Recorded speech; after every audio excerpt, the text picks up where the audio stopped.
Memoirs of General W. T. Sherman by William T. Sherman. General W. T. Sherman. His comrades in arms. Volunteers and regulars. Nearly 10 years have passed since the close of the Civil War in America, and yet no satisfactory history thereof is accessible to the public. Nor should any be attempted until the government has published, and placed within the reach of students, the abundant materials that are buried in the War Department at Washington. These are in process of compilation. But at the rate of progress for the past 10 years, it is probable that a new century will come before they are published and circulated, with full indexes to enable the historian to make a judicious selection of materials. What is now offered is not designed as a history of the war, or even as a complete account of all the incidents in which the writer bore a part, but merely his recollection of events, corrected by a reference to his own memoranda, which may assist the future historian when he comes to describe the whole, and account for the motives and reasons which influenced some of the actors in the grand drama of war. I trust a perusal of these pages will prove interesting to the survivors, who have manifested so often their intense love of the cause, which moved a nation to vindicate its own authority, and equally so to the rising generation, who therefrom may learn that a country and government such as ours are worth fighting for, and dying for, if need be. If successful in this, I shall feel amply repaid for departing from the usage of military men, who seldom attempt to publish their own deeds, but rest content with simply contributing by their acts to the honor and glory of their country. William T. Sherman, General. St. Louis, Missouri, January 21, 1875. Preface to the second edition. Another 10 years have passed since I ventured to publish my memoirs, and, being once more at leisure, I have revised them in the light of the many criticisms, public and private. My habit has been to note in pencil the suggestions of critics, and to examine the substance of their differences, for critics must differ from the author to manifest their superiority.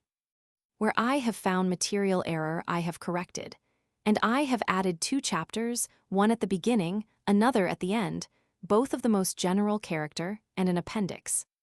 I wish my friends and enemies to understand that I disclaim the character of historian, but assume to be a witness on the stand before the great tribunal of history, to assist some future Napier, Allison, or Hume to comprehend the feelings and thoughts of the actors in the grand conflicts of the recent past, and thereby to lessen his labors in the compilation necessary for the future benefit of mankind.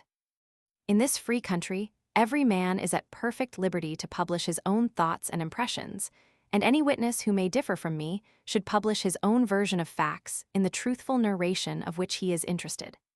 I am publishing my own memoirs, not theirs, and we all know that no 3 honest witnesses of a simple brawl can agree on all the details. How much more likely will be the difference in a great battle covering a vast space of broken ground, when each division, brigade, regiment, and even company naturally and honestly believes that it was the focus of the whole affair. Each of them won the battle. None ever lost. That was the fate of the old man who unhappily commanded. In this edition, I give the best maps which I believe have ever been prepared, compiled by General O. M. Poe, from personal knowledge and official surveys, and what I chiefly aim to establish is the true cause of the results which are already known to the whole world. And it may be a relief to many to know that I shall publish no other, but, like the player at cards, will stand. Not that I have accomplished perfection, but because I can do no better with the cards in hand. Of omissions there are plenty, but of willful perversion of facts none. In the preface to the first edition, in 1875, I used these words. Nearly 10 years have passed since the close of the Civil War in America, and yet no satisfactory history thereof is accessible to the public. Nor should any be attempted until the government has published, and placed within the reach of students, the abundant materials that are buried in the War Department at Washington. These are in process of compilation. But at the rate of progress for the past 10 years, it is probable that a new century will come before they are published and circulated, with full indexes to enable the historian to make a judicious selection of materials. Another decade is past, and I am in possession of all these publications, my last being Volume 11, Part 3, Series 1, the last date in which is August 30, 1862. I am afraid that if I assume again the character of prophet, I must extend the time deep into the next century, and pray meanwhile that the official records of the war, Union, and Confederate may approach completion before the next war. Or rather, that we, as a people, may be spared another war until the last one is officially recorded. Meantime, the rising generation must be content with memoirs and histories compiled from the best sources available. In this sense, I offer mine as to the events of which I was an eyewitness and participant, or for which I was responsible. William T. Sherman, General, retired. St. Louis, Missouri, March 30, 1885. Memoirs of General William T. Sherman. Chapter 1. From 1820 to the Mexican War. 1820–1846. According to Cawthron, in his History of Ancient Woodbury, Connecticut, the Sherman family came from Dedham, Essex County, England. The first recorded name is of Edmund Sherman, with his 3 sons, Edmund, Samuel, and John, who were at Boston before 1636, and farther it is distinctly recorded that Hun. Samuel Sherman, Reverend John, his brother, and Captain John, his first cousin, arrived from Dedham, Essex County, England, in 1634. Samuel afterward married Sarah Mitchell, who had come in the same ship from England and finally settled at Stratford, Connecticut. The other 2 Johns, located at Watertown, Massachusetts. From Captain John Sherman are descended Roger Sherman, the signer of the Declaration of Independence, Hun. William M. of Arts, the Messrs. Hoare of Massachusetts, and many others of national fame. Our own family are descended from the Hun. Samuel Sherman and his son, the Reverend John, who was born in 1650–51, then another John born in 1687, then Judge Daniel born in 1721, then Taylor Sherman, our grandfather, who was born in 1758. Taylor Sherman was a lawyer and judge in Norwalk, Connecticut, where he resided until his death, May 4, 1815, leaving a widow, Betsy Stoddard Sherman, and 3 children, Charles R., our father, Daniel, and Betsy. When the state of Connecticut, in 1786, ceded to the United States her claim to the western part of her public domain, as defined by her royal charter, she reserved a large district in what is now northern Ohio, a portion of which, 500,000 acres, composed the Fireland District, which was set apart to indemnify the parties who had lost property in Connecticut by the raids of Generals Arnold, Tryon, and others during the latter part of the Revolutionary War. Our grandfather, Judge Taylor Sherman, was one of the commissioners appointed by the state of Connecticut to quiet the Indian title and to survey and subdivide this Fireland District, which includes the present counties of Huron and Erie. In his capacity as commissioner, he made several trips to Ohio in the early part of this century, and it is supposed that he then contracted the disease which proved fatal. For his labor and losses, he received a title to 2 sections of land, which fact was probably the prime cause of the migration of our family to the West. My father received a good education and was admitted to the bar at Norwalk, Connecticut, where in 1810 he, at 20 years of age, married Mary Hoyt, also of Norwalk, and at once migrated to Ohio, leaving his wife, my mother, for a time. His first purpose was to settle at Zanesville, Ohio, but he finally chose Lancaster, Fairfield County, where he at once engaged in the practice of his profession. In 1811 he returned to Norwalk, where, meantime, was born Charles Taylor Sherman, the eldest of the family, who with his mother was carried to Ohio on horseback. Judge Taylor Sherman's family remained in Norwalk till 1815, when his death led to the emigration of the remainder of the family, viz. of Uncle Daniel Sherman, who settled at Monroeville, Ohio as a farmer where he lived and died quite recently, leaving children and grandchildren, and an aunt, Betsy, who married Judge Parker of Mansfield and died in 1851, leaving children and grandchildren, also grandmother Elizabeth Stoddard Sherman, who resided with her daughter, Mrs. Betsy Parker, in Mansfield until her death, August 1, 1848. Thus my father, Charles R. Sherman, became finally established at Lancaster, Ohio, as a lawyer, with his own family in the year 1811, and continued there till the time of his death in 1829. I have no doubt that he was in the first instance attracted to Lancaster by the natural beauty of its scenery and the charms of its already established society. He continued in the practice of his profession, which in those days was no sinecure, for the ordinary circuit was made on horseback and embraced Marietta, Cincinnati, and Detroit. Hardly was the family established there when the War of 1812 caused great alarm and distress in all Ohio. The English captured Detroit and the shores of Lake Erie down to the Maumee River, while the Indians still occupied the greater part of the state. Nearly every man had to be somewhat of a soldier, but I think my father was only a commissary. Still, he seems to have caught a fancy for the great chief of the Shawnees, Tecumseh. Perry's victory on Lake Erie was the turning point of the Western campaign, and General Harrison's victory over the British and Indians at the River Thames in Canada ended the war in the West and restored peace and tranquility to the exposed settlers of Ohio. My father at once resumed his practice at the bar and was soon recognized as an able and successful lawyer. When in 1816 my brother James was born, he insisted on engrafting the Indian name Tecumseh on the usual family list. My mother had already named her first son after her own brother Charles, and insisted on the second son taking the name of her other brother James. And when I came along on the 8th of February, 1820, mother having no more brothers, my father succeeded in his original purpose and named me William Tecumseh. The family rapidly increased till it embraced 6 boys and 5 girls, all of whom attained maturity and married. Of these 6 are still living. In the year 1821, a vacancy occurred in the Supreme Court of Ohio, and I find this petition. Somerset, Ohio, July 6, 1821. May it please Your Excellency.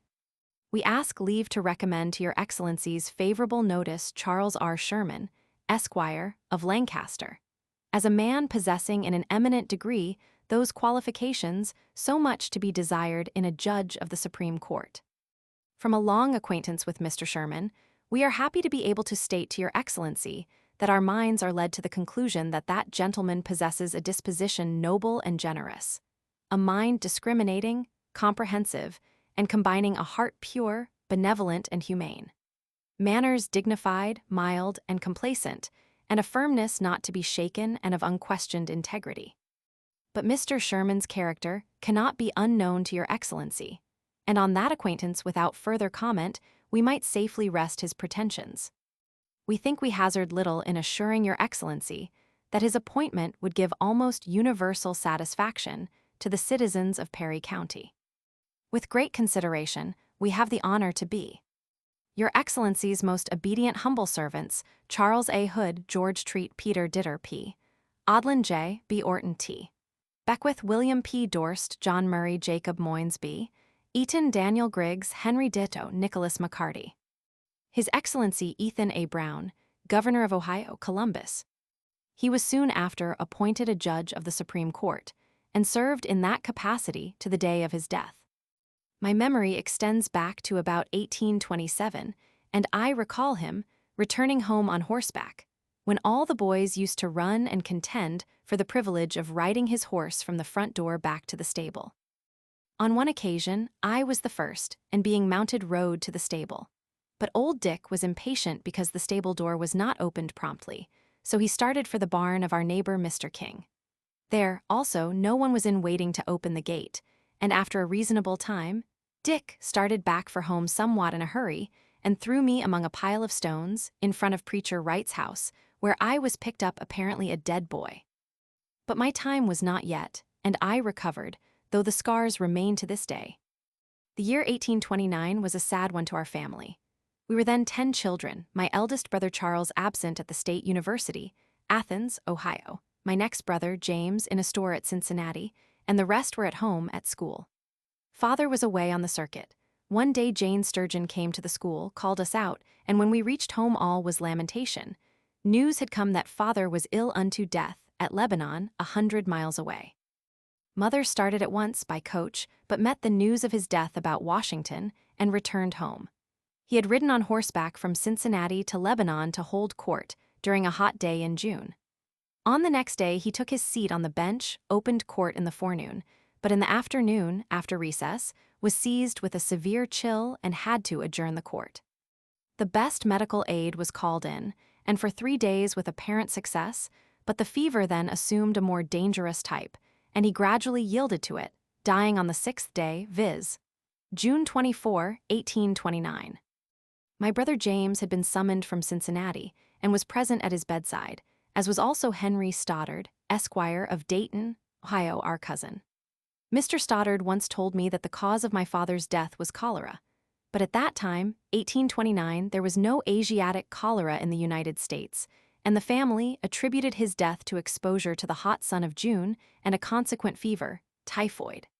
From the resolutions of the bench, bar, and public generally, now in my possession, his death was universally deplored, more especially by his neighbors in Lancaster and by the Society of Freemasons, of which he was the high priest of Arch Chapter No. 11.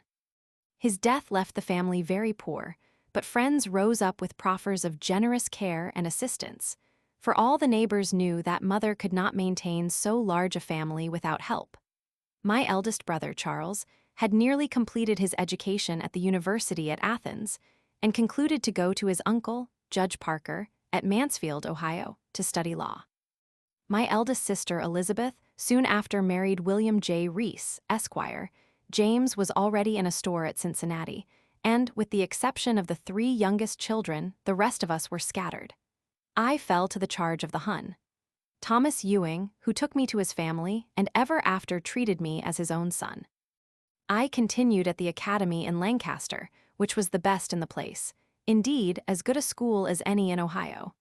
We studied all the common branches of knowledge, including Latin, Greek, and French.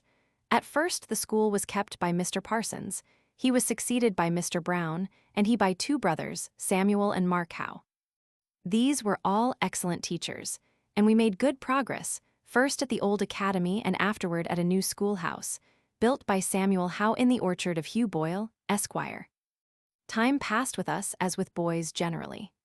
Mr. Ewing was in the United States Senate, and I was notified to prepare for West Point, of which institution we had little knowledge, except that it was very strict, and that the Army was its natural consequence. In 1834 I was large for my age, and the construction of canals was the rage in Ohio. A canal was projected to connect with the Great Ohio Canal at Carroll, 8 miles above Lancaster, down the valley of the Hocking to Athens, 44 miles, and thence to the Ohio River by slack water.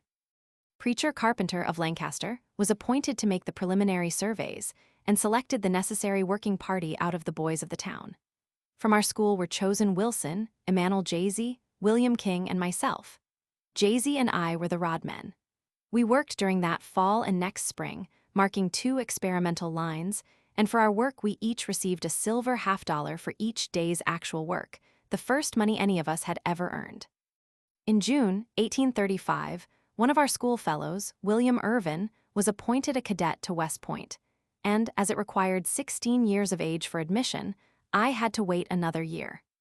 During the autumn of 1835 and spring of 1836, I devoted myself chiefly to mathematics and French, which were known to be the chief requisites for admission to West Point. Sometime in the spring of 1836, I received through Mr. Ewing, then at Washington, from the Secretary of War, Mr. Poinsett, the letter of appointment as a cadet, with a list of the articles of clothing necessary to be taken along, all of which were liberally provided by Mrs. Ewing, and with orders to report to Mr. Ewing, at Washington, by a certain date. I left Lancaster about the 20th of May in the stagecoach for Zanesville. There we transferred to the coaches of the Great National Road, the highway of travel from the west to the east. The stages generally traveled in gangs of from 1 to 6 coaches, each drawn by 4 good horses, carrying 9 passengers inside and 3 or 4 outside. In about 3 days, traveling day and night, we reached Frederick, Maryland. There we were told that we could take rail cars to Baltimore and thence to Washington, but there was also a 2-horse hack ready to start for Washington direct. Not having full faith in the novel and dangerous railroad, I stuck to the coach, and in the night reached Gadsby's Hotel in Washington City. The next morning I hunted up Mr. Ewing and found him boarding with a mess of senators at Mrs. Hill's, corner of 3rd and C Streets, and transferred my trunk to the same place. I spent a week in Washington, and think I saw more of the place in that time than I ever have since in the many years of residence there. General Jackson was president, and was at the zenith of his fame. I recall looking at him a full hour one morning through the wood railing on Pennsylvania Avenue as he paced up and down the gravel walk on the north front of the White House. He wore a cap and an overcoat so full that his form seemed smaller than I had expected. I also recall the appearance of Postmaster General Amos Kendall, of Vice President Van Buren, Messrs. Calhoun, Webster, Clay, Cass, Silas Wright, etc. In due time, I took my departure for West Point with Cadets Belt and Branaugh. These were appointed cadets as from Ohio, although neither had ever seen that state. But in those days there were fewer applicants from Ohio than now, and near the close of the term the vacancies unasked for were usually filled from applicants on the spot. Neither of these parties, however, graduated, so the state of Ohio lost nothing. We went to Baltimore by rail, there took a boat up to Havre de Grace, then the rail to Wilmington, Delaware, and up the Delaware in a boat to Philadelphia. I stayed over in Philadelphia one day at the old mansion house to visit the family of my brother-in-law, Mr. Reese. I found his father a fine sample of the old merchant gentleman in a good house in Arch Street with his accomplished daughters who had been to Ohio and whom I had seen there. From Philadelphia, we took boat to Bordentown, rail to Amboy, and boat again to New York City, stopping at the American Hotel. I stayed a week in New York City, visiting my uncle, Charles Hoyt, at his beautiful place on Brooklyn Heights, and my uncle James, then living in White Street. My friend William Scott was there, the young husband of my cousin, Louise Hoyt, a neatly dressed young fellow who looked on me as an untamed animal just caught in the far west, fit food for gunpowder, and good for nothing else. About June 12th, I embarked in the steamer Cornelius Vanderbilt for West Point. Registered in the office of Lieutenant C.F. Smith, adjutant of the Military Academy, as a new cadet of the class of 1836, and at once became installed as the plebe of my fellow townsman, William Irvin, then entering his third class. Colonel R. E. de Russy was superintendent, Major John Fowle, 6th United States Infantry, commandant. The principal professors were Mahan, engineering, Bartlett, natural philosophy, Bailey, chemistry, Church, mathematics, Weir, drawing, and Berard, French. The routine of military training and of instruction was then fully established, and has remained almost the same ever since. To give a mere outline would swell this to an inconvenient size, and I therefore merely state that I went through the regular course of 4 years, graduating in June 1840, number 6 in a class of 43. These 43 were all that remained of more than 100 which originally constituted the class. At the academy I was not considered a good soldier, for at no time was I selected for any office, but remained a private throughout the whole 4 years. Then, as now, neatness in dress and form, with a strict conformity to the rules, were the qualifications required for office, and I suppose I was found not to excel in any of these. In studies, I always held a respectable reputation with the professors, and generally ranked among the best, especially in drawing, chemistry, mathematics, and natural philosophy. My average demerits per annum were about 150, which reduced my final class standing from number 4 to 6. In June 1840, after the final examination, the class graduated and we received our diplomas. Meantime, Major de Laffield, United States Engineers, had become superintendent, Major C.F. Smith, commandant of cadets, but the corps of professors and assistants remained almost unchanged during our whole term. We were all granted the usual furlough of 3 months, and parted for our homes, there to await assignment to our respective corps and regiments. In due season, I was appointed and commissioned 2nd Lieutenant, 3rd Artillery, and ordered to report at Governor's Island, New York Harbor, at the end of September. I spent my furlough mostly at Lancaster and Mansfield, Ohio. Toward the close of September, returned to New York, reported to Major Justin Dimmock, commanding the recruiting rendezvous at Governor's Island, and was assigned to command a company of recruits preparing for service in Florida. Early in October, this company was detailed, as one of 4, to embark in a sailing vessel for Savannah, Georgia, under command of Captain and Brevet Major Penrose. We embarked and sailed, reaching Savannah about the middle of October, where we transferred to a small steamer and proceeded by the inland route to St. Augustine, Florida. We reached St. Augustine at the same time with the 8th Infantry, commanded by Colonel and Brevet Brigadier General William J. Worth. At that time, General Zachary Taylor was in chief command in Florida and had his headquarters at Tampa Bay. My regiment, the 3rd Artillery, occupied the posts along the Atlantic coast of Florida, from St. Augustine south to Key Biscayne, and my own company was at Fort Pierce, Indian River. At St. Augustine, I was detached from the company of recruits, which was designed for the 2nd Infantry, and was ordered to join my proper company at Fort Pierce. Colonel William Gates commanded the regiment, with Lieutenant William Austin Brown as adjutant of the regiment. Lieutenant Bragg commanded the post of St. Augustine with his own company, E and G, Garners, then commanded by Lieutenant Judd. In a few days I embarked in the little steamer William Gaston down the coast, stopping one day at New Smyrna, held by John R. Vinton's Company B, with which was serving Lieutenant William H. Shover. In due season, we arrived off the bar of Indian River and anchored. A whaleboat came off with a crew of 4 men, steered by a character of some note, known as the pilot Ashlock. I transferred self and baggage to this boat, and with the mails was carried through the surf over the bar, into the mouth of Indian River Inlet. It was then dark. We transferred to a smaller boat, and the same crew pulled us up through a channel in the middle of Mangrove Islands, the roosting place of thousands of pelicans and birds that rose in clouds and circled above our heads. The water below was alive with fish, whose course through it could be seen by the phosphoric wake, and Ashlock told me many a tale of the Indian War then in progress, and of his adventures in hunting and fishing, which he described as the best in the world. About 2 miles from the bar, we emerged into the lagoon, a broad expanse of shallow water that lies parallel with the coast, separated from it by a narrow strip of sand, backed by a continuous series of islands and promontories, covered with a dense growth of mangrove and saw palmetto. Pulling across this lagoon, in about 3 more miles we approached the lights of Fort Pierce. Reaching a small wharf, we landed and were met by the officers of the post, Lieutenants George Taylor and Edward J. Steptoe, and Assistant Surgeon James Simons. Taking the mailbag, we walked up a steep sand bluff on which the fort was situated and across the parade ground to the officers' quarters. These were 6 or 7 log houses, thatched with palmetto leaves, built on high posts with a porch in front, facing the water. The men's quarters were also of logs forming the 2 sides of a rectangle, open toward the water. The intervals and flanks were closed with log stockades. I was assigned to one of these rooms, and at once began service with my company, then commanded by Lieutenant Taylor.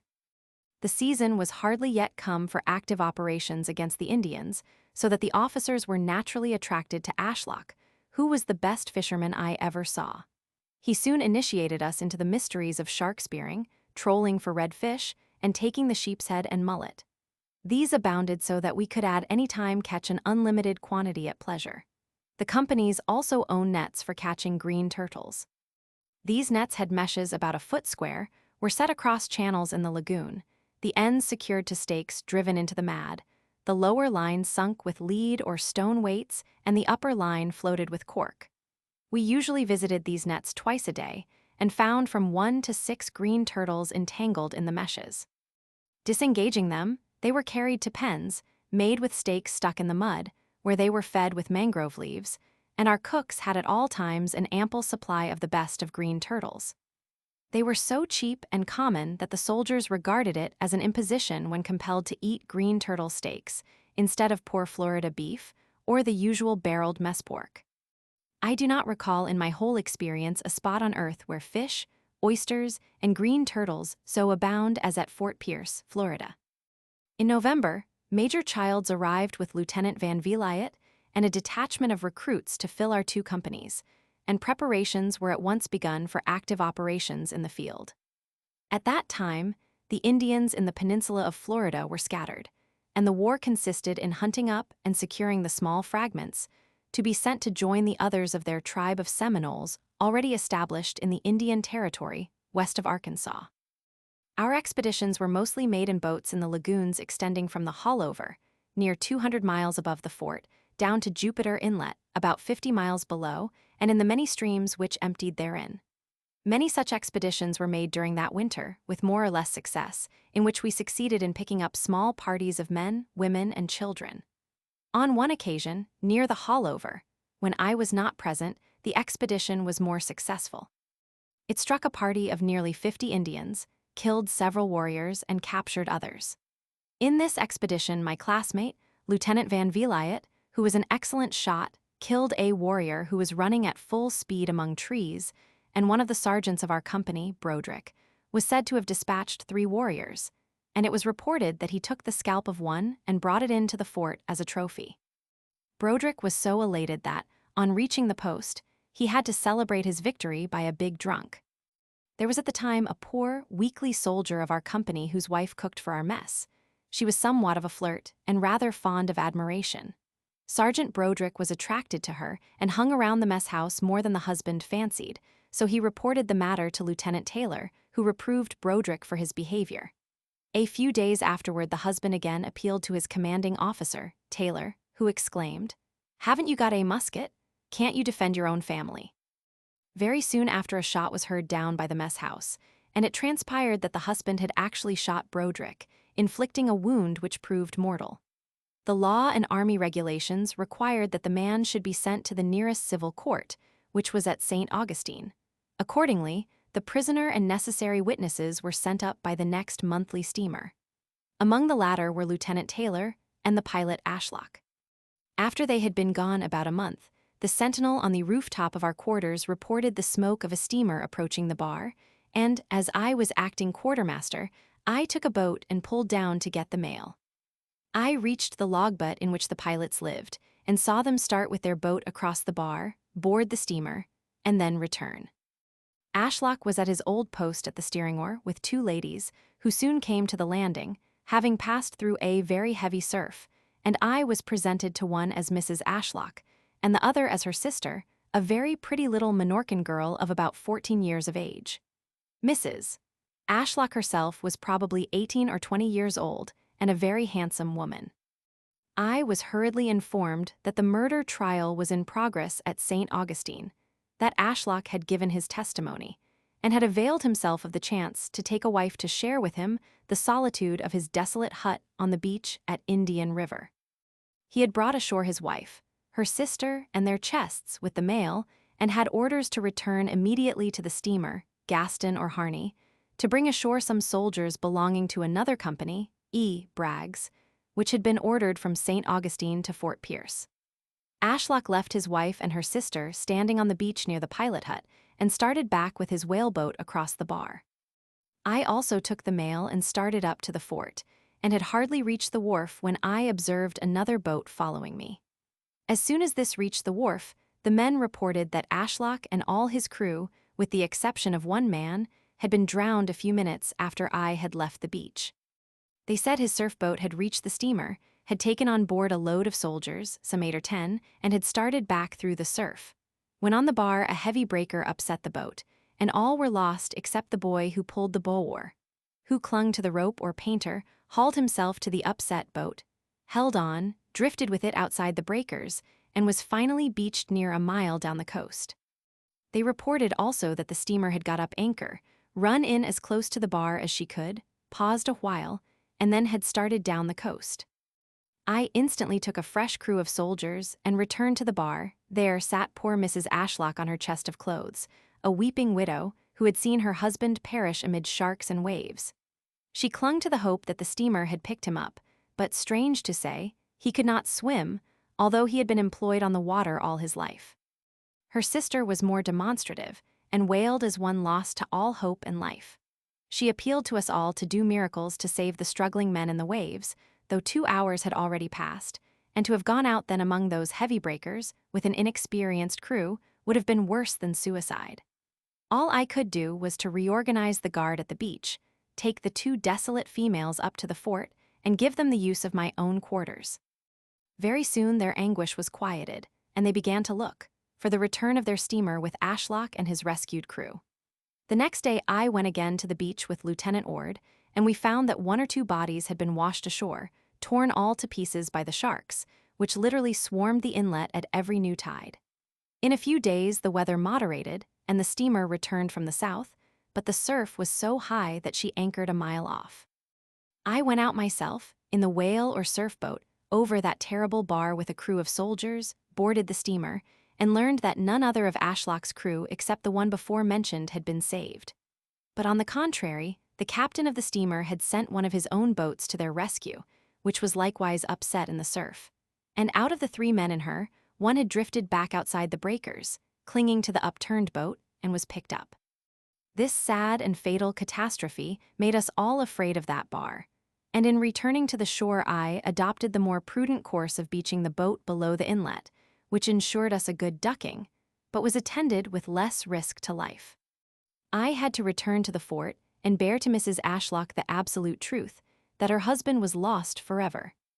Meantime her sister had entirely recovered her equilibrium, and being the guest of the officers, who were extremely courteous to her, she did not lament so loudly the calamity that saved them a long life of banishment on the beach of Indian River. By the first opportunity they were sent back to St. Augustine, the possessors of all of Ashlock's worldly goods and effects, consisting of a good rifle, several castanets, hand lines, etc., besides some $300 in money, which was due him by the quartermaster for his services as pilot.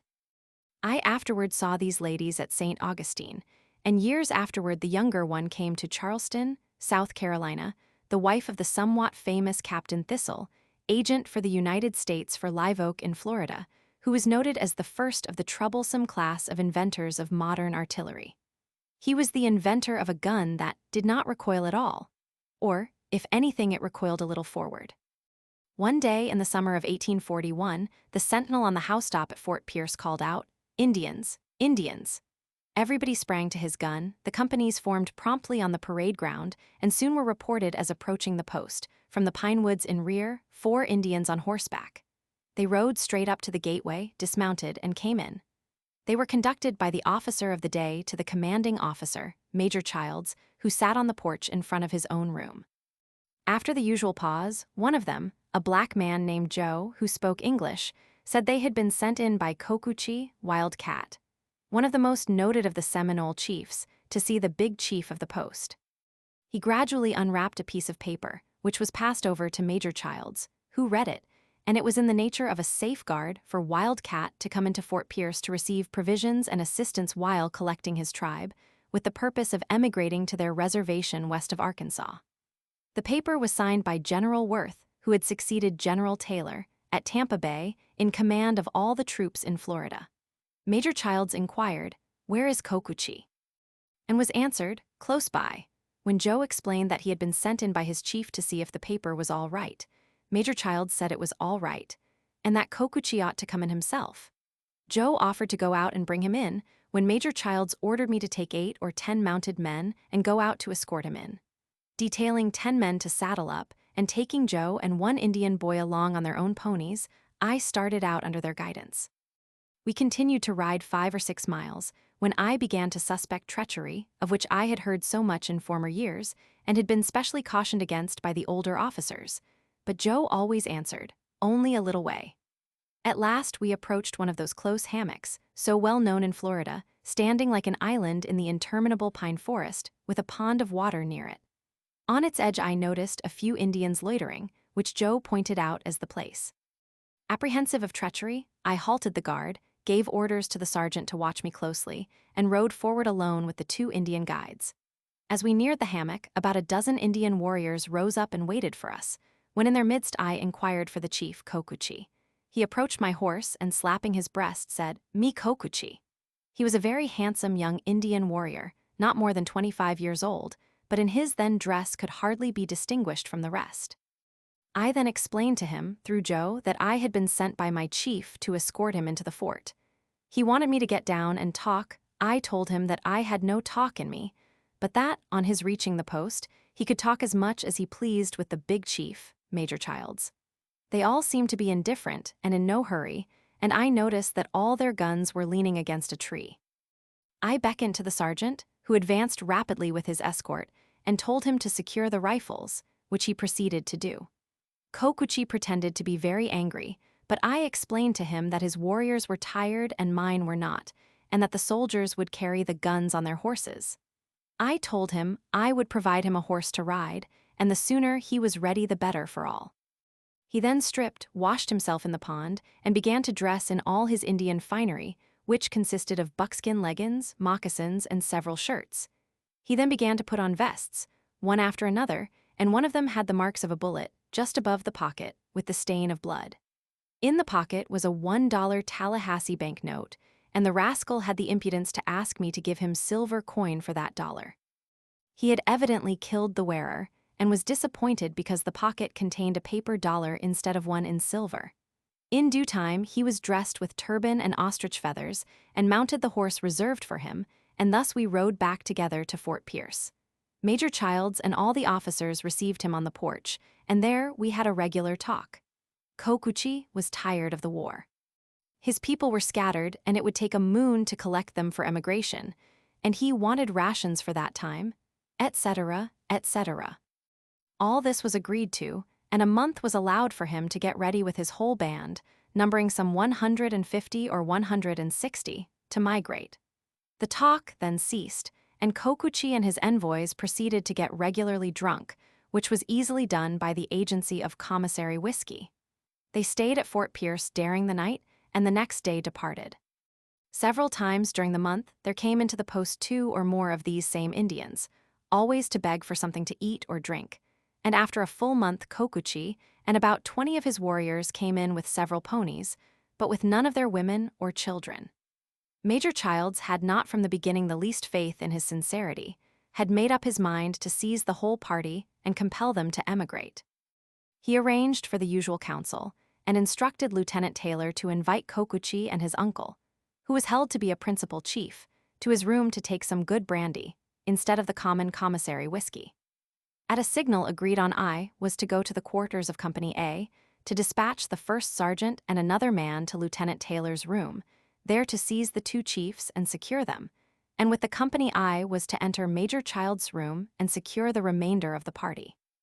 Meantime, Lieutenant Van Vliet was ordered to go to the quarters of his company, F, and at the same signal to march rapidly to the rear of the officers' quarters, so as to catch any who might attempt to escape by the open windows to the rear. All resulted exactly as prearranged, and in a few minutes the whole party was in irons.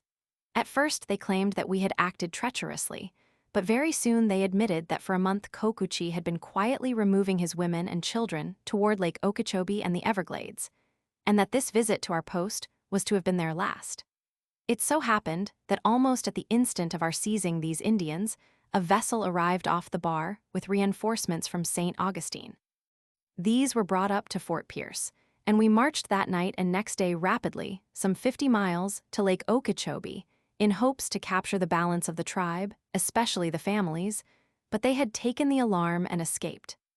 Kokuchi and his warriors were sent by Major Childs in a schooner to New Orleans en route to their reservation, but General Worth recalled them to Tampa Bay, and by sending out Kokuchi himself, the women and children came in voluntarily, and then all were shipped to their destination. This was a heavy loss to the Seminoles, but there still remained in the peninsula a few hundred warriors with their families scattered into very small parcels, who were concealed in the most inaccessible hammocks and swamps.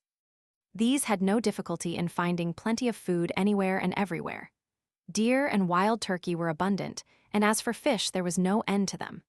Indeed, Florida was the Indians' paradise, was of little value to us, and it was a great pity to remove the Seminoles at all, for we could have collected there all the Choctaws, Creeks, Cherokees, and Chickasaws, in addition to the Seminoles. They would have thrived in the peninsula, whereas they now occupy lands that are very valuable, which are coveted by their white neighbors on all sides, while the peninsula of Florida still remains with a population less than should make a good state.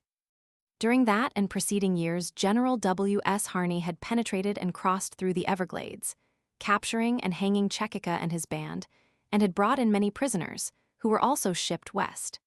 We at Fort Pierce made several other excursions to Jupiter, Lake Worth, Lauderdale, and into the Everglades, picking up here and there a family, so that it was absurd any longer to call it a war. These excursions, however, possessed to us a peculiar charm, for the fragrance of the air, the abundance of game and fish, and just enough of adventure, gave to life a relish. I had just returned to Lauderdale from one of these scouts with Lieutenants Rankin, Ord, George H. Thomas, Field, Van Vliet, and others, when I received notice of my promotion to be First Lieutenant of Company G, which occurred November 30, 1841, and I was ordered to return to Fort Pierce, turn over the public property for which I was accountable to Lieutenant H. S. Burton, and then to join my new company at St. Augustine. I reached St. Augustine before Christmas and was assigned to command a detachment of 20 men stationed at Picolata on the St. Johns River, 18 miles distant. At St. Augustine were still the headquarters of the regiment, Colonel William Gates, with Company E, Lieutenant Bragg, and Company G, Lieutenant H.B. Judd. The only buildings at Picolata were the one occupied by my detachment, which had been built for a hospital, and the dwelling of a family named Williams, with whom I boarded. On the other hand, St. Augustine had many pleasant families, among whom was prominent that of United States Judge Bronson. I was half my time in St. Augustine or on the road, and remember the old place with pleasure. In February, we received orders transferring the whole regiment to the Gulf posts, and our company, G, was ordered to escort Colonel Gates and his family across to the Suwannee River, en route for Pensacola. The company, with the colonel and his family, reached Picolata, where my detachment joined, and we embarked in a steamboat for Palatka. Here Lieutenant Judd discovered that he had forgotten something and had to return to St. Augustine, so that I commanded the company on the march, having with me 2nd Lieutenant George B. Ayres. Our first march was to Fort Russell, then Micanopy, Wackahoota, and Wackasassee, all which posts were garrisoned by the 2nd or 7th Infantry. At Wackasassee, we met General Worth and his staff, en route for Palatka. Lieutenant Judd overtook us about the Suwannee, where we embarked on a small boat for Cedar Keys, and there took a larger one for Pensacola, where the colonel and his family landed, and our company proceeded on in the same vessel to our post Fort Morgan, Mobile Point. This fort had not been occupied by troops for many years, was very dirty, and we found little or no stores there. Major Ogden of the engineers occupied a house outside the fort. I was quartermaster and commissary, and taking advantage of one of the engineer schooners engaged in bringing materials for the fort, I went up to Mobile City and, through the agency of Messrs. Deshan, Taylor, and Myers, merchants, procured all essentials for the troops and returned to the post. In the course of a week or 10 days arrived another company, H, commanded by Lieutenant James Ketchum, with Lieutenants Rankin and Sewell L. Fish, and an assistant Surgeon Wells. Ketchum became the commanding officer and Lieutenant Rankin quartermaster. We proceeded to put the post in as good order as possible, had regular guard mounting and parades, but little drill. We found magnificent fishing with the seine on the outer beach, and sometimes in a single haul we would take 10 or 15 barrels of the best kind of fish, embracing pampinos, redfish, snappers, etc. We remained there till June, when the regiment was ordered to exchange from the Gulf posts to those on the Atlantic, extending from Savannah to North Carolina. The brig Wetumpka was chartered, and our Company G embarked and sailed to Pensacola, where we took on board another Company D, Burke's, commanded by Lieutenant H.S. Burton, with Colonel Gates, the regimental headquarters, and some families. From Pensacola, we sailed for Charleston, South Carolina. The weather was hot, the winds light, and we made a long passage, but at last reached Charleston Harbor, disembarked, and took post in Fort Moultrie. Soon after 2 other companies arrived, Bragg's B and Keyes's K. The 2 former companies were already quartered inside of Fort Moultrie, and these latter were placed in gun sheds outside, which were altered into barracks. We remained at Fort Moultrie nearly 5 years, until the Mexican War scattered us forever. Our life there was of strict garrison duty, with plenty of leisure for hunting and social entertainments. We soon formed many and most pleasant acquaintances in the city of Charleston. And it so happened that many of the families resided at Sullivan's Island in the summer season, where we could reciprocate the hospitalities extended to us in the winter. During the summer of 1843, having been continuously on duty for 3 years, I applied for and received a leave of absence for 3 months, which I spent mostly in Ohio. In November, I started to return to my post at Charleston by way of New Orleans, took the stage to Chillicothe, Ohio, November 16th, having Henry Stanbury, Esquire, and wife as traveling companions. We continued by stage. Next day to Portsmouth, Ohio. At Portsmouth, Mr. Stanbury took a boat up the river, and I one down to Cincinnati. There I found my brothers Lampson and Hoyt employed in the Gazette printing office, and spent much time with them and Charles Anderson, Esquire, visiting his brother Lars, Mr. Longworth, some of his artist friends, and especially Miss Sally Carneal, then quite a belle, and noted for her fine voice. On the 20th I took passage on the steamboat Manhattan for St. Louis, reached Louisville, where Dr. Conrad of the Army joined me, and in the Manhattan we continued on to St. Louis with a mixed crowd. We reached the Mississippi at Cairo the 23D and St. Louis Friday, November 24, 1843. At St. Louis we called on Colonel S.W. Kearney and Major Cooper, his adjutant general, and found my classmate, Lieutenant McNutt of the Ordnance, stationed at the arsenal, also Mr. Dees, an artist, and Pacificus Ord, who was studying law. I spent a week at St. Louis, visiting the arsenal, Jefferson Barracks, and most places of interest, and then became impressed with its great future. It then contained about 40,000 people, and my notes describe 36 good steamboats receiving and discharging cargo at the levee. I took passage December 4th in the steamer John All for New Orleans. As we passed Cairo, the snow was falling, and the country was wintry and devoid of verdure. Gradually, however, as we proceeded south, the green color came. Grass and trees showed the change of latitude, and when in the course of a week we had reached New Orleans, the roses were in full bloom, the sugar cane just ripe, and a tropical air prevalent. We reached New Orleans December 11, 1843, where I spent about a week visiting the barracks, then occupied by the 7th Infantry, the theaters, hotels, and all the usual places of interest of that day. On the 16th of December, I continued on to Mobile in the steamer fashion by way of Lake Pontchartrain. Saw there most of my personal friends, Mr. and Mrs. Bull, Judge Bragg and his brother Dunbar, Deshan, Taylor and Myers, etc., and on the 19th of December took passage in the steamboat Bourbon for Montgomery, Alabama, by way of the Alabama River. We reached Montgomery at noon, December 23d, and took cars at 1 p.m. for Franklin, 40 miles, which we reached at 7 p.m., thence stages for Griffin, Georgia, via La Grange and Greenville. This took the whole night of the 23d and the day of the 24th. At Griffin, we took cars for Macon, and thence to Savannah, which we reached Christmas night, finding Lieutenants Ridgely and Ketchum at tea, where we were soon joined by Rankin and Beckwith. On the 26th, I took the boat for Charleston, reaching my post, and reported for duty Wednesday morning, December 27, 1843. I had hardly got back to my post when, on the 21st of January, 1844, I received from Lieutenant R.P. Hammond, at Marietta, Georgia, an intimation that Colonel Churchill, Inspector General of the Army, had applied for me to assist him in taking depositions in Upper Georgia and Alabama, concerning certain losses by volunteers in Florida of horses and equipments by reason of the failure of the United States to provide sufficient forage, and for which Congress had made an appropriation. On the 4th of February, the order came from the Adjutant General in Washington for me to proceed to Marietta, Georgia, and report to Inspector General Churchill. I was delayed till the 14th of February by reason of being on a court-martial, when I was duly relieved and started by rail to Augusta, Georgia, and as far as Madison, where I took the mail coach, reaching Marietta on the 17th. There I reported for duty to Colonel Churchill, who was already engaged on his work, assisted by Lieutenant R.P. Hammond, 3rd Artillery, and a citizen named Stockton. The colonel had his family with him, consisting of Mrs. Churchill, Mary, now Mrs. Professor Baird, and Charles Churchill, then a boy of about 15 years of age. We all lived in a tavern and had an office convenient. The duty consisted in taking individual depositions of the officers and men who had composed 2 regiments and a battalion of mounted volunteers that had served in Florida.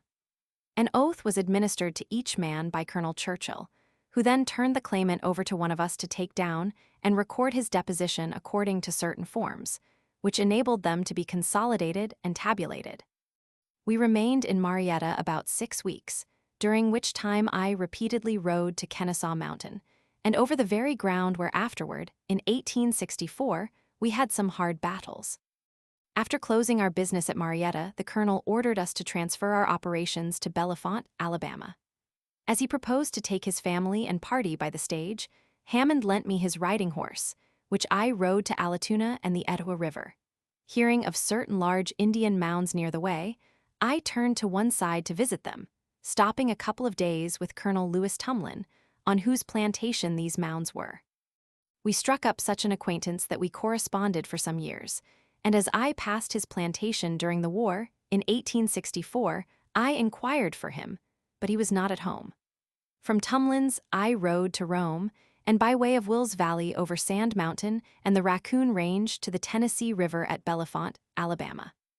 We all assembled there in March and continued our work for nearly 2 months, when, having completed the business, Colonel Churchill with his family went north by way of Nashville, Hammond, Stockton, and I returning south on horseback, by Rome, Allatoona, Marietta, Atlanta, and Madison, Georgia. Stockton stopped at Marietta, where he resided.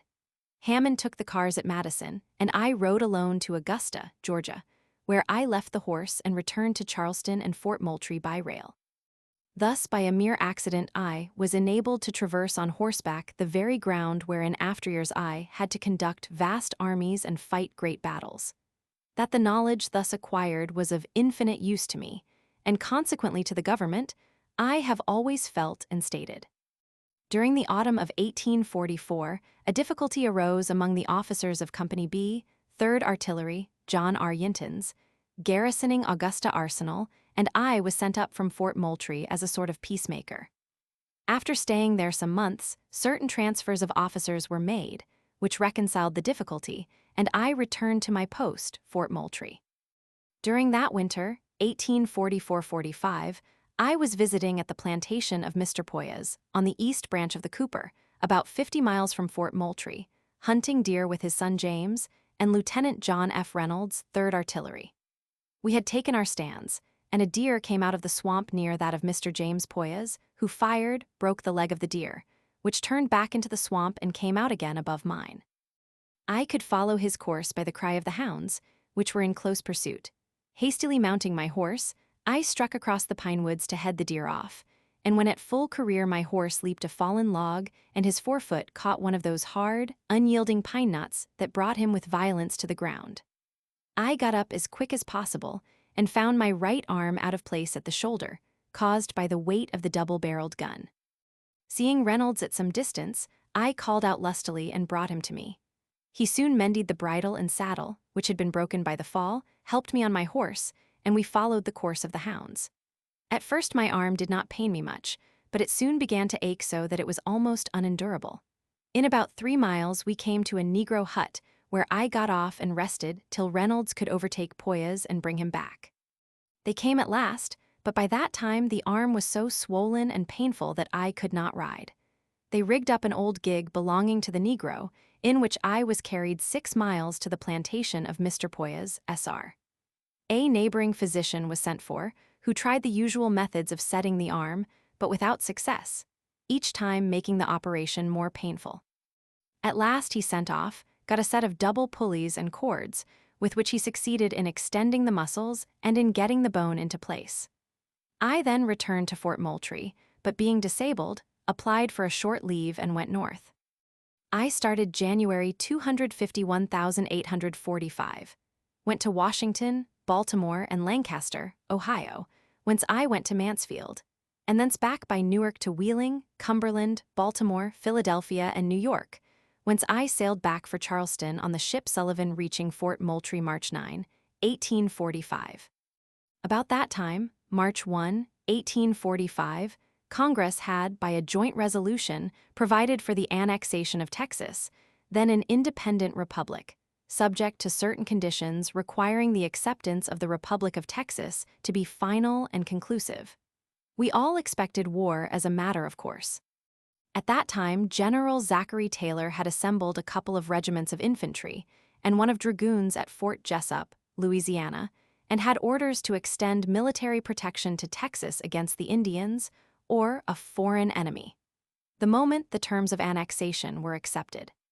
He received notice of such acceptance July 7th, and forthwith proceeded to remove his troops to Corpus Christi, Texas, where during the summer and fall of 1845 was assembled that force with which, in the spring of 1846, was begun the Mexican War.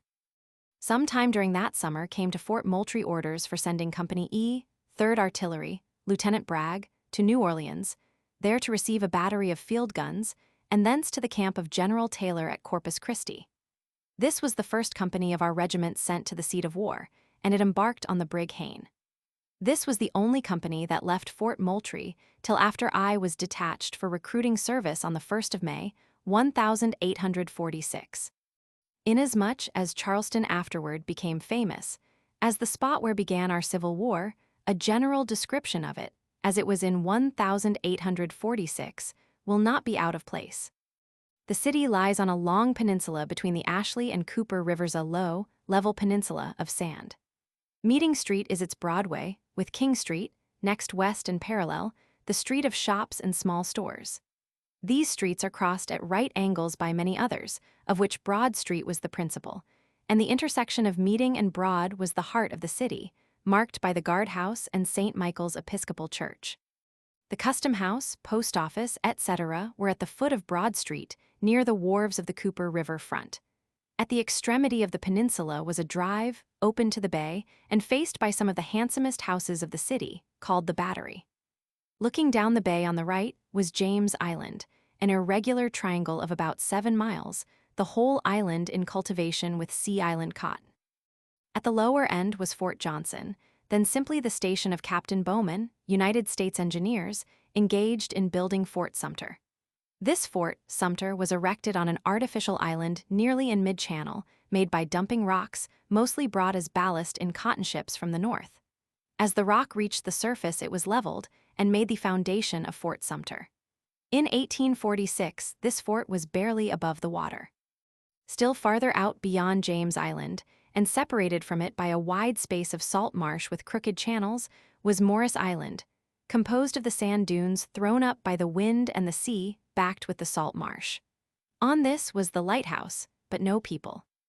On the left, looking down the bay from the Battery of Charleston, was first Castle Pinckney, a round brick fort of 2 tiers of guns, one in embrasure, the other in barbette, built on a marsh island, which was not garrisoned. Farther down the bay, a point of the mainland reached the bay, where there was a group of houses, called Mount Pleasant.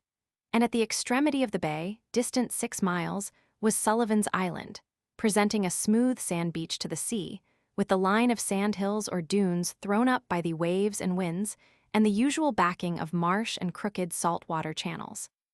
At the shoulder of this island was Fort Moultrie, an irregular fort, without ditch or counterscarp, with a brick scarp wall about 12 feet high, which could be scaled anywhere, and this was surmounted by an earth parapet capable of mounting about 40 24 and 32-pounder smoothbore iron guns.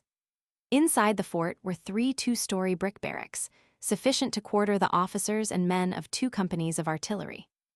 At sea was the usual bar, changing slightly from year to year, but generally the main ship channel came from the south, parallel to Morris Island, till it was well up to Fort Moultrie, where it curved, passing close to Fort Sumter and up to the wharves of the city, which were built mostly along the Cooper River front. Charleston was then a proud, aristocratic city, and assumed a leadership in the public opinion of the South far out of proportion to her population, wealth, or commerce. On more than one occasion previously, the inhabitants had almost inaugurated civil war, by their assertion and professed belief that each state had, in the original compact of government, reserved to itself the right to withdraw from the Union at its own option, whenever the people supposed they had sufficient cause. We used to discuss these things at our own mess tables, vehemently and sometimes quite angrily, but I am sure that I never feared it would go further than it had already gone in the winter of 1830–33, when the attempt at nullification was promptly suppressed by President Jackson's famous declaration, "The Union must and shall be preserved," and by the judicious management of General Scott. Still, civil war was to be, and now that it has come and gone, we can rest secure in the knowledge that as the chief cause, slavery, has been eradicated forever, it is not likely to come again. Chapter 2. Early Recollections of California, 1846–1848. In the spring of 1846, I was a first lieutenant of Company C1, 3rd Artillery, stationed at Fort Moultrie, South Carolina. The company was commanded by Captain Robert Anderson. Henry B. Judd was the senior first lieutenant, and I was the junior first lieutenant, and George B. Ayres the second lieutenant. Colonel William Gates commanded the post and regiment, with First Lieutenant William Austin as his adjutant. 2 other companies were at the post, viz., Martin Burks and E.D. Keyes, and among the officers were T. W. Sherman, Morris Miller, H.B. Field, William Churchill, Joseph Stewart, and Surgeon McLaren. The country now known as Texas had been recently acquired, and war with Mexico was threatening. One of our companies, Bragg's, with George H. Thomas, John F. Reynolds, and Frank Thomas, had gone the year previous and was at that time with General Taylor's army at Corpus Christi, Texas. In that year, 1846, I received the regular detail for recruiting service, with orders to report to the general superintendent at Governor's Island, New York, and accordingly left Fort Moultrie in the latter part of April and reported to the superintendent, Colonel R.B. Mason, 1st Dragoons, at New York on the 1st day of May. I was assigned to the Pittsburgh rendezvous, whither I proceeded and relieved Lieutenant Scott. Early in May, I took up my quarters at the St. Charles Hotel and entered upon the discharge of my duties. There was a regular recruiting station already established, with a sergeant, corporal, and 2 or 3 men, with a citizen physician, Dr. McDowell, to examine the recruits. The threatening war with Mexico made a demand for recruits, and I received authority to open another sub-rendezvous at Zanesville, Ohio, whither I took the sergeant and established him. This was very handy to me, as my home was at Lancaster, Ohio, only 36 miles off, so that I was thus enabled to visit my friends there quite often. In the latter part of May, when at Wheeling, Virginia, on my way back from Zanesville to Pittsburgh, I heard the first news of the Battle of Palo Alto and Resaca de la Palma, which occurred on the 8th and 9th of May, and, in common with everybody else, felt intensely excited. That I should be on recruiting service when my comrades were actually fighting was intolerable, and I hurried on to my post, Pittsburgh. At that time, the railroad did not extend west of the Alleghenies, and all journeys were made by stagecoaches. In this instance, I traveled from Zanesville to Wheeling, thence to Washington, Pennsylvania, and thence to Pittsburgh by stagecoach. On reaching Pittsburgh, I found many private letters, one from Ord, then a first lieutenant in Company F, 3rd Artillery, at Fort McHenry, Baltimore, saying that his company had just received orders for California and asking me to apply for it. Without committing myself to that project, I wrote to the Adjutant General, R. Jones, at Washington, D.C., asking him to consider me as an applicant for any active service, and saying that I would willingly forgo the recruiting detail, which I well knew plenty of others would jump at. Impatient to approach the scene of active operations, without authority and I suppose wrongfully, I left my corporal in charge of the rendezvous and took all the recruits I had made, about 25, in a steamboat to Cincinnati, and turned them over to Major N.C. McCrea, commanding at Newport Barracks. I then reported in Cincinnati to the superintendent of the Western Recruiting Service, Colonel Fanning, an old officer with one arm, who inquired by what authority I had come away from my post. I argued that I took it for granted he wanted all the recruits he could get to forward to the army at Brownsville, Texas, and did not know but that he might want me to go along. Instead of appreciating my volunteer zeal, he cursed and swore at me for leaving my post without orders and told me to go back to Pittsburgh. I then asked for an order that would entitle me to transportation back, which at first he emphatically refused, but at last he gave the order, and I returned to Pittsburgh, all the way by stage, stopping again at Lancaster, where I attended the wedding of my schoolmate Mike Effinger and also visited my sub-rendezvous at Zanesville. R. S.U.L. of my class arrived to open a cavalry rendezvous, but finding my depot there, he went on to Columbus, Ohio. Tom Jordan afterward was ordered to Zanesville to take charge of that rendezvous, under the General War Department orders increasing the number of recruiting stations. I reached Pittsburgh late in June and found the order relieving me from recruiting service and detailing my classmate H.B. Field to my place. I was assigned to Company F, then under orders for California. By private letters from Lieutenant Ord, I heard that the company had already started from Fort McHenry for Governor's Island, New York Harbor, to take passage for California in a naval transport. I worked all that night, made up my accounts current, and turned over the balance of cash to the citizen physician, Dr. McDowell, and also closed my clothing and property returns, leaving blank receipts with the same gentleman for Field's signature, when he should get there, to be forwarded to the department at Washington, and the duplicates to me. These I did not receive for more than a year. I remember that I got my orders about 8 p.m. one night, and took passage in the boat for Brownsville. The next morning traveled by stage from Brownsville to Cumberland, Maryland, and thence by cars to Baltimore, Philadelphia, and New York, in a great hurry lest the ship might sail without me. I found Company F at Governor's Island. Captain C. Q. Tompkins in command, Lieutenant E. O. C. Ord Sr. First Lieutenant, myself Junior First Lieutenant, Lucian Loser and Charles Minor the Second Lieutenants. The company had been filled up to 100 privates, 12 non-commissioned officers, and 1 ordnance sergeant, Layton, making 113 enlisted men and 5 officers. Dr. James L. Ord had been employed as acting assistant surgeon to accompany the expedition, and Lieutenant H. W. Halleck of the engineers was also to go along. The United States storeship Lexington was then preparing at the Navy Yard, Brooklyn, to carry us around Cape Horn to California. She was receiving on board the necessary stores for the long voyage and for service after our arrival there. Lieutenant Commander Theodorus Bailey was in command of the vessel, Lieutenant William H. Macomb executive officer, and past midshipmen Muse, Spots, and J.W.A. Nicholson were the watch officers, Wilson purser, and Abernethy surgeon. The latter was caterer of the mess, and we all made an advance of cash for him to lay in the necessary mess stores.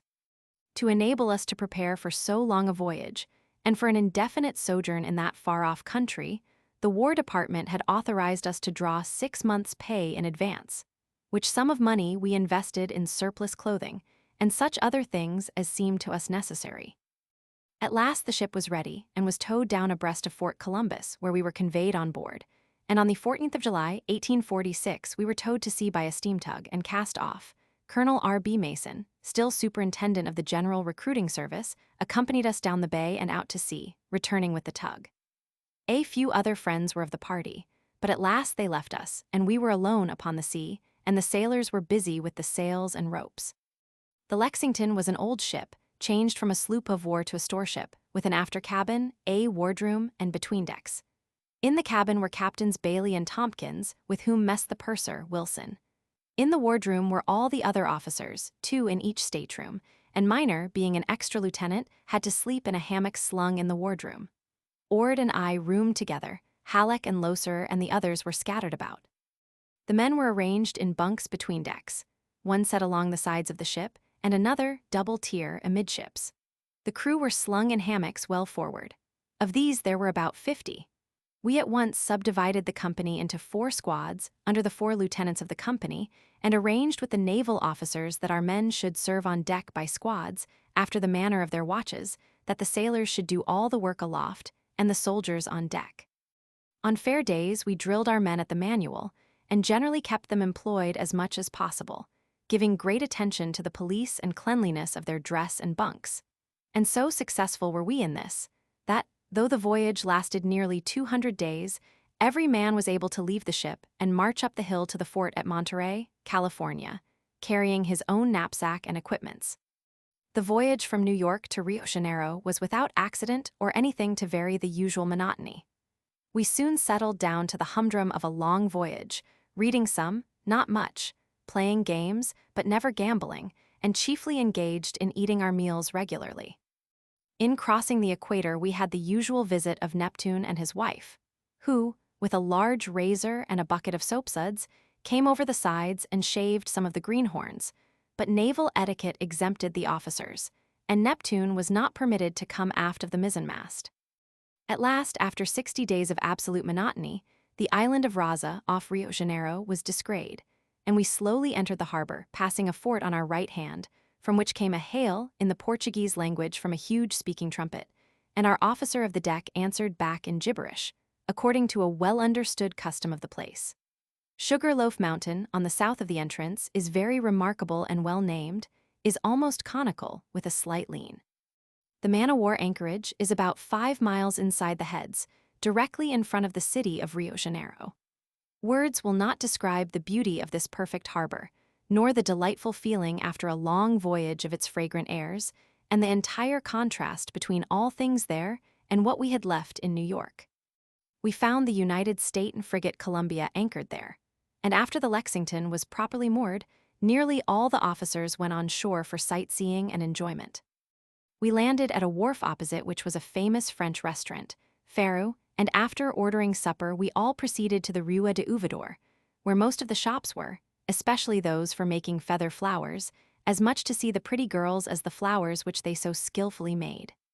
Thence we went to the theater, where, besides some opera, we witnessed the audience and saw the Emperor Dom Pedro and his Empress, the daughter of the King of Sicily. After the theater, we went back to the restaurant, where we had an excellent supper, with fruits of every variety and excellence, such as we had never seen before or even knew the names of. Supper being over, we called for the bill, and it was rendered in French with Brazilian currency. It footed up some 26,000 ris. The figures alarmed us, so we all put on the waiter's plate various coins in gold, which he took to the counter and returned the change, making the total about $16. The millraise is about $1, but being a paper money was at a discount, so as only to be worth about 56 cents in coin. The Lexington remained in Rio about a week, during which we visited the palace, a few miles in the country, also the Botanic Gardens, a place of infinite interest, with its specimens of tropical fruits, spices, etc., and indeed every place of note. The thing I best recall is a visit Halleck and I made to the Corcovado, a high mountain whence the water is conveyed for the supply of the city. We started to take a walk, and passed along the aqueduct, which approaches the city by a aries of arches, thence up the point of the hill to a place known as the Matter, or Fountain, to which all the water that drips from the leaves is conducted by tile gutters, and is carried to the city by an open stone aqueduct. Here we found Mr. Henry A. Wise, of Virginia, the United States Minister to Brazil, and a Dr. Garnett, United States Navy, his intended son-in-law. We had a very interesting conversation, in which Mr. Wise enlarged on the fact that Rio was supplied from the dews of heaven. For in the dry season, the water comes from the mists and fogs which hang around the Corcovado, drips from the leaves of the trees, and is conducted to the Matter fountain by miles of tile gutters. Halleck and I continued our ascent of the mountain, catching from points of the way magnificent views of the scenery round about Rio Janeiro. We reached near the summit what was called the Emperor's Coffee Plantation, where we saw coffee berries in their various stages, and the scaffolds on which the berries were dried before being cleaned. The coffee tree reminded me of the red-hot tree of Ohio, and the berries were somewhat like those of the same tree, 2 grains of coffee being enclosed in 1 berry. These were dried and cleaned of the husk by hand or by machinery. A short, steep ascent from this place carried us to the summit, from which is beheld one of the most picturesque views on earth. The Organ Mountains to the west and north, the ocean to the east, the city of Rio with its red-tiled houses at our feet, and the entire harbor like a map spread out, with innumerable bright valleys, make up a landscape that cannot be described by mere words. This spot is universally visited by strangers, and has often been described. After enjoying it immeasurably, we returned to the city by another route, tired but amply repaid by our long walk. In due time all had been done that was requisite, and the Lexington put to sea and resumed her voyage.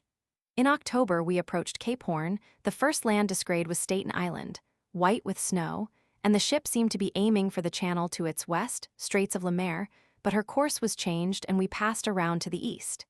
In time we saw Cape Horn, an island rounded like an oven, after which it takes its name, Orno's Oven. Here we experienced very rough weather, buffeting about under storm staysails, and spending nearly a month before the wind favored our passage and enabled the course of the ship to be changed for Valparaiso. One day we sailed parallel with a French sloop of war, and it was sublime to watch the 2 ships rising and falling in those long, deep swells of the ocean. All the time we were followed by the usual large flocks of Cape pigeons and albatrosses of every color. The former resembled the common barn pigeon exactly, but are in fact gulls of beautiful and varied colors, mostly dove color. We caught many with fishing lines baited with pork. We also took in the same way many albatrosses. The white ones are very large, and their down is equal to that of the swan. At last, Cape Horn and its swelling seas were left behind, and we reached Valparaiso in about 60 days from Rio. We anchored in the open roadstead and spent there about 10 days, visiting all the usual places of interest, its foretop, maintop, mizentop, etc. Halleck and Ord went up to Santiago, the capital of Chile, some 60 miles inland, but I did not go. Valparaiso did not impress me favorably at all. Seen from the sea, it looked like a long string of houses along the narrow beach, surmounted with red banks of earth, with little verdure and no trees at all. Northward the space widened out somewhat and gave room for a plaza, but the massive houses in that quarter were poor. We were there in November, corresponding to our early spring, and we enjoyed the large strawberries which abounded. The Independence frigate, Commodore Shubrick, came in while we were there, having overtaken us, bound also for California. We met there also the sloop of war Levant from California, and from the officers heard of many of the events that had transpired about the time the Navy, under Commodore Sloat, had taken possession of the country. All the necessary supplies being renewed in Valparaiso, the voyage was resumed. For nearly 40 days we had uninterrupted favorable winds, being in the trades, and having settled down to sailor habits, time passed without notice. We had brought with us all the books we could find in New York about California and had read them over and over again. Wilkes' Exploring Expedition, Dana's 2 Years Before the Mast, and Forbes' Account of the Missions.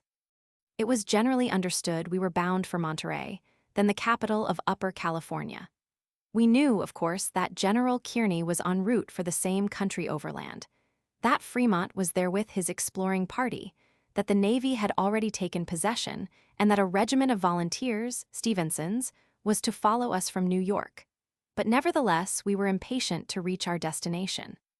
About the middle of January, the ship began to approach the California coast, of which the captain was duly cautious, because the English and Spanish charts differed some 15 miles in the longitude, and on all the charts, a current of 2 miles an hour was indicated northward along the coast. At last land was made one morning, and here occurred one of those accidents so provoking after a long and tedious voyage. Macomb, the master and regular navigator, had made the correct observations, but Nicholson during the night, by an observation on the North Star, put the ship some 20 miles farther south than was the case by the regular reckoning, so that Captain Bailey gave directions to alter the course of the ship more to the north, and to follow the coast up, and to keep a good lookout for Point Pinos that marks the location of Monterey Bay. The usual north wind slackened, so that when noon allowed Macomb to get a good observation, it was found that we were north of Ano Nuevo, the northern headland of Monterey Bay. The ship was put about, but little by little arose one of those southeast storms so common on the coast in winter, and we buffeted about for several days, cursing that unfortunate observation on the North Star, for, on first sighting the coast, had we turned for Monterey, instead of away to the north, we would have been snugly anchored before the storm. But the southeaster abated, and the usual northwest wind came out again, and we sailed steadily down into the roadstead of Monterey Bay. This is shaped somewhat like a fish hook, the barb being the harbor, the point being Point Pinos, the southern headland. Slowly the land came out of the water, the high mountains about Santa Cruz, the low beach of the Saunas, and the strongly marked ridge terminating in the sea in a point of dark pine trees. Then the line of whitewashed houses of adobe, backed by the groves of dark oaks, resembling old apple trees, and then we saw 2 vessels anchored close to the town. One was a small merchant brig, and another a large ship apparently dismasted. At last we saw a boat coming out to meet us, and when it came alongside, we were surprised to find Lieutenant Henry Wise, master of the Independence frigate that we had left at Valparaiso. Wise had come off to pilot us to our anchorage. While giving orders to the man at the wheel, he, in his peculiar fluent style, told to us, gathered about him, that the Independence had sailed from Valparaiso a week after us and had been in Monterey a week, that the Californians had broken out into an insurrection, that the naval fleet under Commodore Stockton was all down the coast about San Diego, that General Kearny had reached the country but had had a severe battle at San Pasqual and had been worsted, losing several officers and men, himself and others wounded. That war was then going on at Los Angeles, that the whole country was full of guerrillas, and that recently at Yerba Buena the alcalde, Lieutenant Bartlett, United States Navy, while out after cattle, had been lassoed, etc., etc. Indeed, in the short space of time that Wise was piloting our ship in, he told us more news than we could have learned on shore in a week. And being unfamiliar with the great distances, we imagined that we should have to debark and begin fighting at once. Swords were brought out, guns oiled and made ready, and everything was in a bustle when the old Lexington dropped her anchor on January 26, 1847, in Monterey Bay, after a voyage of 198 days from New York. Everything on shore looked bright and beautiful, the hills covered with grass and flowers, the live oaks so serene and homelike, and the low adobe houses, with red-tiled roofs and whitened walls, contrasted well with the dark pine trees behind, making a decidedly good impression upon us who had come so far to spy out the land. Nothing could be more peaceful in its looks than Monterey in January, 1847. We had already made the acquaintance of Commodore Shubrick and the officers of the Independence in Valparaiso, so that we again met as old friends. Immediate preparations were made for landing, and, as I was quartermaster and commissary, I had plenty to do. There was a small wharf and an adobe custom house in possession of the Navy. Also a barrack of 2 stories, occupied by some Marines, commanded by Lieutenant Maddox, and on a hill to the west of the town had been built a 2-story blockhouse of hewed logs occupied by a guard of sailors under command of Lieutenant Baldwin, United States Navy. Not a single modern wagon or cart was to be had in Monterey, nothing but the old Mexican cart with wooden wheels, drawn by 2 or 3 pairs of oxen, yoked by the horns. A man named Tom Cole had 2 or more of these, and he came into immediate requisition. The United States consul, and most prominent man there at the time, was Thomas O. Larkin, who had a store and a pretty good 2-story house occupied by his family. It was soon determined that our company was to land and encamp on the hill at the blockhouse, and we were also to have possession of the warehouse or custom house for storage. The company was landed on the wharf, and we all marched in full dress with knapsacks and arms to the hill and relieved the guard under Lieutenant Baldwin. Tents and camp equipage were hauled up, and soon the camp was established. I remained in a room at the custom house, where I could superintend the landing of the stores and their proper distribution. I had brought out from New York $20,000 commissary funds and $8,000 quartermaster funds, and as the ship contained about 6 months' supply of provisions, also a sawmill, gristmill, and almost everything needed, we were soon established comfortably. We found the people of Monterey a mixed set of Americans, native Mexicans, and Indians, about 1,000 all told. They were kind and pleasant, and seemed to have nothing to do, except such as owned ranches in the country for the rearing of horses and cattle. Horses could be bought at any price from $4 up to $16, but no horse was ever valued above a doubloon or Mexican ounce, $16.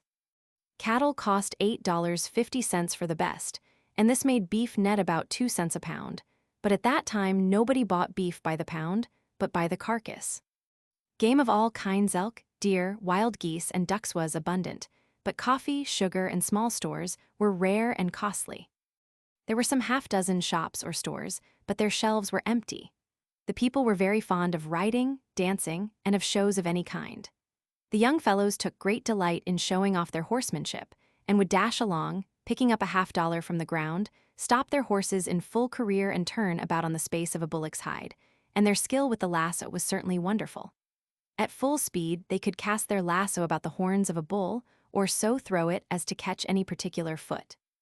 These fellows would work all day on horseback in driving cattle or catching wild horses for a mere nothing, but all the money offered would not have hired one of them to walk a mile.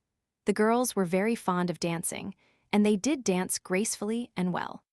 Every Sunday, regularly, we had a baile or dance, and sometimes interspersed through the week. I remember very well, soon after our arrival, that we were all invited to witness a play called Adam and Eve. Eve was personated by a pretty young girl known as Dolores Gomez, who, however, was dressed very unlike Eve, for she was covered with a petticoat and spangles. Adam was personated by her brother the same, who has since become somewhat famous as the person on whom is founded the McGarrahan claim. God Almighty was personated, and heaven's occupant seemed very human. Yet the play was pretty, interesting, and elicited universal applause. All the month of February we were by day preparing for our long stay in the country, and at night making the most of the balls and parties of the most primitive kind, picking up a smattering of Spanish, and extending our acquaintance with the people and the Costumbria del País. I can well recall that Ord and I, impatient to look inland, got permission and started for the mission of San Juan Bautista.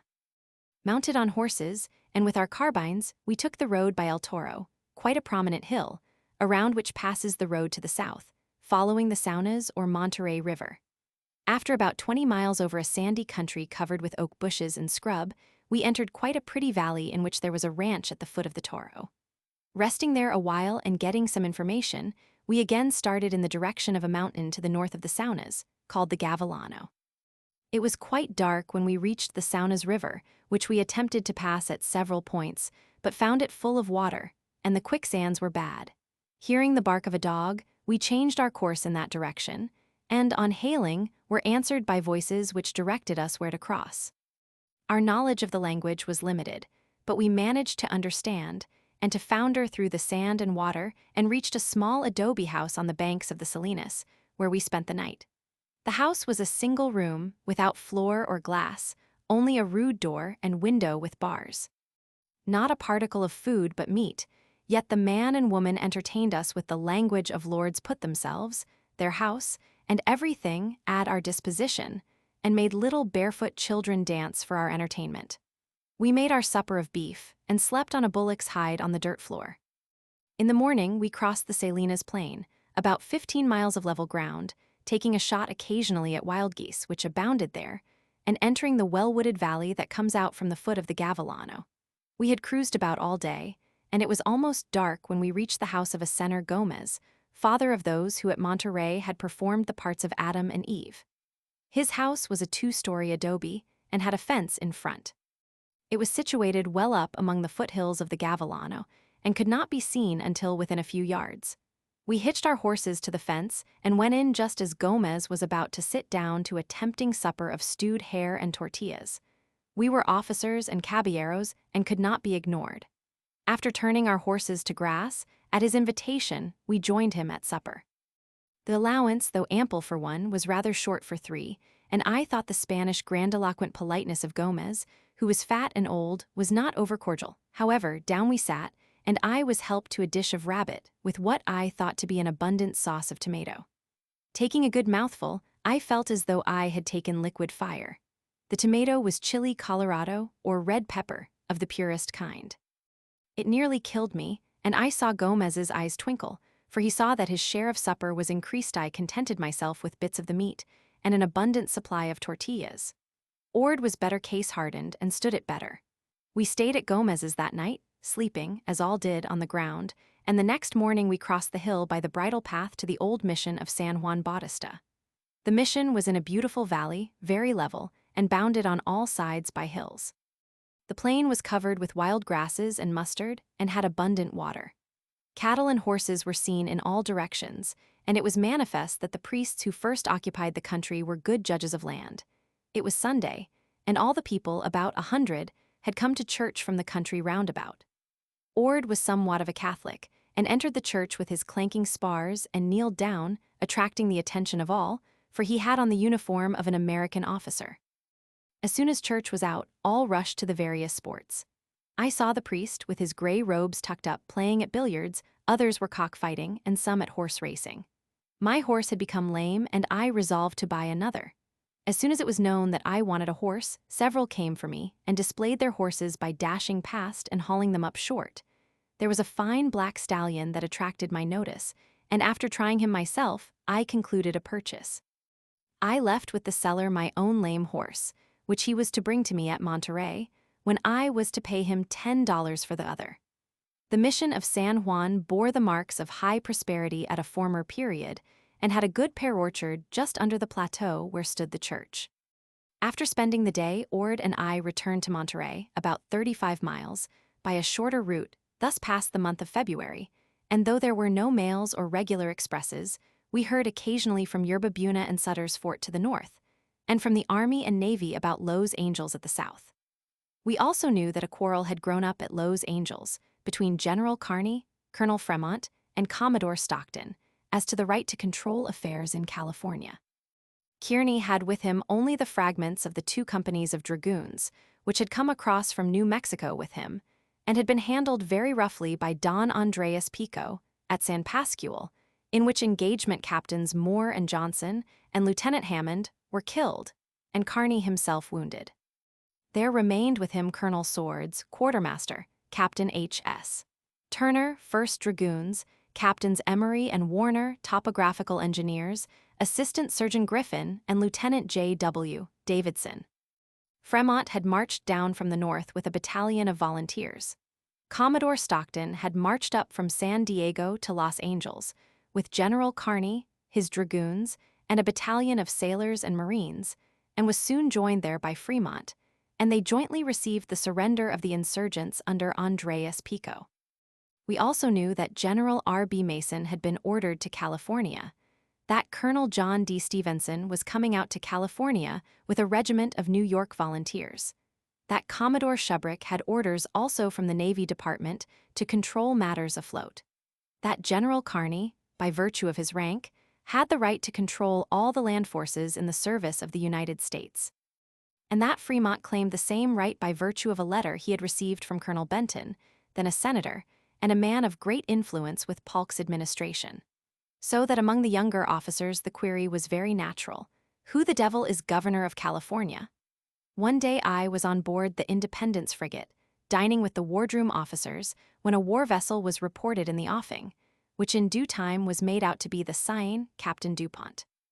After dinner we were all on deck to watch the new arrival, the ships meanwhile exchanging signals, which were interpreted that General Kearny was on board.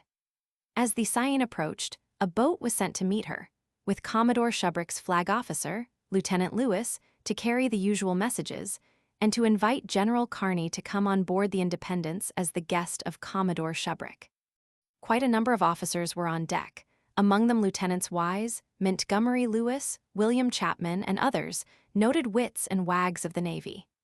In due time the Seine anchored close by, and our boat was seen returning with a stranger in the stern sheets, clothed in army blue.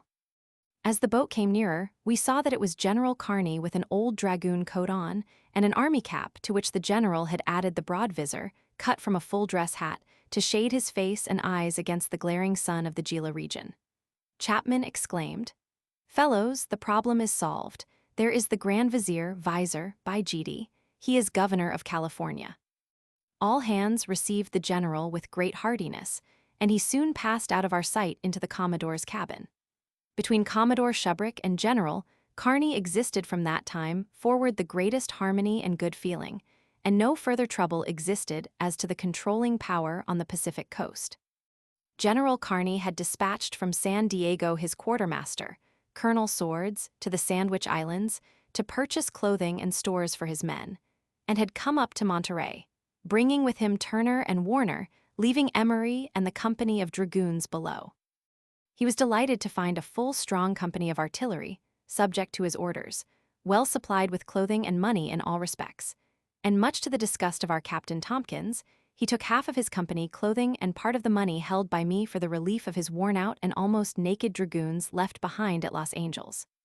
In a few days he moved on shore, took up his quarters at Larkin's house, and established his headquarters, with Captain Turner as his adjutant general.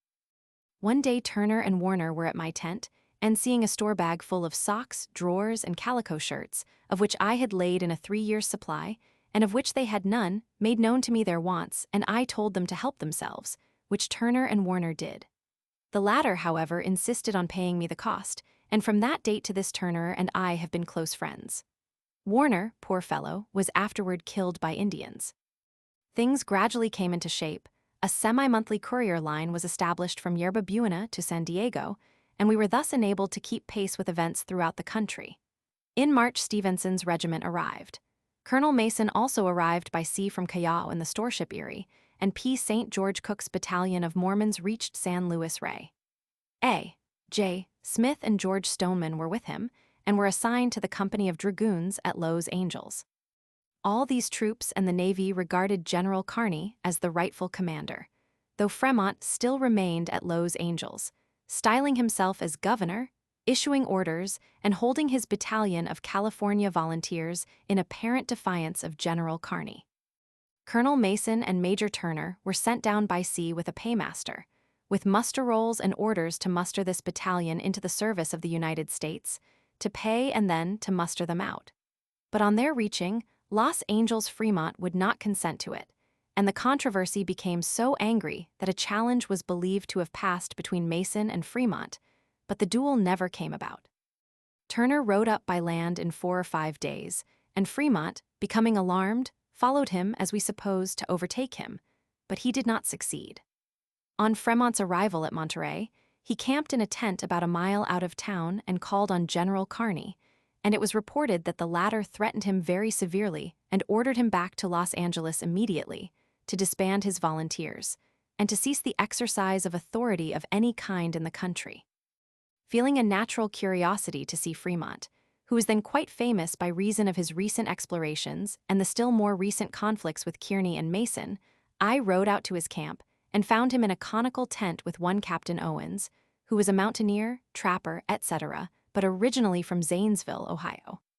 I spent an hour or so with Fremont in his tent, took some tea with him, and left without being much impressed with him.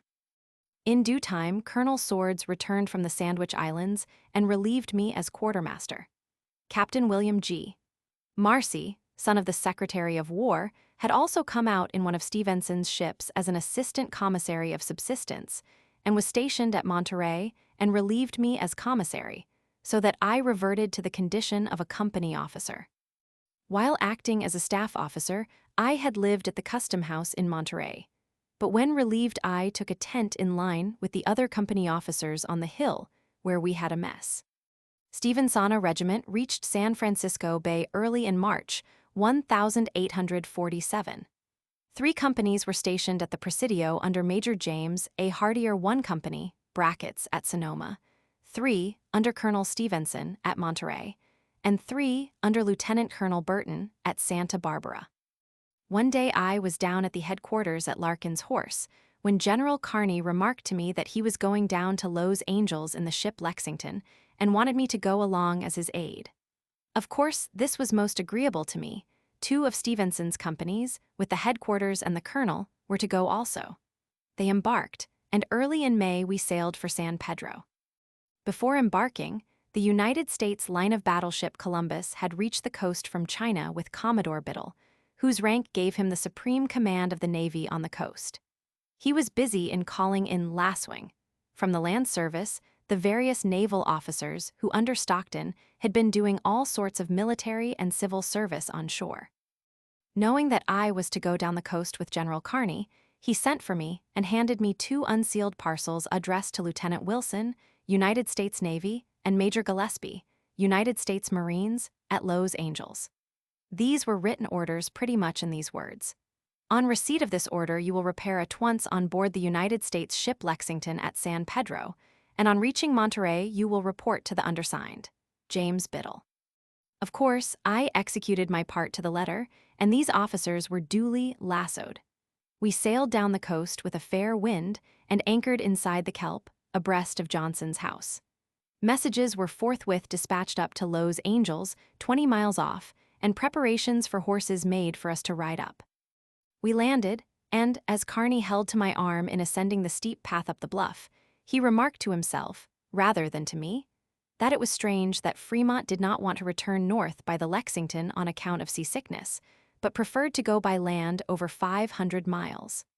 The younger officers had been discussing what the general would do with Fremont, who was supposed to be in a state of mutiny. Some thought he would be tried and shot, some that he would be carried back in irons, and all agreed that if anyone else than Fremont had put on such airs and had acted as he had done, Kearny would have shown him no mercy, for he was regarded as the strictest sort of a disciplinarian. We had a pleasant ride across the plain which lies between the seashore and Los Angeles, which we reached in about 3 hours, the infantry following on foot. We found Colonel P. St. George Cook living at the house of a Mr. Pryor, and the company of dragoons with A.J. Smith, Davidson, Stoneman, and Dr. Griffin quartered in an adobe house close by. Fremont held his court in the only 2-story frame house in the place. After some time spent at Pryor's house, General Kearny ordered me to call on Fremont to notify him of his arrival and that he desired to see him. I walked round to the house which had been pointed out to me as his, inquired of a man at the door if the colonel was in, was answered, yea, and was conducted to a large room on the 2nd floor, where very soon Fremont came in, and I delivered my message. As I was on the point of leaving, he inquired where I was going to, and I answered that I was going back to Pryor's house, where the general was, when he remarked that if I would wait a moment he would go along. Of course, I waited, and he soon joined me, dressed much as a Californian, with the peculiar high, broad-brimmed hat with a fancy cord, and we walked together back to Pryor's, where I left him with General Kearney. We spent several days very pleasantly at Los Angeles, then as now the chief pueblo of the South, famous for its grapes, fruits, and wines. There was a hill close to the town, from which we had a perfect view of the place. The surrounding country is level, utterly devoid of trees, except the willows and cottonwoods that line the Los Angeles Creek and the acequias, or ditches, which lead from it. The space of ground cultivated in vineyards seemed about 5 miles by 1, embracing the town. Every house had its enclosure of vineyard, which resembled a miniature orchard, the vines being very old, ranged in rows, trimmed very close, with irrigating ditches so arranged that a stream of water could be diverted between each row of vines. The Los Angeles and San Gabriel rivers are fed by melting snows from a range of mountains to the east, and the quantity of cultivated land depends upon the amount of water. This did not seem to be very large, but the San Gabriel River, close by, was represented to contain a larger volume of water, affording the means of greatly enlarging the space for cultivation. The climate was so moderate that oranges, figs, pomegranates, etc. were generally to be found in every yard or enclosure. At the time of our visit, General Kearney was making his preparations to return overland to the United States, and he arranged to secure a volunteer escort out of the battalion of Mormons that was then stationed at San Luis Rey, under Colonel Cook and a Major Hunt. This battalion was only enlisted for 1 year, and the time for their discharge was approaching, and it was generally understood that the majority of the men wanted to be discharged so as to join the Mormons who had halted at Salt Lake. But a lieutenant and about 40 men volunteered to return to Missouri as the escort of General Kearney. These were mounted on mules and horses, and I was appointed to conduct them to Monterey by land. Leaving the party at Los Angeles to follow by sea in the Lexington, I started with the Mormon detachment and traveled by land. We averaged about 30 miles a day, stopped 1 day at Santa Barbara, where I saw Colonel Burton, and so on by the usually traveled road to Monterey, reaching it in about 15 days, arriving some days in advance of the Lexington. This gave me the best kind of an opportunity for seeing the country, which was very sparsely populated indeed, except by a few families at the various missions. We had no wheeled vehicles, but packed our food and clothing on mules driven ahead, and we slept on the ground in the open air, the rainy season having passed. Fremont followed me by land in a few days, and by the end of May, General Kearney was already at Monterey to take his departure, leaving to succeed him in command Colonel R.B. Mason, 1st Dragoons. Our Captain Tompkins, too, had become discontented at his separation from his family, tendered his resignation to General Kearney, and availed himself of a sailing vessel bound for Callao to reach the east. Colonel Mason selected me as his adjutant general, and on the very last day of May, General Kearney, with his Mormon escort, with Colonel Cook, Colonel Swords, quartermaster, Captain Turner, and a naval officer, Captain Radford, took his departure for the east overland, leaving us in full possession of California and its fate. Fremont also left California with General Kearney, and with him departed all cause of confusion and disorder in the country. From that time forth no one could dispute the authority of Colonel Mason as in command of all the United States forces on shore, while the senior naval officer had a like control afloat. This was Commodore James Biddle, who had reached the station from China in the Columbus, and he in turn was succeeded by Commodore T. Ap Catesby Jones in the line of battleship Ohio. At that time, Monterey was our headquarters, and the naval commander for a time remained there, but subsequently San Francisco Bay became the chief naval rendezvous. Colonel R.B. Mason, 1st Dragoons, was an officer of great experience, of stern character, deemed by some harsh and severe, but in all my intercourse with him he was kind and agreeable. He had a large fund of good sense, and during our long period of service together, I enjoyed his unlimited confidence. He had been in his day a splendid shot and hunter, and often entertained me with characteristic anecdotes of Taylor, Twiggs, Worth, Harvey Martin Scott, etc., who were then in Mexico, gaining a national fame. California had settled down to a condition of absolute repose, and we naturally repined at our fate in being so remote from the war in Mexico, where our comrades were reaping large honors. Mason dwelt in a house not far from the custom house, with Captain Landman, United States Navy. I had a small adobe house back of Larkin's. Halleck and Dr. Murray had a small log house not far off. The company of artillery was still on the hill, under the command of Lieutenant Ord, engaged in building a fort whereon to mount the guns we had brought out in the Lexington, and also in constructing quarters out of hewn pine logs for the men.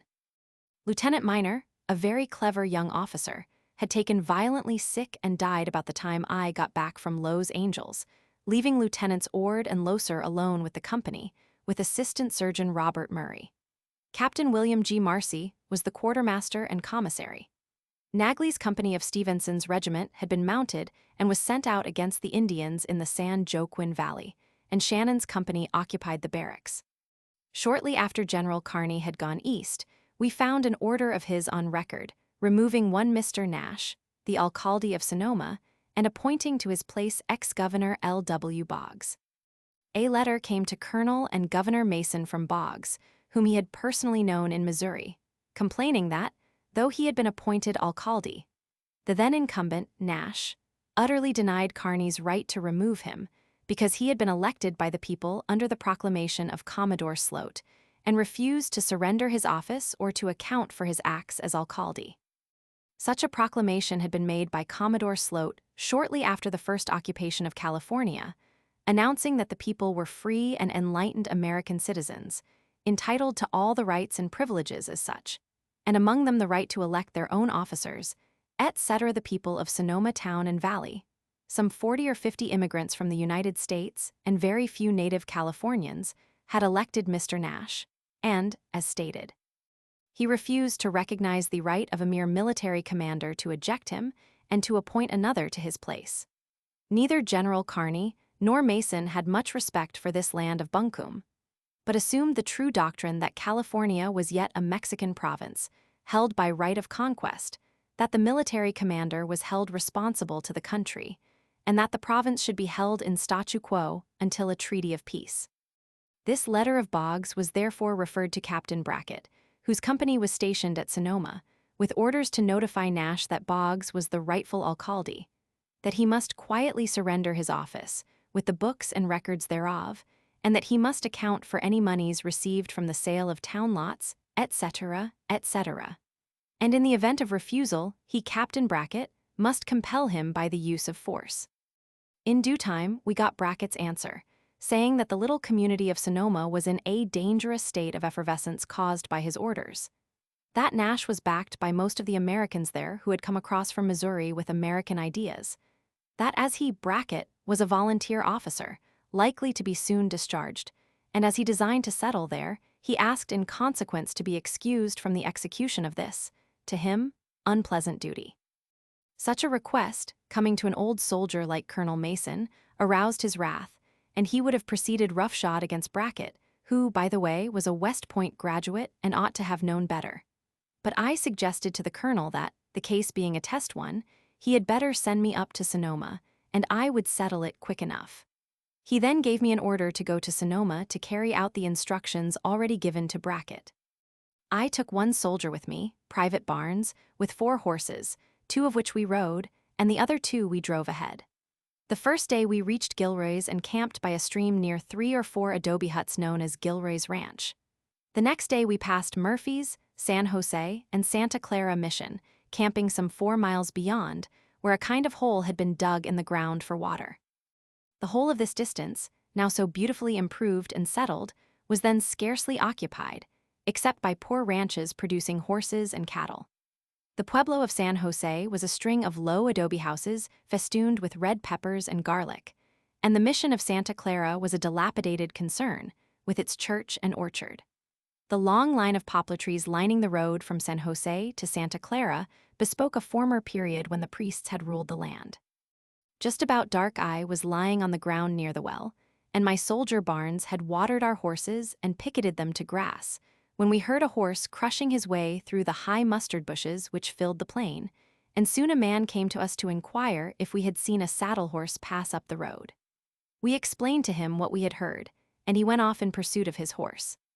Before dark he came back unsuccessful, and gave his name as Bidwell, the same gentleman who has since been a member of Congress, who is married to Miss Kennedy of Washington City and now lives in princely style at Chico, California.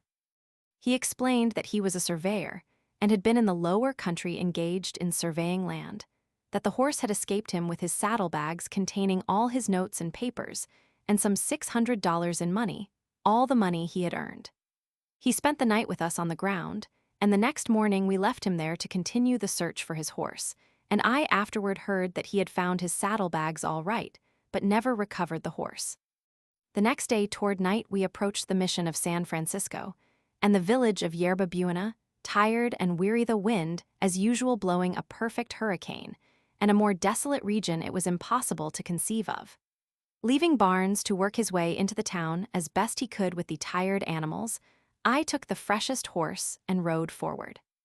I fell in with Lieutenant Fabius Stanley, United States Navy, and we rode into Yerba Buena together about an hour before sundown, there being nothing but a path from the mission into the town, deep and heavy with drift sand. My horse could hardly drag one foot after the other when we reached the old Hudson Bay Company's house, which was then the store of Howard and Mellis. There I learned where Captain Folsom, the quartermaster, was to be found. He was staying with a family of the name of Grimes, who had a small horse back of Howard's store, which must have been near where Sacramento Street now crosses Kearny. Folsom was a classmate of mine, had come out with Stevenson's regiment as quartermaster, and was at the time the chief quartermaster of the department.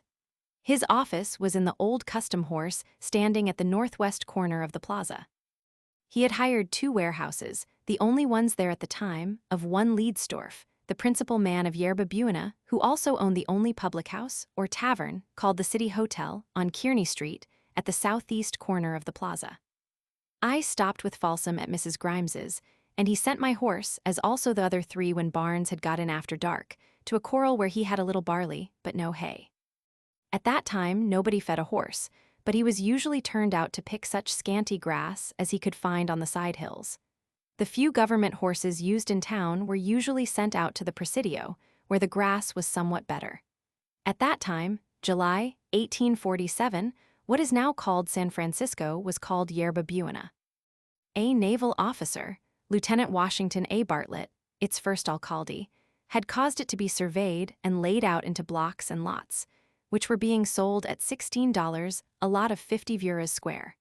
The understanding being that no single person could purchase of the alcalde more than 1 in-lot of 50 varas and 1 out-lot of 100 varas. Folsom, however, had got his clerks, orderlies, etc. to buy lots, and they, for a small consideration, conveyed them to him so that he was nominally the owner of a good many lots. Lieutenant Halleck had bought one of each kind, and so had Warner. Many naval officers had also invested, and Captain Folsom advised me to buy some, but I felt actually insulted that he should think me such a fool as to pay money for property in such a horrid place as Yerba Buena, especially ridiculing his quarter of the city, then called Happy Valley. At that day Montgomery Street was, as now, the business street, extending from Jackson to Sacramento, the water of the bay leaving barely room for a few houses on its east side, and the public warehouses were on a sandy beach about where the Bank of California now stands, viz., near the intersection of Sansom and California streets. Along Montgomery Street were the stores of Howard and Mellis, Frank Ward, Sherman and Ruckel, Ross and Co., and it may be 1 or 2 others. Around the plaza were a few houses, among them the City Hotel and the Custom House, single-story adobes with tiled roofs, and they were by far the most substantial and best houses in the place. The population was estimated at about 400, of whom Kanakas, natives of the Sandwich Islands, formed the bulk. At the foot of Clay Street was a small wharf which small boats could reach at high tide, but the principal landing place was where some stones had fallen into the water, about where Broadway now intersects Battery Street. On the steep bluff above had been excavated, by the Navy, during the year before, a bench, wherein were mounted a couple of Navy guns, styled the Battery, which, I suppose, gave name to the street. I explained to Folsom the object of my visit, and learned from him that he had no boat in which to send me to Sonoma, and that the only chance to get there was to borrow a boat from the Navy. The line of battleship Columbus was then lying at anchor off the town, and he said if I would get up early the next morning, I could go off to her in one of the market boats. Accordingly, I was up bright and early down at the wharf, found a boat, and went off to the Columbus to see Commodore Biddle. On reaching the ship and stating to the officer of the deck my business, I was shown into the Commodore's cabin and soon made known to him my object. Biddle was a small-sized man, but vivacious in the extreme. He had a perfect contempt for all humbug, and at once entered into the business with extreme alacrity. I was somewhat amused at the importance he attached to the step. He had a chaplain and a private secretary in a small room latticed off from his cabin, and he first called on them to go out, and when we were alone, he enlarged on the folly of Sloat's proclamation, giving the people the right to elect their own officers, and commended Kearney and Mason for nipping that idea in the bud and keeping the power in their own hands. He then sent for the First Lieutenant Drayton and inquired if there were among the officers on board any who had ever been in the upper bay, and learning that there was a midshipman, Whittaker, he was sent for. It so happened that this midshipman had been on a frolic on shore a few nights before, and was accordingly much frightened when summoned into the Commodore's presence. But as soon as he was questioned as to his knowledge of the bay, he was sensibly relieved, and professed to know everything about it. Accordingly, the long-boat was ordered with this midshipman and 8 sailors, prepared with water and provisions for several days' absence. Biddle then asked me if I knew any of his own officers, and which one of them I would prefer to accompany me. I knew most of them, and we settled down on Louis McLean. He was sent for, and it was settled that McLean and I were to conduct this important mission, and the Commodore enjoined on us complete secrecy, so as to ensure success, and he especially cautioned us against being pumped by his wardroom officers, Chapman, Lewis, Wise, etc., while on board his ship. With this injunction, I was dismissed to the wardroom, where I found Chapman, Lewis, and Wise dreadfully exercised at our profound secrecy. The fact that McLean and I had been closeted with the Commodore for an hour, that orders for the boat and stores had been made, that the chaplain and clerk had been sent out of the cabin, etc., all excited their curiosity, but McLean and I kept our secret well. The general impression was that we had some knowledge about the fate of Captain Montgomery's 2 sons and the crew that had been lost the year before. In 1846, Captain Montgomery commanded at Yerba Buena on board the St. Mary sloop of war, and he had a detachment of men stationed up at Sonoma. Occasionally, a boat was sent up with provisions or intelligence to them. Montgomery had 2 sons on board his ship, one a midshipman, the other his secretary. Having occasion to send some money up to Sonoma, he sent his 2 sons with a good boat and crew. The boat started with a strong breeze and a very large sail, was watched from the deck until she was out of sight, and has never been heard of since. There was, of course, much speculation as to their fate, some contending that the boat must have been capsized in San Pablo Bay, and that all were lost. Others contending that the crew had murdered the officers for the money, and then escaped. But so far as I know, not a man of that crew has ever been seen or heard of since. When at last the boat was ready for us, we started, leaving all hands, save the Commodore, impressed with the belief that we were going on some errand connected with the loss of the missing boat and crew of the St. Mary. We sailed directly north, up the bay and across San Pablo, reached the month of Sonoma Creek about dark, and during the night worked up the creek some 12 miles by means of the tide to a landing called the Embarcadero. To maintain the secrecy which the Commodore had enjoined on us, McLean and I agreed to keep up the delusion by pretending to be on a marketing expedition to pick up chickens, pigs, etc., for the mess of the Columbus, soon to depart for home. Leaving the midshipmen and 4 sailors to guard the boat, we started on foot with the other 4 for Sonoma Town, which we soon reached. It was a simple open square, around which were some adobe houses, that of General Vallejo occupying one side. On another was an unfinished 2-story adobe building, occupied as a barrack by Bracken's company. We soon found Captain Brackett, and I told him that I intended to take Nash a prisoner and convey him back to Monterey to answer for his mutinous behavior. I got an old sergeant of his company, whom I had known in the 3rd Artillery, quietly to ascertain the whereabouts of Nash, who was a bachelor, stopping with the family of a lawyer named Green. The sergeant soon returned, saying that Nash had gone over to Napa, but would be back that evening. So McLean and I went up to a farm of some pretensions, occupied by one Andreas Hopner, with a pretty Sitka wife who lived a couple of miles above Sonoma, and we bought of him some chickens, pigs, etc. We then visited Governor Boggs's family and that of General Vallejo, who was then, as now, one of the most prominent and influential natives of California. About dark, I learned that Nash had come back, and then, giving Brackett orders to have a cart ready at the corner of the plaza, McLean and I went to the house of Green. Posting an armed sailor on each side of the house, we knocked at the door and walked in. We found Green, Nash, and 2 women at supper. I inquired if Nash were in and was first answered no, but one of the women soon pointed to him and he rose. We were armed with pistols and the family was evidently alarmed. I walked up to him and took his arm and told him to come along with me. He asked me, "Where?" And I said, "Monterey." "Why?" I would explain that more at leisure. Green put himself between me and the door and demanded, in theatrical style, why I dared arrest a peaceable citizen in his house. I simply pointed to my pistol and told him to get out of the way, which he did. Nash asked to get some clothing, but I told him he should want for nothing. We passed out, Green following us with loud words, which brought the 4 sailors to the front door, when I told him to hush up or I would take him prisoner also. About that time, one of the sailors, handling his pistol carelessly, discharged it and Green disappeared very suddenly. We took Nash to the cart, put him in, and proceeded back to our boat. The next morning we were gone. Nash being out of the way, Boggs entered on his office, and the right to appoint or remove from civil office was never again questioned in California during the military regime. Nash was an old man and was very much alarmed for his personal safety. He had come across the plains and had never yet seen the sea. While on our way down the bay, I explained fully to him the state of things in California, and he admitted he had never looked on it in that light before, and professed a willingness to surrender his office. But having gone so far, I thought it best to take him to Monterey. On our way down the bay, the wind was so strong as we approached the Columbus that we had to take refuge behind Yerba Buena Island, then called Goat Island, where we landed, and I killed a gray seal.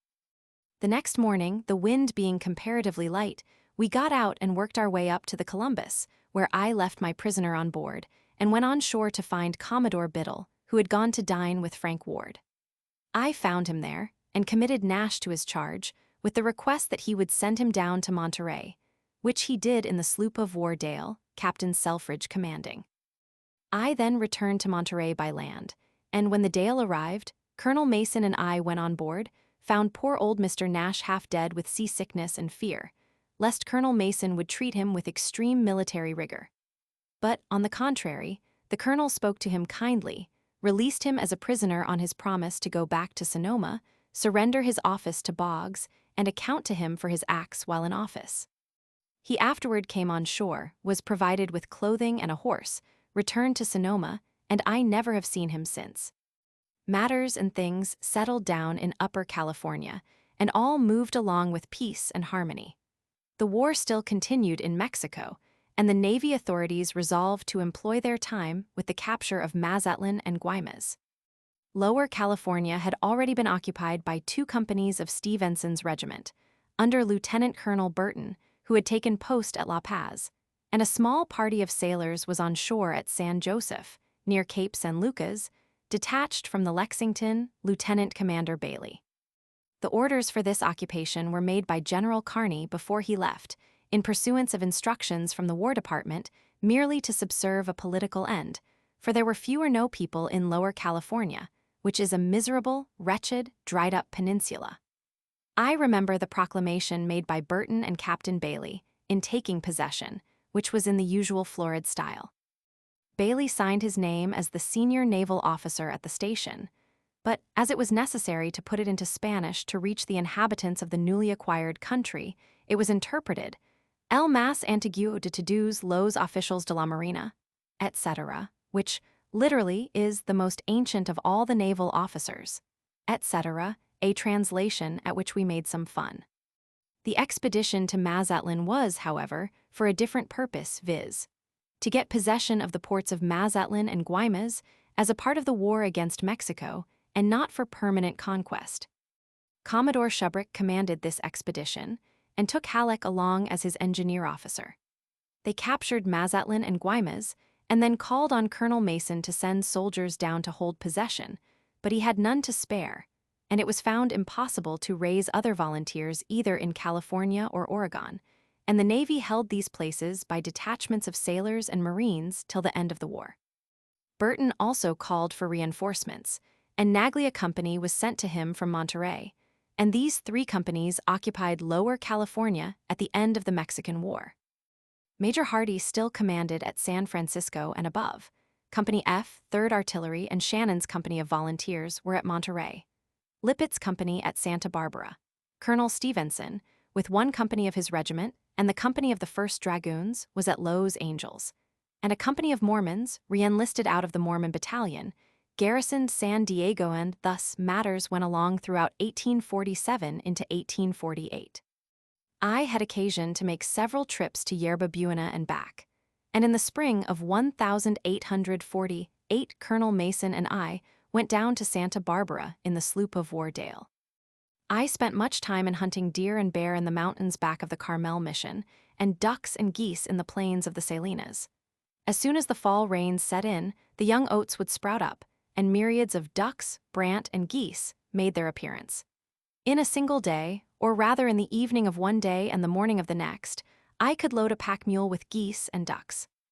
They had grown somewhat wild from the increased number of hunters, yet, by marking well the place where a flock lighted, I could, by taking advantage of gullies or the shape of the ground, creep up within range, and, giving one barrel on the ground, and the other as they rose, I have secured as many as 9 at one discharge. Colonel Mason on one occasion killed 11 geese by one discharge of small shot. The seasons in California are well marked. About October and November the rains begin, and the whole country, plains and mountains, becomes covered with a bright green grass, with endless flowers. The intervals between the rains give the finest weather possible. These rains are less frequent in March, and cease altogether in April and May, when gradually the grass dies and the whole aspect of things changes, first to yellow, then to brown, and by midsummer all is burnt up and dry as an ash heap. When General Kearny first departed, we took his office at Larkin's, but shortly afterward we had a broad stairway constructed to lead from the outside to the upper front porch of the barracks. By cutting a large door through the adobe wall, we made the upper room in the center our office, and another side room, connected with it by a door, was Colonel Mason's private office. I had a single clerk, a soldier named Bodden, and William E.P. Hartnell, citizen, also had a table in the same room. He was the government interpreter and had charge of the civil archives. After Halleck's return from Mazatlan, he was, by Colonel Mason, made Secretary of State, and he then had charge of the civil archives, including the land titles, of which Fremont first had possession, but which had reverted to us when he left the country. I remember one day, in the spring of 1848, that 2 men, Americans, came into the office and inquired for the governor. I asked their business, and one answered that they had just come down from Captain Sutter on special business, and they wanted to see Governor Mason in person. I took them in to the colonel and left them together. After some time, the colonel came to his door and called to me. I went in, and my attention was directed to a series of papers unfolded on his table, in which lay about half an ounce of placer gold. Mason said to me, "What is that?" I touched it and examined 1 or 2 of the larger pieces and asked, "Is it gold?" Mason asked me if I had ever seen native gold. I answered that in 1844 I was in Upper Georgia, and there saw some native gold, but it was much finer than this, and that it was in files or in transparent quills. But I said that, if this were gold, it could be easily tested first by its malleability and next by acids. I took a piece in my teeth, and the metallic luster was perfect. I then called to the clerk, Bodden, to bring an axe and hatchet from the backyard. When these were brought, I took the largest piece and beat it out flat, and beyond doubt it was metal, and a pure metal. Still, we attached little importance to the fact, for gold was known to exist at San Fernando, at the south, and yet was not considered of much value. Colonel Mason then handed me a letter from Captain Sutter, addressed to him, stating that he, Sutter, was engaged in erecting a sawmill at Coloma, about 40 miles up the American Fork, above his fort at New Helvetia, for the general benefit of the settlers in that vicinity, that he had incurred considerable expense and wanted a preemption to the quarter section of land on which the mill was located, embracing the tail race in which this particular gold had been found. Mason instructed me to prepare a letter in answer for his signature. I wrote off a letter, reciting that California was yet a Mexican province, simply held by us as a conquest, that no laws of the United States yet applied to it, much less the land laws or preemption laws, which could only apply after a public survey. Therefore, it was impossible for the governor to promise him, Sutter, a title to the land. Yet, as there were no settlements within 40 miles, he was not likely to be disturbed by trespassers. Colonel Mason signed the letter, handed it to one of the gentlemen who had brought the sample of gold, and they departed. That gold was the first discovered in the Sierra Nevada, which soon revolutionized the whole country and actually moved the whole civilized world. About this time, May and June 1848, far more importance was attached to quicksilver. One mine, the New Almaden, 12 miles south of San Jose, was well known and was in possession of the agent of a Scotch gentleman named Forties, who at the time was British consul at Tepic, Mexico. Mr. Forties came up from San Blas in a small brig, which proved to be a Mexican vessel. The vessel was seized, condemned, and actually sold, but Forties was wealthy and bought her in. His title to the quicksilver mine was, however, never disputed, as he had bought it regularly, before our conquest of the country, from another British subject, also named Forties, a resident of Santa Clara Mission, who had purchased it of the discoverer, a priest. But the boundaries of the land attached to the mine were even then in dispute. Other men were in search of quicksilver, and the whole range of mountains near the New Almaden mine was stained with the brilliant red of the sulfuret of mercury, cinnabar.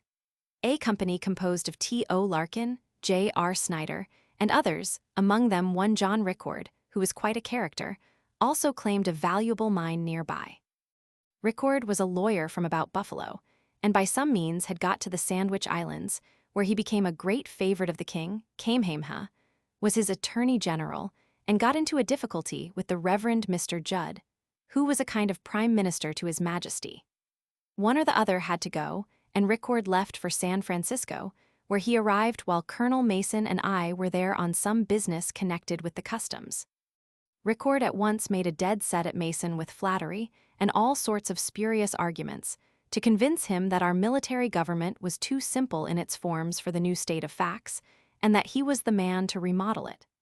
I had heard a good deal to his prejudice, and did all I could to prevent Mason taking him into his confidence. We then started back for Monterey. Ricord was along, and night and day he was harping on his scheme, but he disgusted Colonel Mason with his flattery, and on reaching Monterey, he opened what he called a law office, but there were neither courts nor clients, so necessity forced him to turn his thoughts to something else, and quicksilver became his hobby. In the spring of 1848, an appeal came to our office from San Jose, which compelled the governor to go up in person. Lieutenant Loser and I, with a couple of soldiers, went along. At San Jose, the governor held some kind of a court, in which Ricord and the alcalde had a warm dispute about a certain mine which Ricord, as a member of the Larkin Company, had opened within the limits claimed by the New Almaden Company. On our way up, we had visited the ground, and were therefore better prepared to understand the controversy. We had found at New Almaden Mr. Walkinshaw, a fine Scotch gentleman, the resident agent of Mr. Forbes. He had built in the valley, near a small stream, a few board houses, and some 4 or 5 furnaces for the distillation of the mercury. These were very simple in their structure, being composed of whalers' kettles, set in masonry. These kettles were filled with broken ore about the size of macadam stone, mingled with lime. Another kettle, reversed, formed the lid, and the seam was luted with clay. On applying heat, the mercury was volatilized and carried into a chimney stack, where it condensed and flowed back into a reservoir, and then was led in pipes into another kettle outside. After witnessing this process, we visited the mine itself, which outcropped near the apex of the hill, about 1,000 feet above the furnaces. We found wagons hauling the mineral down the hill and returning empty, and in the mines quite a number of Sonora miners were blasting and driving for the beautiful ore cinnabar. It was then, and is now, a most valuable mine. The adit of the mine was at the apex of the hill, which drooped off to the north. We rode along this hill and saw where many openings had been begun, but these, proving of little or no value, had been abandoned. 3 miles beyond, on the west face of the bill, we came to the opening of the Larkin Company. There was evidence of a good deal of work, but the mine itself was filled up by what seemed a landslide. The question involved in the lawsuit before the alcalde at San Jose was, first, whether the mine was or was not on the land belonging to the new Almaden property, and, next, whether the company had complied with all the conditions of the mite laws of Mexico, which were construed to be still in force in California. These laws required that anyone who discovered a valuable mine on private land should first file with the alcalde, or judge of the district, a notice and claim for the benefits of such discovery. Then the mine was to be opened and followed for a distance of at least 100 feet within a specified time, and the claimants must take out samples of the mineral and deposit the same with the alcalde, who was then required to inspect personally the mine to see that it fulfilled all the conditions of the law before he could give a written title. In this case, the alcalde had been to the mine and had possession of samples of the ore. But as the mouth of the mine was closed up, as alleged from the act of God, by a landslide, it was contended by Ricord and his associates that it was competent to prove by good witnesses that the mine had been opened into the hill 100 feet, and that, by no negligence of theirs, it had caved in.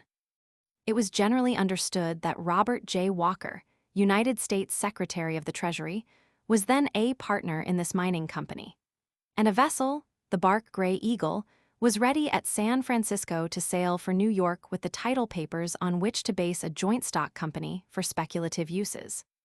I think the alcalde was satisfied that the law had been complied with, that he had given the necessary papers, and, as at that time there was nothing developed to show fraud, the governor, Mason, did not interfere. At that date there was no public house or tavern in San Jose where we could stop, so we started toward Santa Cruz and encamped about 10 miles out, to the west of the town, where we fell in with another party of explorers, of whom Ruckel of San Francisco was the head. And after supper, as we sat around the campfire, the conversation turned on quicksilver in general, and the result of the contest in San Jose in particular. Mason was relating to Ruckel the points and the arguments of Ricord, that the company should not suffer from an act of God, viz., the caving in of the mouth of the mine, when a man named Cash, a fellow who had once been in the quartermaster's employ as a teamster, spoke up. Governor Mason, did Judge Ricord say that? Yes, said the governor, and then Cash related how he and another man, whose name he gave, had been employed by Ricord to undermine a heavy rock that rested above the mouth of the mine, so that it tumbled down, carrying with it a large quantity of earth, and completely filled it up as we had seen. And, said Cash, it took us 3 days of the hardest kind of work. This was the act of God, and on the papers procured from the alcalde at that time, I understand, was built a huge speculation, by which thousands of dollars changed hands in the United States and were lost. This happened long before the celebrated McGarahan claim, which has produced so much noise, and which still is being prosecuted in the courts and in Congress. On the next day we crossed over the Santa Cruz Mountains, from which we had sublime views of the scenery, first looking east toward the lower bay of San Francisco, with the bright plains of Santa Clara and San Jose, and then to the west upon the ocean, the town of Monterey being visible 60 miles off. If my memory is correct, we beheld from that mountain the firing of a salute from the battery at Monterey, and counted the number of guns from the white puffs of smoke, but could not hear the sound. That night we slept on piles of wheat in a mill at Sockwell near Santa Cruz, and our supplies being short, I advised that we should make an early start next morning, so as to reach the ranch of Don Juan Antonio Vallejo, a particular friend, who had a large and valuable cattle ranch on the Pajero River, about 20 miles on our way to Monterey. Accordingly, we were off by the first light of day, and by 9 o'clock we had reached the ranch. It was on a high point of the plateau, overlooking the plain of the Pajero, on which were grazing numbers of horses and cattle. The house was of adobe, with a long range of adobe huts occupied by the semi-civilized Indians, who at that time did all the labor of a ranch, the herding and marking of cattle, breaking of horses, and cultivating the little patches of wheat and vegetables which constituted all the farming of that day. Everything about the house looked deserted, and seeing a small Indian boy leaning up against a post, I approached him and asked him in Spanish, "Where is the master?"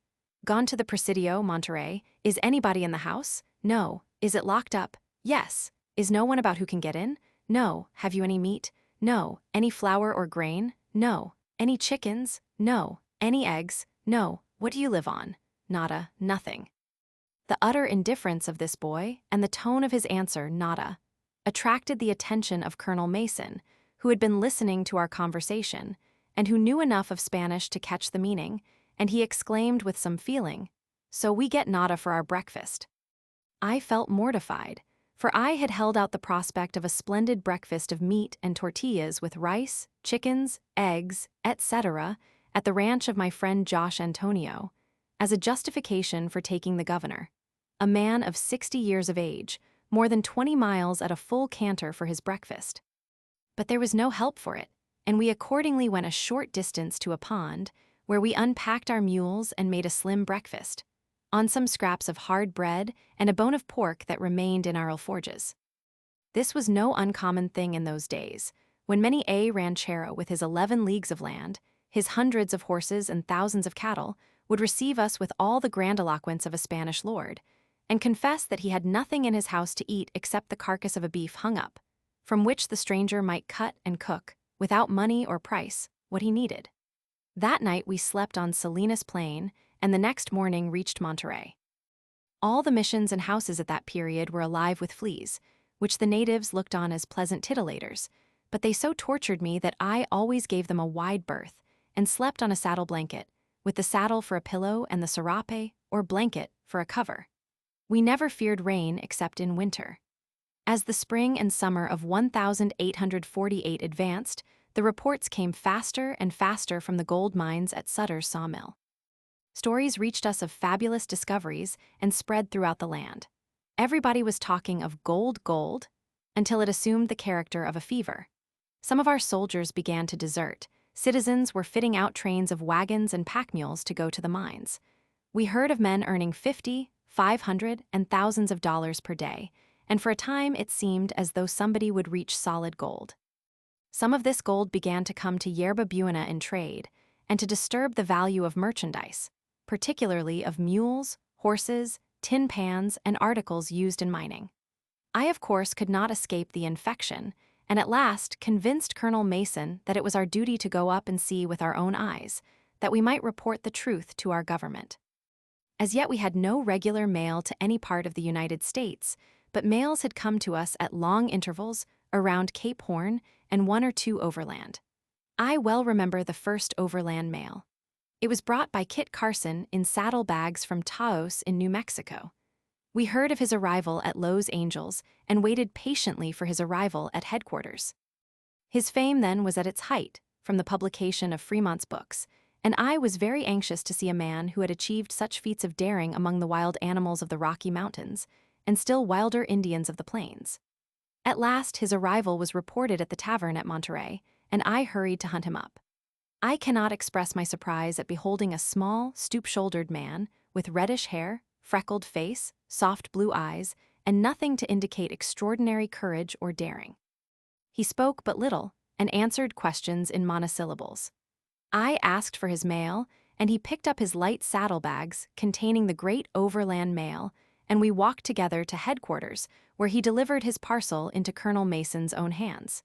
He spent some days in Monterey, during which time we extracted with difficulty some items of his personal history. He was then by commission a lieutenant in the regiment of mounted rifles serving in Mexico under Colonel Sumner. And, as he could not reach his regiment from California, Colonel Mason ordered that for a time he should be assigned to duty with A.J. Smith's company, 1st Dragoons, at Los Angeles. He remained at Los Angeles some months, and was then sent back to the United States with dispatches, traveling 2,000 miles almost alone, in preference to being encumbered by a large party. Toward the close of June, 1848, the gold fever being at its height, by Colonel Mason's orders I made preparations for his trip to the newly discovered gold mines at Sutter's Fort. I selected 4 good soldiers, with Aaron, Colonel Mason's black servant, and a good outfit of horses and pack mules. We started by the usually traveled route for Yerba Buena. There Captain Folsom and 2 citizens joined our party. The first difficulty was to cross the bay to Sausalito. Folsom, as quartermaster, had a sort of scow with a large sail, with which to discharge the cargoes of ships that could not come within a mile of the shore. It took nearly the whole day to get the old scow up to the only wharf there, and then the water was so shallow that the scow, with its load of horses, would not float at the first high tide. But by infinite labor on the next tide, she was got off and safely crossed over to Sausalito. We followed in a more comfortable schooner. Having safely landed our horses and mules, we picked up and rode to San Rafael Mission, stopping with Don Timoteo Murphy.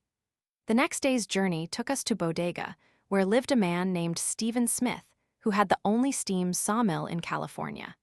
He had a Peruvian wife and employed a number of absolutely naked Indians in making adobes.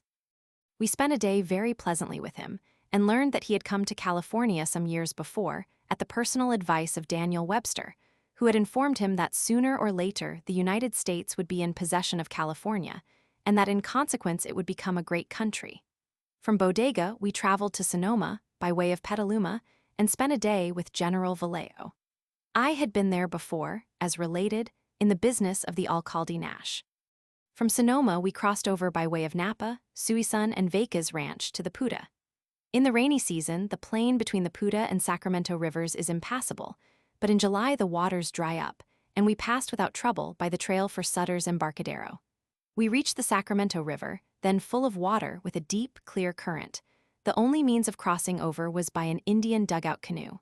We began by carrying across our packs and saddles, and then our people. When all things were ready, the horses were driven into the water, one being guided ahead by a man in the canoe.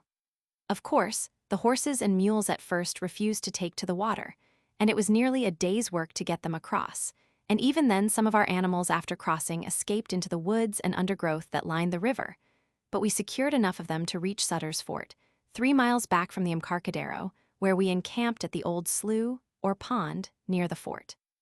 On application, Captain Butter sent some Indians back into the bushes, who recovered and brought in all our animals.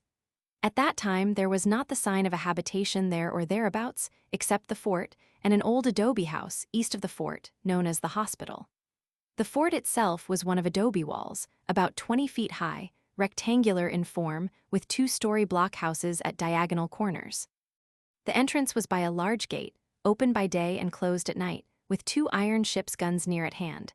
Inside there was a large house with a good shingle roof used as a storehouse, and all round the walls were ranged rooms, the fort wall being the outer wall of the house. The inner wall also was of adobe. These rooms were used by Captain Sutter himself and by his people. He had a blacksmith's shop, carpenter's shop, etc., and other rooms where the women made blankets. Sutter was monarch of all he surveyed, and had authority to inflict punishment even unto death, a power he did not fail to use. He had horses, cattle, and sheep, and of these he gave liberally and without price to all in need. He caused to be driven into our camp a beef and some sheep, which were slaughtered for our use. Already the gold mines were beginning to be felt.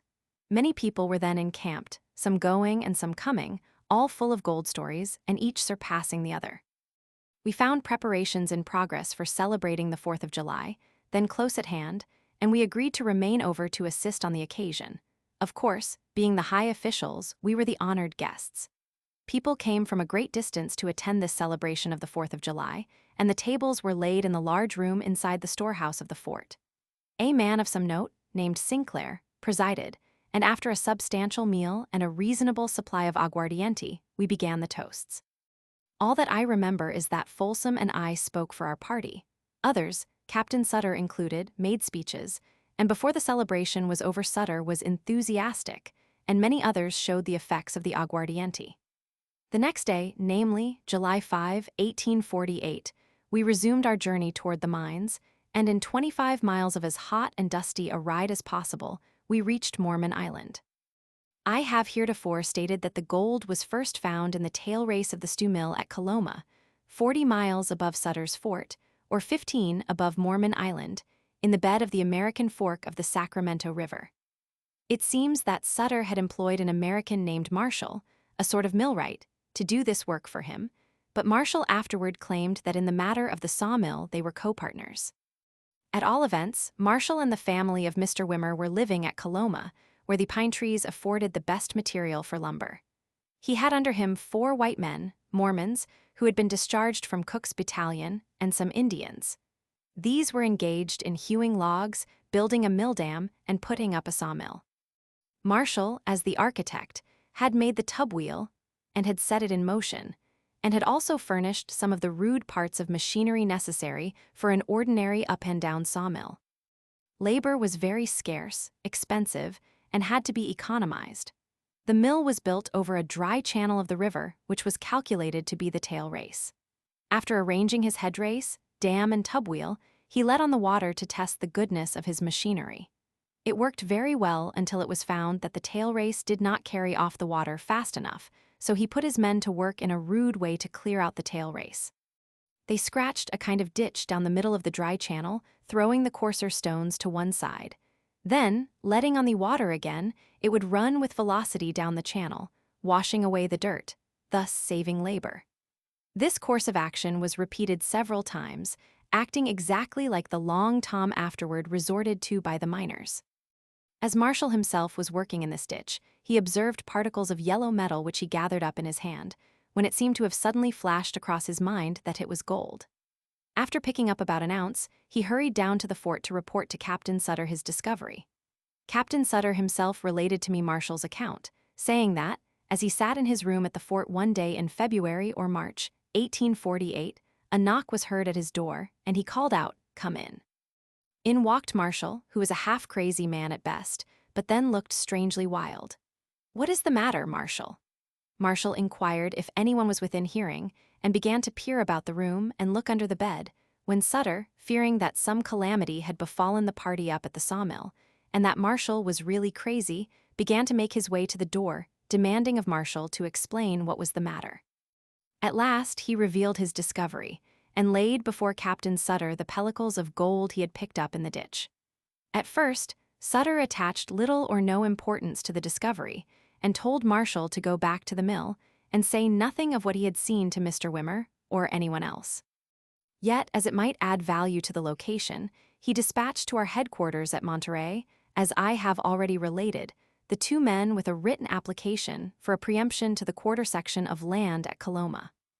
Marshall returned to the mill, but could not keep out of his wonderful ditch, and by some means the other men employed there learned his secret. They then wanted to gather the gold, and Marshall threatened to shoot them if they attempted it.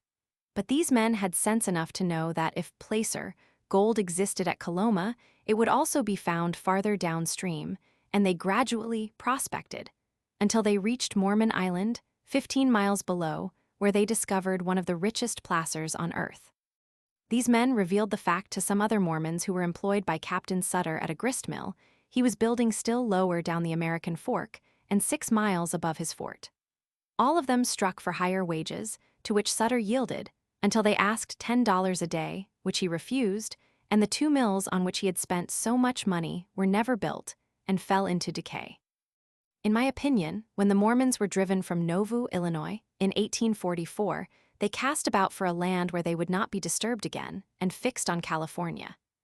In the year 1845, a ship, the Brooklyn, sailed from New York for California with a colony of Mormons, of which Sam Brannan was the leader, and we found them there on our arrival in January 1847.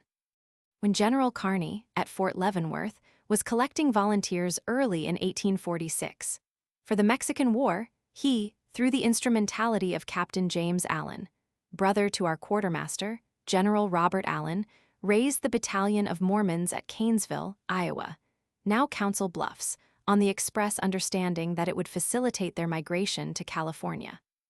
But when the Mormons reached Salt Lake, in 1846, they learned that they had been forestalled by the United States forces in California, and they then determined to settle down where they were. Therefore, when this battalion of 5 companies of Mormons, raised by Allen, who died on the way and was succeeded by Cook, was discharged at Los Angeles, California in the early summer of 1847, most of the men went to their people at Salt Lake, with all the money received, as pay from the United States, invested in cattle and breeding horses. One company re-enlisted for another year, and the remainder sought work in the country. As soon as the fame of the gold discovery spread through California, the Mormons naturally turned to Mormon Island, so that in July 1848, we found about 300 of them there at work. Sam Brannan was on hand as the high priest, collecting the tithes. Clark of Clark's Point, an early pioneer, was there also, and nearly all the Mormons who had come out in the Brooklyn or who had stayed in California after the discharge of their battalion had collected there. I recall the scene as perfectly today as though it were yesterday. In the midst of a broken country, all parched and dried by the hot sun of July, sparsely wooded with live oaks and straggling pines, lay the valley of the American River, with its bold mountain stream coming out of the snowy mountains to the east. In this valley is a fiat or gravel bed, which in high water is an island or is overflown, but at the time of our visit was simply a level gravel bed of the river. On its edges men were digging and filling buckets with the finer earth and gravel, which was carried to a machine made like a baby's cradle, open at the foot, and at the head a plate of sheet iron or zinc, punctured full of holes. On this metallic plate was emptied the earth, and water was then poured on it from buckets, while one man shook the cradle with violent rocking by a handle. On the bottom were nailed cleats of wood. With this rude machine, 4 men could earn from $40 to $100 a day, averaging $16 or a gold ounce per man per day.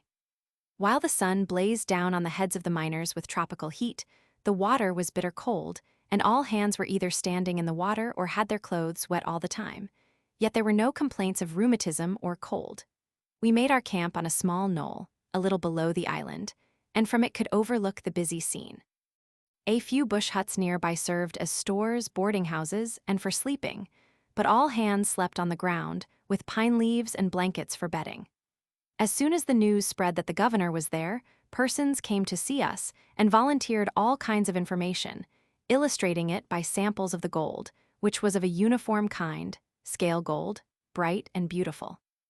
A large variety of every conceivable shape and form was found in the smaller gulches roundabout, but the gold in the riverbed was uniformly scale gold. I remember that Mr. Clark was in camp, talking to Colonel Mason about matters and things generally, when he inquired, "Governor, what business has Sam Brannan to collect the tithes here?" Clark admitted that Brannan was the head of the Mormon Church in California, and he was simply questioning as to Brannan's right, as high priest, to compel the Mormons to pay him the regular tithes. Colonel Mason answered, "Brannan has a perfect right to collect the tax if you Mormons are fools enough to pay it." "Then," said Clark, "I for one won't pay it any longer." Colonel Mason added, "This is public land, and the gold is the property of the United States. All of you here are trespassers, but, as the government is benefited by your getting out the gold, I do not intend to interfere."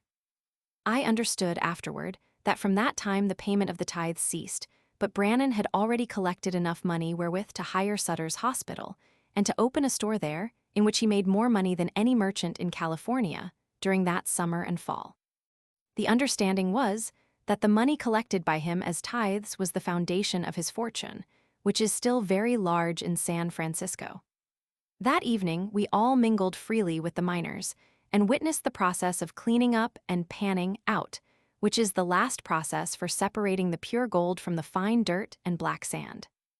The next day we continued our journey up the valley of the American Fork, stopping at various camps where mining was in progress, and about noon we reached Coloma, the place where gold had been first discovered.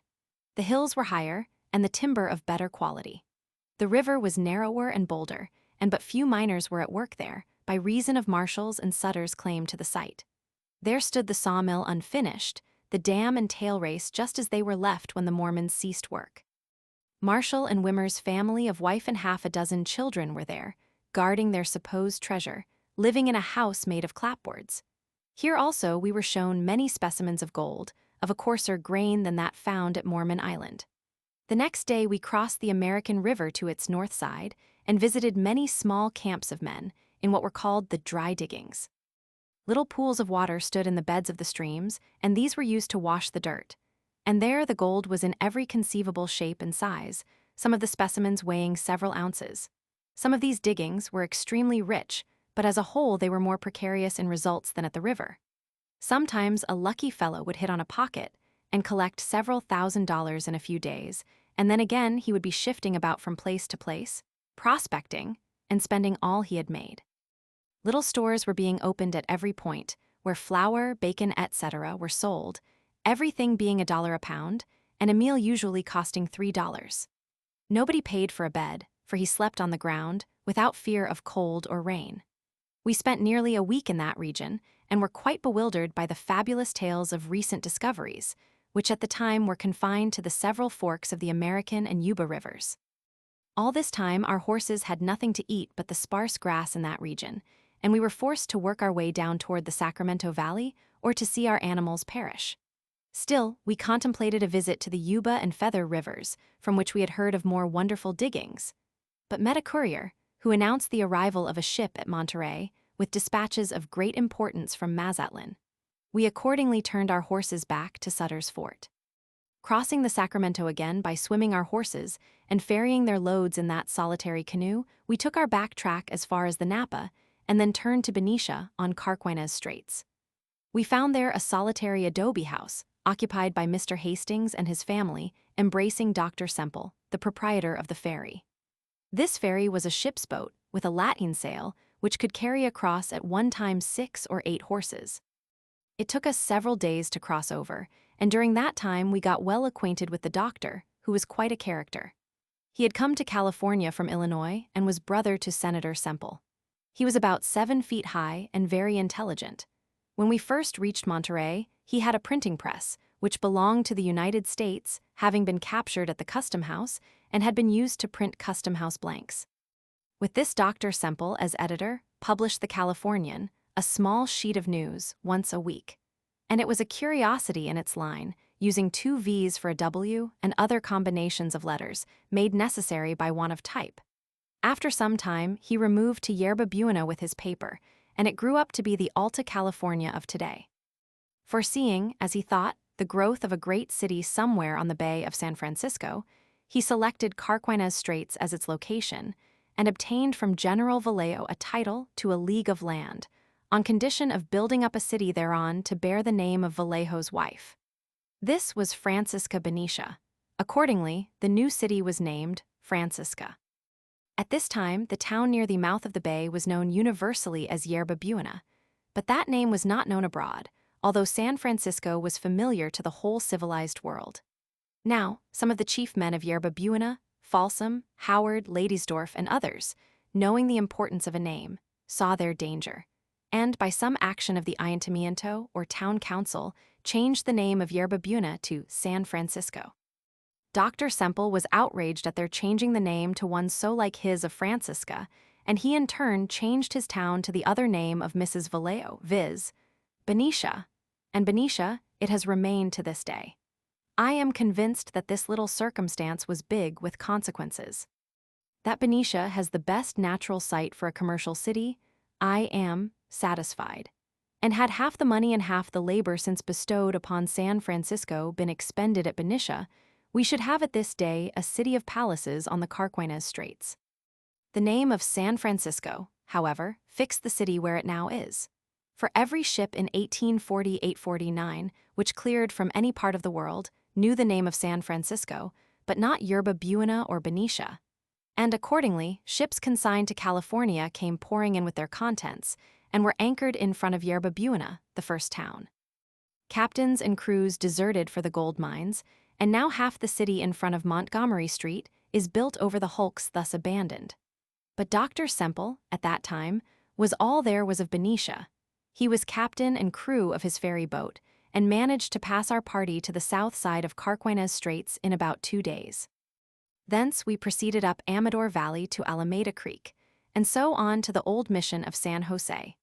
Thence to the pueblo of San Jose, where Folsom and those belonging in Yerba Buena went in that direction, and we continued on to Monterey, our party all the way giving official sanction to the news from the gold mines and adding new force to the fever.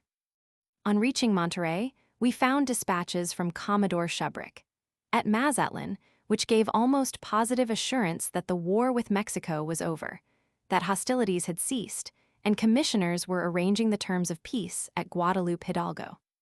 It was well that this news reached California at that critical time, for so contagious had become the gold fever that everybody was bound to go and try his fortune, and the volunteer regiment of Stevenson's would have deserted en masse, had the men not been assured that they would very soon be entitled to an honorable discharge. Many of our regulars did desert, among them the very men who had escorted us faithfully to the mines and back. Our servants also left us, and nothing less than $300 a month would hire a man in California, Colonel Mason's black boy, Aaron, alone of all our then servants proving faithful. we were forced to resort to all manner of shifts to live. First, we had a mess with a black fellow we called Bustement as cook, but he got the fever and had to go. We next took a soldier, but he deserted and carried off my double-barreled shotgun, which I prized very highly. To meet this condition of facts, Colonel Mason ordered that liberal furloughs should be given to the soldiers, and promises to all in turn, and he allowed all the officers to draw their rations in kind. As the actual valve of the ration was very large, this enabled us to live. Halleck, Murray, Ord, and I boarded with Dona Augustas and turned in our rations as pay for our board. Sometime in September 1848, the official news of the Treaty of Peace reached us, and the Mexican War was over. This treaty was signed in May, and came to us all the way by land by a courier from Lower California, sent from La Paz by Lieutenant Colonel Burton. On its receipt, orders were at once made for the muster-out of all of Stevenson's regiment, and our military forces were thus reduced to the single company of dragoons at Los Angeles and the one company of artillery at Monterey.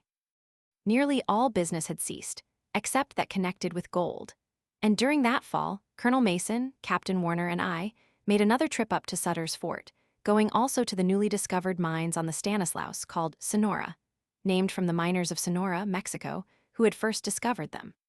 We found there pretty much the same state of facts as before existed at Mormon Island and Coloma, and we daily received intelligence of the opening of still other mines north and south. But I have passed over a very interesting fact. As soon as we had returned from our first visit to the gold mines, it became important to send home positive knowledge of this valuable discovery. The means of communication with the United States were very precarious, and I suggested to Colonel Mason that a special courier ought to be sent, that Second Lieutenant Loser had been promoted to First Lieutenant and was entitled to go home. He was accordingly detailed to carry the news. I prepared with great care the letter to the Adjutant General of August 17, 1848, which Colonel Mason modified in a few particulars. And as it was important to send not only the specimens which had been presented to us along our route of travel, I advised the colonel to allow Captain Folsom to purchase and send to Washington a large sample of the commercial gold in general use, and to pay for the same out of the money in his hands known as the Civil Fund, arising from duties collected at the several ports in California. He consented to this, and Captain Folsom bought an oyster, can full at $10 the ounce, which was the rate of value at which it was then received at the custom house. Folsom was instructed further to contract with some vessel to carry the messenger to South America, where he could take the English steamers as far east as Jamaica, with a conditional charter giving increased payment if the vessel could catch the October steamer. Folsom chartered the bark La Lambiacana, owned and navigated by Henry D. Cook, who has since been the governor of the District of Columbia. In due time, this vessel reached Monterey, and Lieutenant Loser, with his report and specimens of gold, embarked and sailed. He reached the South American continent at Payta, Peru, in time, took the English steamer of October to Panama, and thence went on to Kingston, Jamaica, where he found a sailing vessel bound for New Orleans. On reaching New Orleans, he telegraphed to the War Department his arrival, but so many delays had occurred that he did not reach Washington in time to have the matter embraced in the President's regular message of 1848, as we had calculated.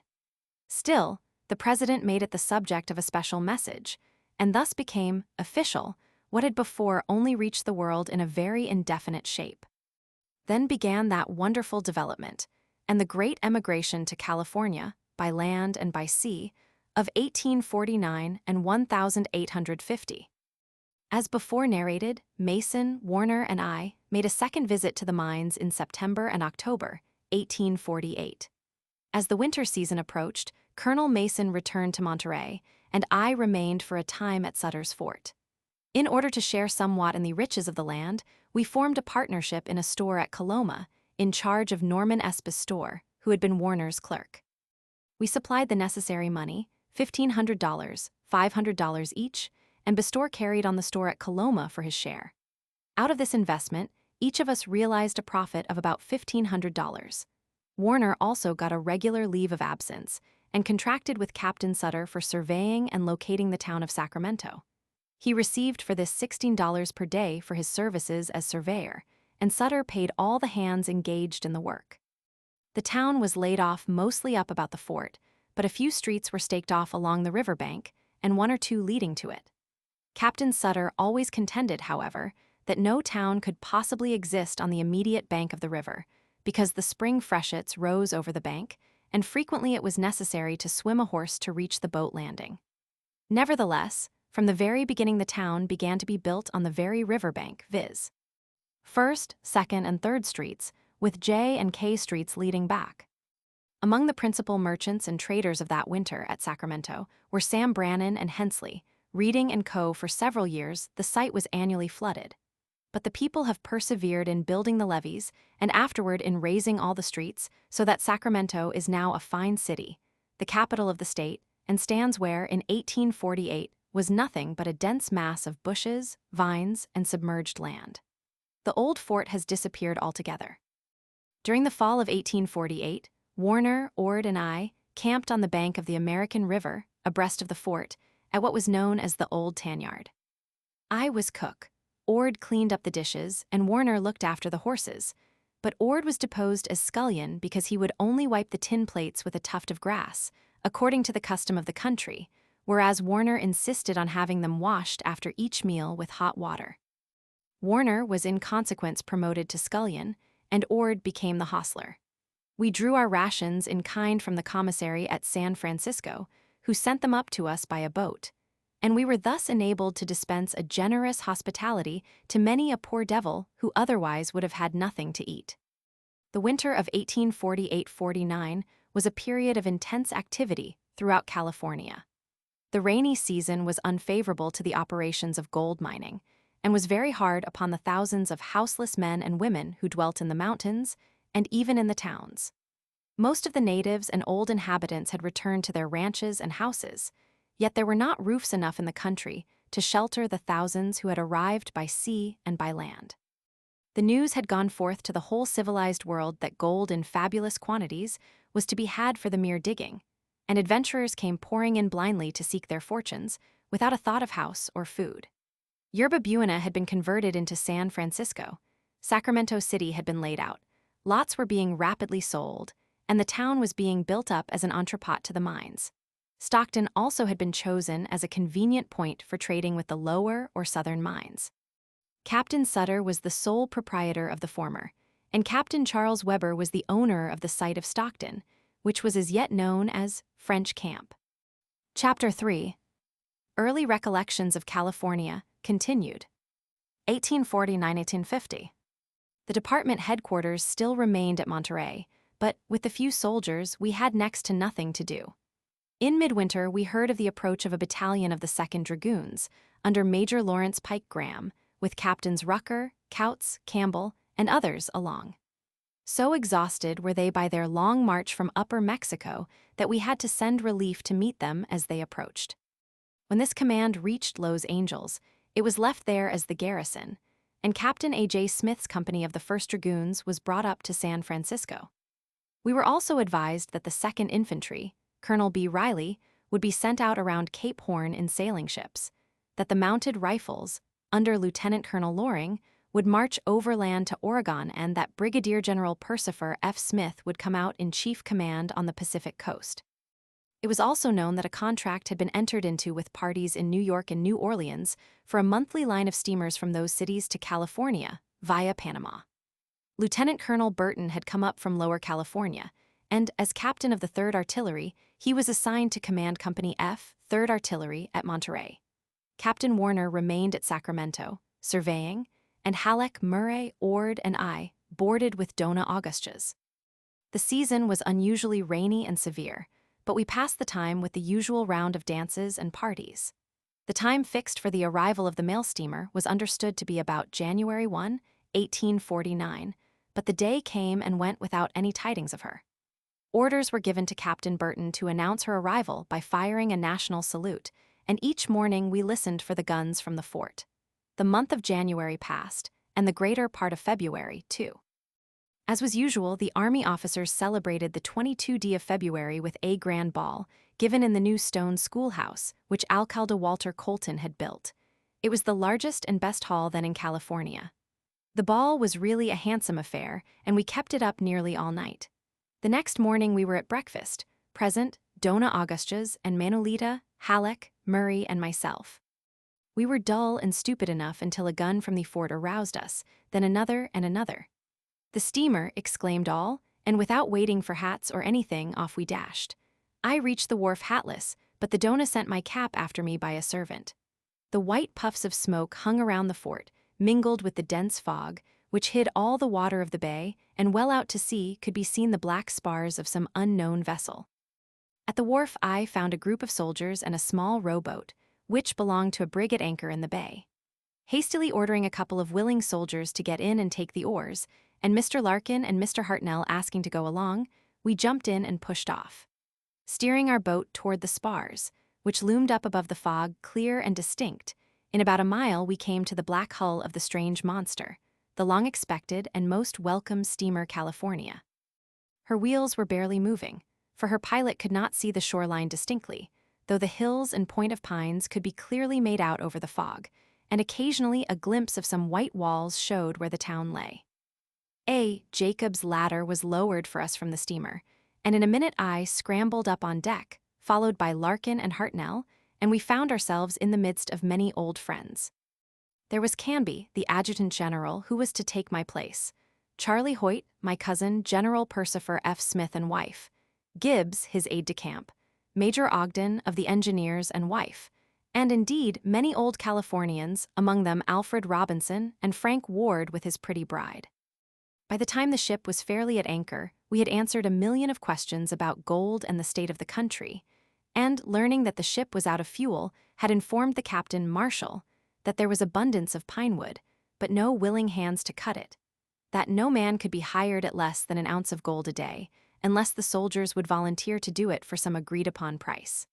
As for coal, there was not a pound in Monterey or anywhere else in California. Vessels with coal were known to be en route around Cape Horn, but none had yet reached California.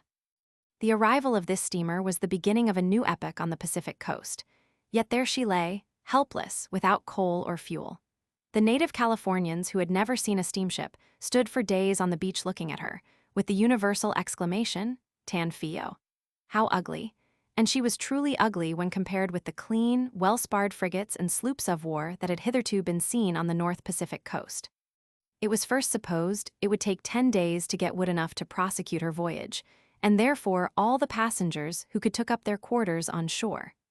Major Canby relieved me, and took the place had held so long as Adjutant General of the Department of California.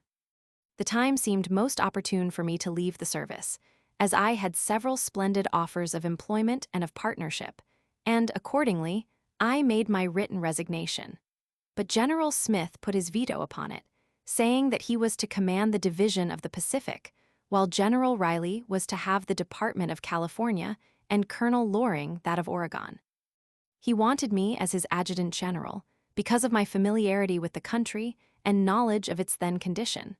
At the time, he had on his staff Gibbs as aide-de-camp and Fitzgerald as quartermaster.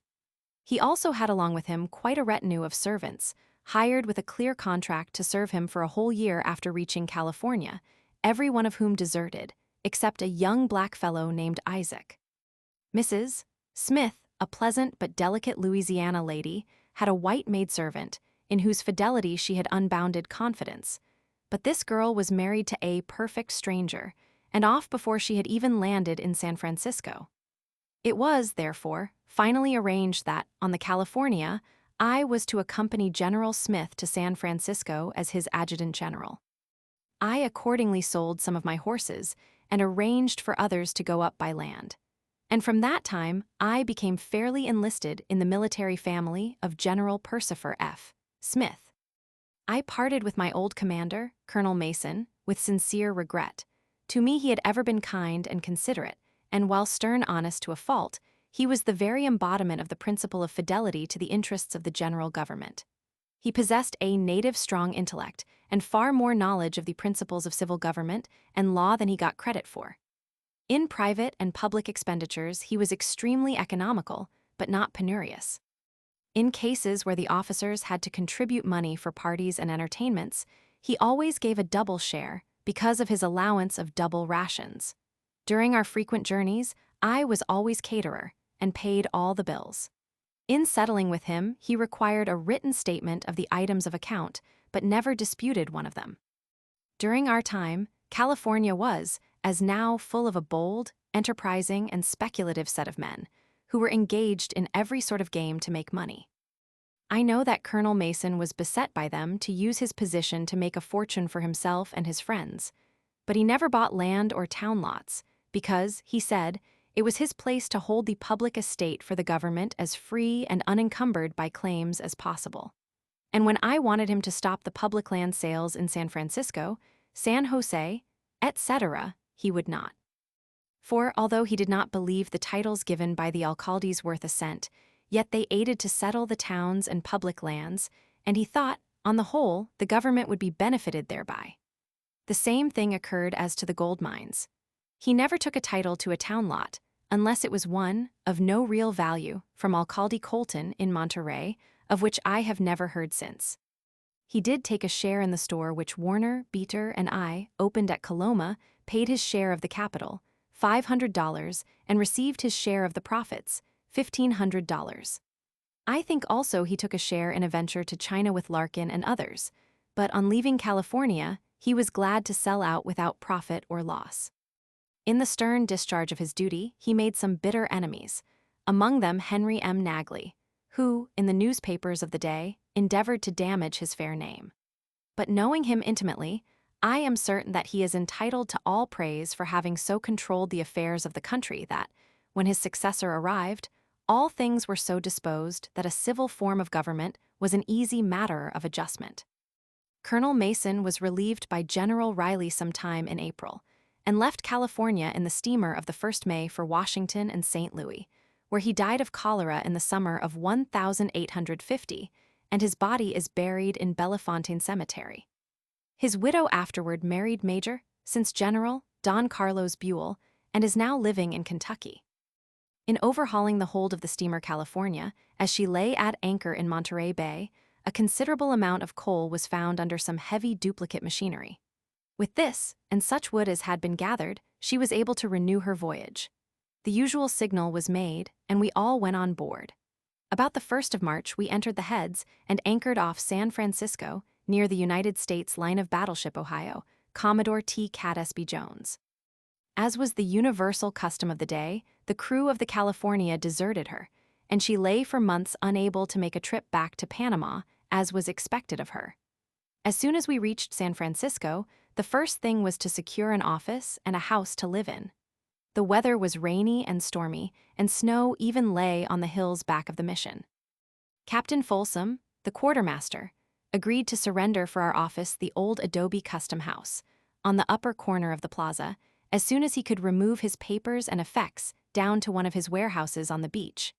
And he also rented for us as quarters the old Hudson Bay Company house on Montgomery Street, which had been used by Howard and Melua as a store.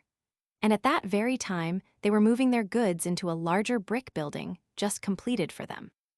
As these changes would take some time, General Smith and Colonel Ogden, with their wives, accepted the hospitality offered by Commodore Jones on board the Ohio. I opened the office at the Custom House, and Gibbs, Fitzgerald, and some others of us slept in the loft of the Hudson Bay Company house until the lower part was cleared of Howard's store, after which General Smith and the ladies moved in. There we had a general mess, and the efforts at housekeeping were simply ludicrous. One servant after another, whom General Smith had brought from New Orleans, with a solemn promise to stand by him for 1 whole year, deserted without a word of notice or explanation, and in a few days none remained but little Isaac. The ladies had no maid or attendants, and the general, commanding all the mighty forces of the United States on the Pacific coast, had to scratch to get 1 good meal a day for his family. He was a gentleman of fine social qualities, genial and gentle, and joked at everything. Poor Mrs. Smith and Mrs. Ogden did not bear it so philosophically. Gibbs, Fitzgerald, and I could cruise around and find a meal, which cost $3, at some of the many restaurants which had sprung up out of redwood boards and cotton lining. But the general and ladies could not go out, for ladies were rara aves at that day in California. Isaac was cook, chambermaid, and everything, thoughtless of himself, and struggling, out of the slimmest means, to compound a breakfast for a large and hungry family. Breakfast would be announced any time between 10 and 12, and dinner according to circumstances. Many a time have I seen General Smith, with a can of preserved meat in his hands, going toward the house take off his hat on meeting a Negro, and, on being asked the reason of his politeness, he would answer that they were the only real gentlemen in California. I confess that the fidelity of Colonel Mason's boy Aaron, and of General Smith's boy Isaac, at a time when every white man laughed at promises as something made to be broken, has given me a kindly feeling of respect for the Negroes, and makes me hope that they will find an honorable status in the jumble of affairs in which we now live. That was a dull, hard winter in San Francisco. The rains were heavy, and the mud fearful.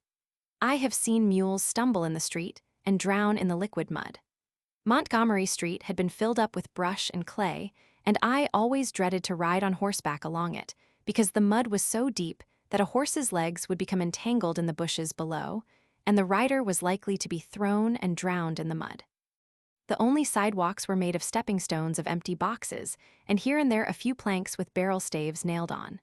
All the town lay along Montgomery Street, from Sacramento to Jackson and about the plaza.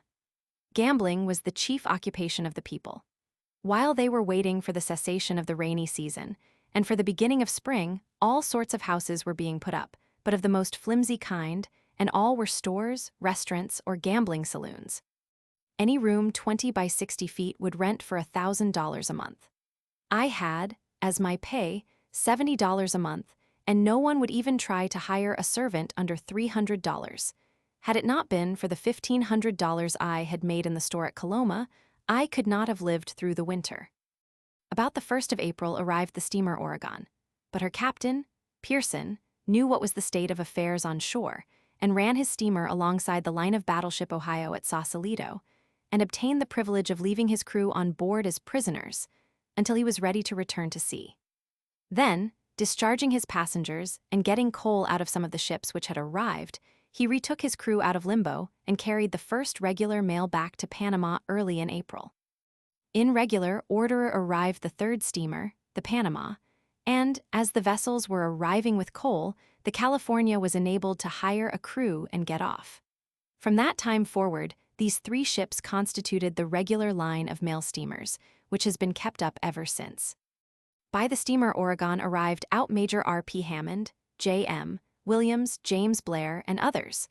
Also the gentlemen who, with Major Ogden, were to compose a joint commission to select the sites for the permanent forts and navy-yard of California. This commission was composed of Majors Ogden, Smith, and Leadbitter of the Army, and Captains Goldsborough, Van Brunt, and Blunt of the Navy.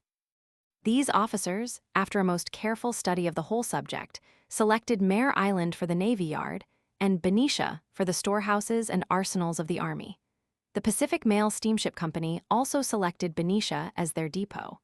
Thus was again revived the old struggle for supremacy of these 2 points as the site of the future city of the Pacific. Meantime, however, San Francisco had secured the name. About 600 ships were anchored there without crews and could not get away, and there the city was and had to be. Nevertheless, General Smith, being disinterested and unprejudiced, decided on Benicia as the point where the city ought to be and where the Army headquarters should be. By the Oregon, there arrived at San Francisco a man who deserves mention here, Baron Steinberger. He had been a great cattle dealer in the United States and boasted that he had helped to break the United States Bank by being indebted to it $5 million. At all events, he was a splendid-looking fellow, and brought with him from Washington a letter to General Smith and another for Commodore Jones, to the effect that he was a man of enlarged experience in beef, that the authorities in Washington knew that there existed in California large herds of cattle, which were only valuable for their hides and tallow, that it was of great importance to the government that this beef should be cured and salted so as to be of use to the Army and Navy, obviating the necessity of shipping salt beef around Cape Horn. I know he had such a letter from the Secretary of War, Marcy, to General Smith, for it passed into my custody, and I happened to be in Commodore Jones's cabin when the Baron presented the one for him from the Secretary of the Navy. The Baron was anxious to pitch in at once, and said that all he needed to start with were salt and barrels. After some inquiries of his purser, the Commodore promised to let him have the barrels with their salt as fast as they were emptied by the crew. Then the Baron explained that he could get a nice lot of cattle from Don Timoteo Murphy at the mission of San Rafael on the north aid of the bay, but he could not get a boat and crew to handle them. Under the authority from the Secretary of the Navy, the Commodore then promised him the use of a boat and crew, until he, the Baron, could find and purchase a suitable one for himself. Then the Baron opened the first regular butcher shop in San Francisco, on the wharf about the foot of Broadway or Pacific Street, where we could buy at 25 or 50 cents a pound the best roasts, steaks, and cuts of beef, which had cost him nothing, for he never paid anybody if he could help it, and he soon cleaned poor Don Timoteo out. At first, every boat of his, in coming down from the San Rafael, touched at the Ohio and left the best beefsteaks and roasts for the Commodore. But soon the Baron had enough money to dispense with the borrowed boat and set up for himself. And from this small beginning, step by step, he rose in a few months to be one of the richest and most influential men in San Francisco. But in his wild speculations, he was at last caught and became helplessly bankrupt. He followed General Fremont to St. Louis in 1861, where I saw him, but soon afterward, he died a pauper in one of the hospitals. When General Smith had his headquarters in San Francisco, in the spring of 1849, Steinberger gave dinners worthy any baron of old. And when, in after years, I was a banker there, he used to borrow of me small sums of money in repayment for my share of these feasts. And somewhere among my old packages, I hold one of his confidential notes for $200, but on the whole I got off easily. I have no doubt that, if this man's history could be written out, it would present phases as wonderful as any of romance. But in my judgment, he was a dangerous man, without any true sense of honor or honesty. Little by little the rains of that season grew less and less, and the hills once more became green and covered with flowers. It became perfectly evident that no family could live in San Francisco on such a salary as Uncle Sam allowed his most favored officials. So General Smith and Major Ogden concluded to send their families back to the United States, and afterward we menfolks could take to camp and live on our rations. The 2nd Infantry had arrived and had been distributed, 4 companies to Monterey, and the rest somewhat as Stevenson's regiment had been. A. J. Smith's company of dragoons was sent up to Sonoma, whither General Smith had resolved to move our headquarters. On the steamer which sailed about May 1st, I think the California, we embarked, the ladies for home and we for Monterey. At Monterey we went on shore, and Colonel Mason, who meantime had been relieved by General Riley, went on board, and the steamer departed for Panama. Of all that party I alone am alive. General Riley had, with his family, taken the house which Colonel Mason had formerly used, and Major Canby and wife had secured rooms at Alvarado's. Captain Bain was quartermaster, and had his family in the house of a man named Garner, near the redoubt. Burton and Company F were still at the fort. The 4 companies of the 2nd Infantry were quartered in the barracks, the same building in which we had had our headquarters, and the company officers were quartered in hired buildings nearby. General Smith and his aide, Captain Gibbs, went to Larkin's house, and I was at my old rooms at Dona Augusta's. As we intended to go back to San Francisco by land and afterward to travel a good deal, General Smith gave me the necessary authority to fit out the party. There happened to be several trains of horses and mules in town, so I purchased about a dozen horses and mules at $200 a head, on account of the quartermaster's department, and we had them kept under guard in the quartermaster's corral. I remember one night being in the quarters of Lieutenant Alfred Sully, where nearly all the officers of the garrison were assembled, listening to Sully's stories. Lieutenant Darby, Squibob, was one of the number, as also Fred Steele, Neighbor Jones, and others, when just after tattoo, the orderly sergeants came to report the result of tattoo roll call. One reported 5 men absent, another 8, and so on, until it became certain that 28 men had deserted, and they were so bold and open in their behavior that it amounted to defiance. They had deliberately slung their knapsacks and started for the gold mines. Dr. Murray and I were the only ones present who were familiar with the country, and I explained how easy they could all be taken by a party going out at once to Salinas Plain, where the country was so open and level that a rabbit could not cross without being seen, that the deserters could not go to the mines without crossing that plain, and could not reach it before daylight. All agreed that the whole regiment would desert if these men were not brought back. Several officers volunteered on the spot to go after them, and, as the soldiers could not be trusted, it was useless to send any but officers in pursuit. Someone went to report the affair to the Adjutant General, Canby, and he to General Riley. I waited some time, and, as the thing grew cold, I thought it was given up, and went to my room and to bed. About midnight, I was called up and informed that there were 7 officers willing to go, but the difficulty was to get horses and saddles. I went down to Larkin's house and got General Smith to consent that we might take the horses I had bought for our trip. It was nearly 3:00 a.m. before we were all mounted and ready. I had a musket which I used for hunting. With this, I led off at a canter, followed by the others. About 6 miles out, by the faint moon, I saw ahead of us in the sandy road some blue coats, and, fearing lest they might resist or escape into the dense bushes which lined the road, I halted and found with me Paymester Hill, Captain N.H. Davis, and Lieutenant John Hamilton. We waited some time for the others, viz., Canby, Murray, Gibbs, and Sully, to come up, but as they were not in sight, we made a dash up the road and captured 6 of the deserters, who were Germans, with heavy knapsacks on, trudging along the deep, sandy road. They had not expected pursuit, had not heard our horses, and were accordingly easily taken. Finding myself the senior officer present, I ordered Lieutenant Hamilton to search the men and then to march them back to Monterey, suspecting, as was the fact, that the rest of our party had taken a road that branched off a couple of miles back. Daylight broke as we reached the Saunas River, 12 miles out, and there the trail was broad and fresh, leading directly out on the Saunas Plain. This plain is about 5 miles wide, and then the ground becomes somewhat broken. The trail continued very plain, and I rode on at a gallop to where there was an old adobe ranch on the left of the road, with the head of a lagoon, or pond, close by. I saw 1 or 2 of the soldiers getting water at the pond, and others up near the house. I had the best horse and was considerably ahead, but on looking back could see Hill and Davis coming up behind at a gallop. I motioned to them to hurry forward, and turned my horse across the head of the pond, knowing the ground well, as it was a favorite place for shooting geese and ducks. Approaching the house, I ordered the men who were outside to go in. They did not know me personally and exchanged glances, but I had my musket cocked, and as the 2 had seen Davis and Hill coming up pretty fast, they obeyed. Dismounting, I found the house full of deserters, and there was no escape for them. They naturally supposed that I had a strong party with me, and when I ordered them to fall in, they obeyed from habit.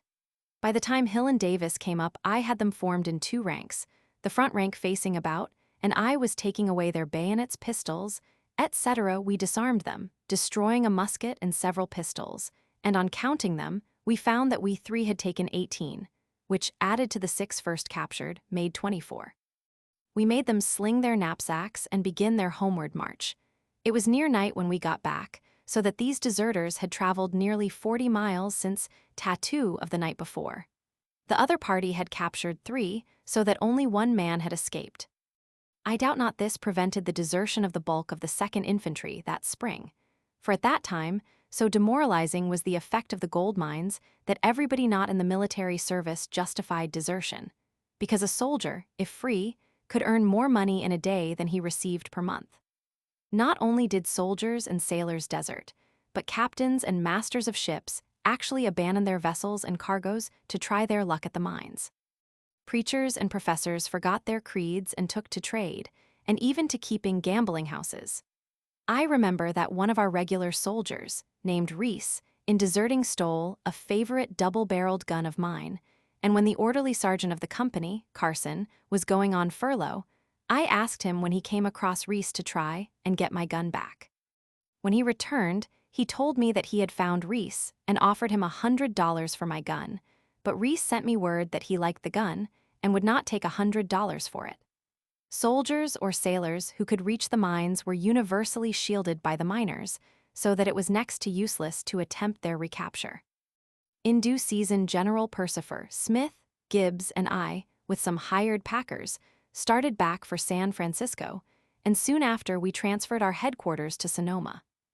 About this time, Major Joseph Hooker arrived from the east. The regular adjutant general of the division relieved me, and I became thereafter one of General Smith's regular aide-de-camp. As there was very little to do, General Smith encouraged us to go into any business that would enable us to make money. R.P. Hammond, James Blair, and I made a contract to survey for Colonel J.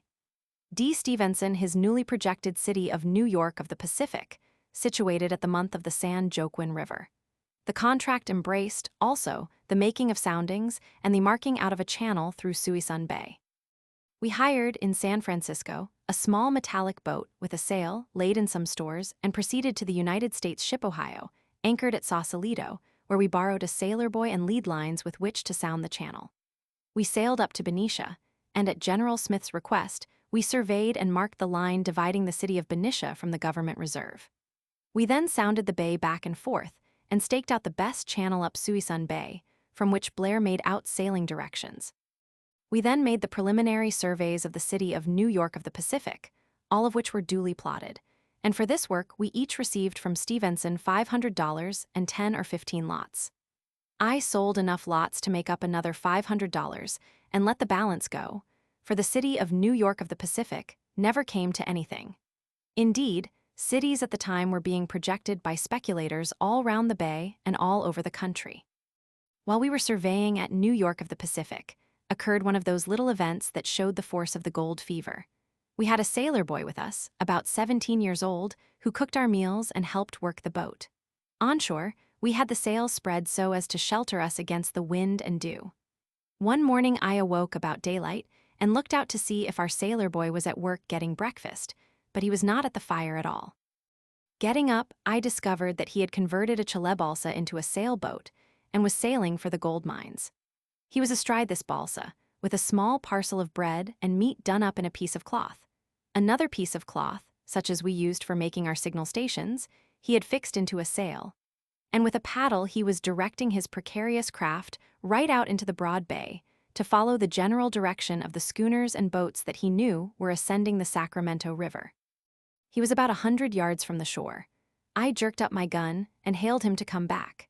After a moment's hesitation, he let go his sheet and began to paddle back. This balsa was nothing but a bundle of tule, or bulrush, bound together with grass ropes in the shape of a cigar, about 10 feet long and about 2 feet through the butt. With these, the California-Indiana crossed streams of considerable size. When he came ashore, I gave him a good overhauling for attempting to desert, and put him to work getting breakfast. In due time, we returned him to his ship, the Ohio. Subsequently, I made a bargain with Mr. Hartnell to survey his ranch at Cosumnes River, Sacramento Valley. Ord and a young citizen named Seaton were associated with me in this. I bought of Rodman M. Price a surveyor's compass, chain, etc., and, in San Francisco, a small wagon and harness. Availing ourselves of a schooner, chartered to carry Major Miller and 2 companies of the 2nd Infantry from San Francisco to Stockton, we got up to our destination at little cost. I recall an occurrence that happened when the schooner was anchored in Carquinez Straits, opposite the soldiers' camp on shore. We were waiting for daylight and a fair wind. The schooner lay anchored at an ebb tide, and about daylight Ord and I had gone ashore for something. Just as we were pulling off from shore, we heard the loud shouts of the men and saw them all running down toward the water. Our attention thus drawn, we saw something swimming in the water and pulled toward it, thinking it a coyote, but we soon recognized a large grizzly bear swimming directly across the channel. Not having any weapon, we hurriedly pulled for the schooner, calling out as we neared it, "A bear! A bear!" It so happened that Major Miller was on deck, washing his face and hands. He ran rapidly to the bow of the vessel, took the musket from the hands of the sentinel, and fired at the bear as he passed but a short distance ahead of the schooner. The bear rose, made a growl or howl, but continued his course. As we scrambled up the portade to get our guns, the mate with a crew happened to have a boat on the starboard aid, and armed only with a hatchet, they pulled up alongside the bear, and the mate struck him in the head with the hatchet. The bear turned, tried to get into the boat, but the mate struck his claws with repeated blows and made him let go. After several passes with him, the mate actually killed the bear, got a rope round him, and towed him alongside the schooner, where he was hoisted on deck. The carcass weighed over 600 pounds. It was found that Major Miller's shot had struck the bear in the lower jaw and thus disabled him.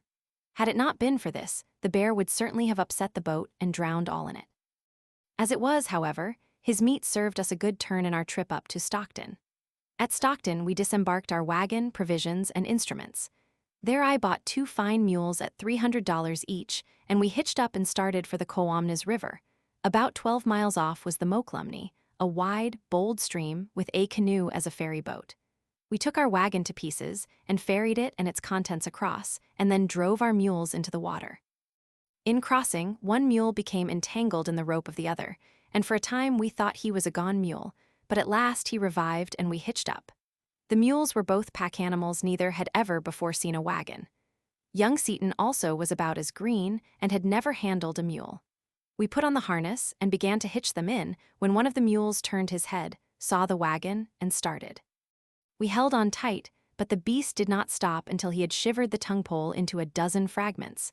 The fact was that Seaton had hitched the traces before he had put on the blind bridle. There was considerable swearing done, but that would not mend the pole.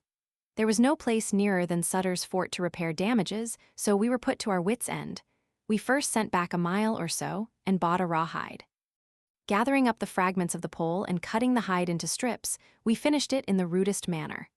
As long as the hide was green, the pole was very shaky. But gradually the sun dried the hide, tightened it, and the pole actually held for about a month. This cost us nearly a day of delay, but when damages were repaired, we harnessed up again and reached the crossing of the Cosamnes, where our survey was to begin. The expedient, or title papers, of the ranch described it as containing 9 or 11 leagues on the Cosamnes, south side, and between the San Joaquin River and Sierra Nevada mountains. We began at the place where the road crosses the Cosamnes and laid down a line 4 miles south, perpendicular to the general direction of the stream. Then, surveying up the stream, we marked each mile so as to admit of a subdivision of 1 mile by 4. The land was dry and very poor, with the exception of here and there some small pieces of bottom land, the great bulk of the bottom land occurring on the north side of the stream. We continued the survey up some 20 miles into the hills above the mill of Daler and Sheldon. It took about a month to make this survey, which, when finished, was duly plotted, and for it we received 1/10 of the land, or 2 subdivisions. Ord and I took the land, and we paid Seaton for his labor in cash. By the sale of my share of the land, subsequently, I realized $3,000. After finishing Hartnell's survey, we crossed over to Daler's and did some work for him at $500 a day for the party. Having finished our work on the Cosamnes, we proceeded to Sacramento, where Captain Sutter employed us to connect the survey of Sacramento City, made by Lieutenant Warner, and that of Sutterville, 3 miles below, which was then being surveyed by Lieutenant J.W. Davidson of the 1st Dragoons. At Sutterville, the plateau of the Sacramento approached quite near the river, and it would have made a better site for a town than the low, submerged land where the city now stands. But it seems to be a law of growth that all natural advantages are disregarded wherever once business chooses a location. Old Sutter's Embarcadero became Sacramento City, simply because it was the first point used for unloading boats for Sutter's Fort, just as the site for San Francisco was fixed by the use of Yerba Buena as the hide landing for the mission of San Francisco de Assis. I invested my earnings in this survey in 3 lots in Sacramento City, on which I made a fair profit by a sale to one McNulty of Mansfield, Ohio. I only had a 2 months' leave of absence, during which General Smith, his staff, and a retinue of civil friends were making a tour of the gold mines, and hearing that he was en route back to his headquarters at Sonoma, I knocked off my work, sold my instruments, and left my wagon and mules with my cousin Charlie Hoyt, who had a store in Sacramento and was on the point of moving up to a ranch for which he had bargained on Bear Creek, on which was afterward established camp, far west. He afterward sold the mules, wagon, etc. for me, and on the whole I think I cleared, by those 2 months' work, about $6,000. I then returned to headquarters at Sonoma, in time to attend my fellow aide-de-camp Gibbs through a long and dangerous sickness, during which he was on board a store ship, guarded by Captain George Johnson, who now resides in San Francisco.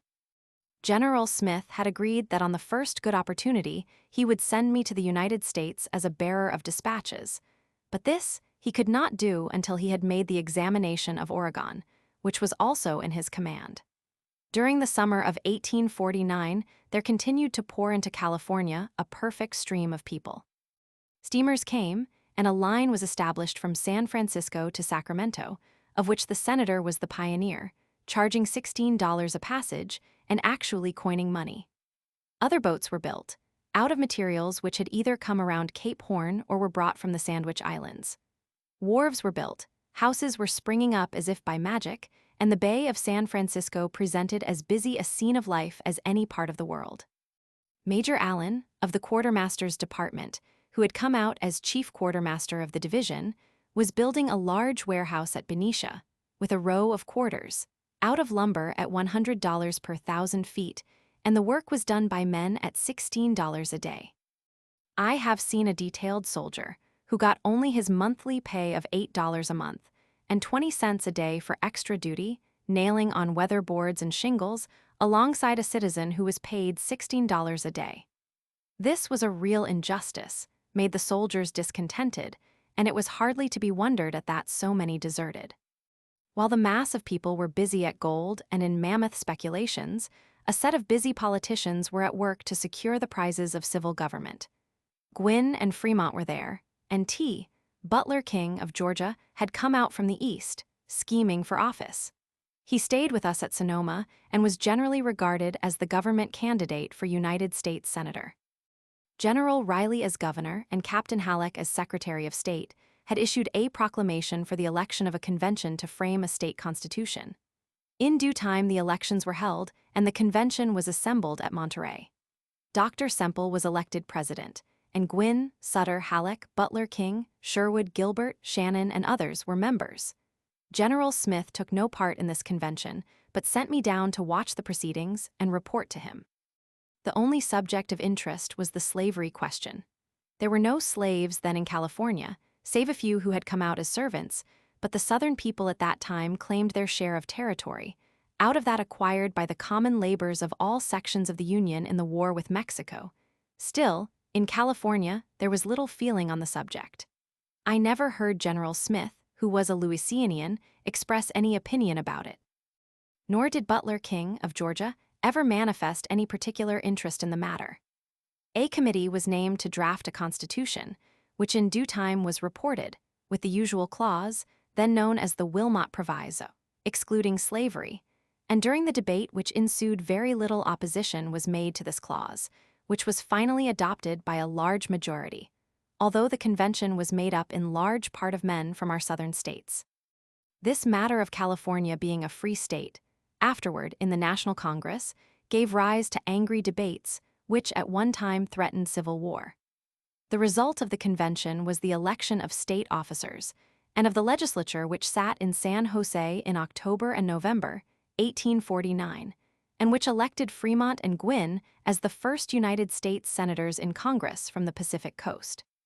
Shortly after returning from Monterey, I was sent by General Smith up to Sacramento City to instruct Lieutenants Warner and Williamson, of the engineers, to push their surveys of the Sierra Nevada mountains, for the purpose of ascertaining the possibility of passing that range by a railroad, a subject that then elicited universal interest. It was generally assumed that such a road could not be made along any of the immigrant roads then in use, and Warner's orders were to look farther north up the Feather River or some one of its tributaries. Warner was engaged in this survey during the summer and fall of 1849 and had explored to the very end of Goose Lake, the source of Feather River. Then, leaving Williamson with the baggage and part of the men, he took about 10 men and a first-rate guide, crossed the summit to the east, and had turned south, having the range of mountains on his right hand, with the intention of regaining his camp by another pass in the mountain. The party was strung out, single file, with wide spaces between, Warner ahead. He had just crossed a small valley and ascended one of the spurs covered with sagebrush and rocks, when a band of Indians rose up and poured in a shower of arrows. The mule turned and ran back to the valley, where Warner fell off dead, punctured by 5 arrows. The mule also died. The guide, who was near to Warner, was mortally wounded, and 1 or 2 men had arrows in their bodies but recovered. The party gathered about Warner's body in sight of the Indians, who whooped and yelled but did not venture away from their cover of rocks. This party of men remained there all day without burying the bodies, and at night by a wide circuit passed the mountain and reached Williamson's camp. The news of Warner's death cast a gloom over all the old Californians, who knew him well. He was a careful, prudent, and honest officer, well qualified for his business, and extremely accurate in all his work. He and I had been intimately associated during our 4 years together in California, and I felt his loss deeply. The season was then too far advanced to attempt to avenge his death, and it was not until the next spring that a party was sent out to gather up and bury his scattered bones. As winter approached, the immigrants overland came pouring into California, dusty and worn with their 2,000 miles of weary travel across the plains and mountains.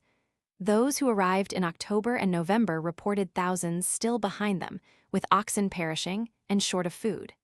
Appeals were made for help, and General Smith resolved to attempt relief.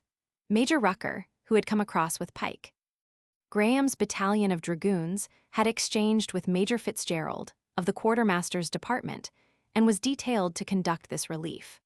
General Smith ordered him to be supplied with $100,000 out of the civil fund, subject to his control, and with this to purchase at Sacramento flour, bacon, etc., and to hire men and mules to send out and meet the immigrants.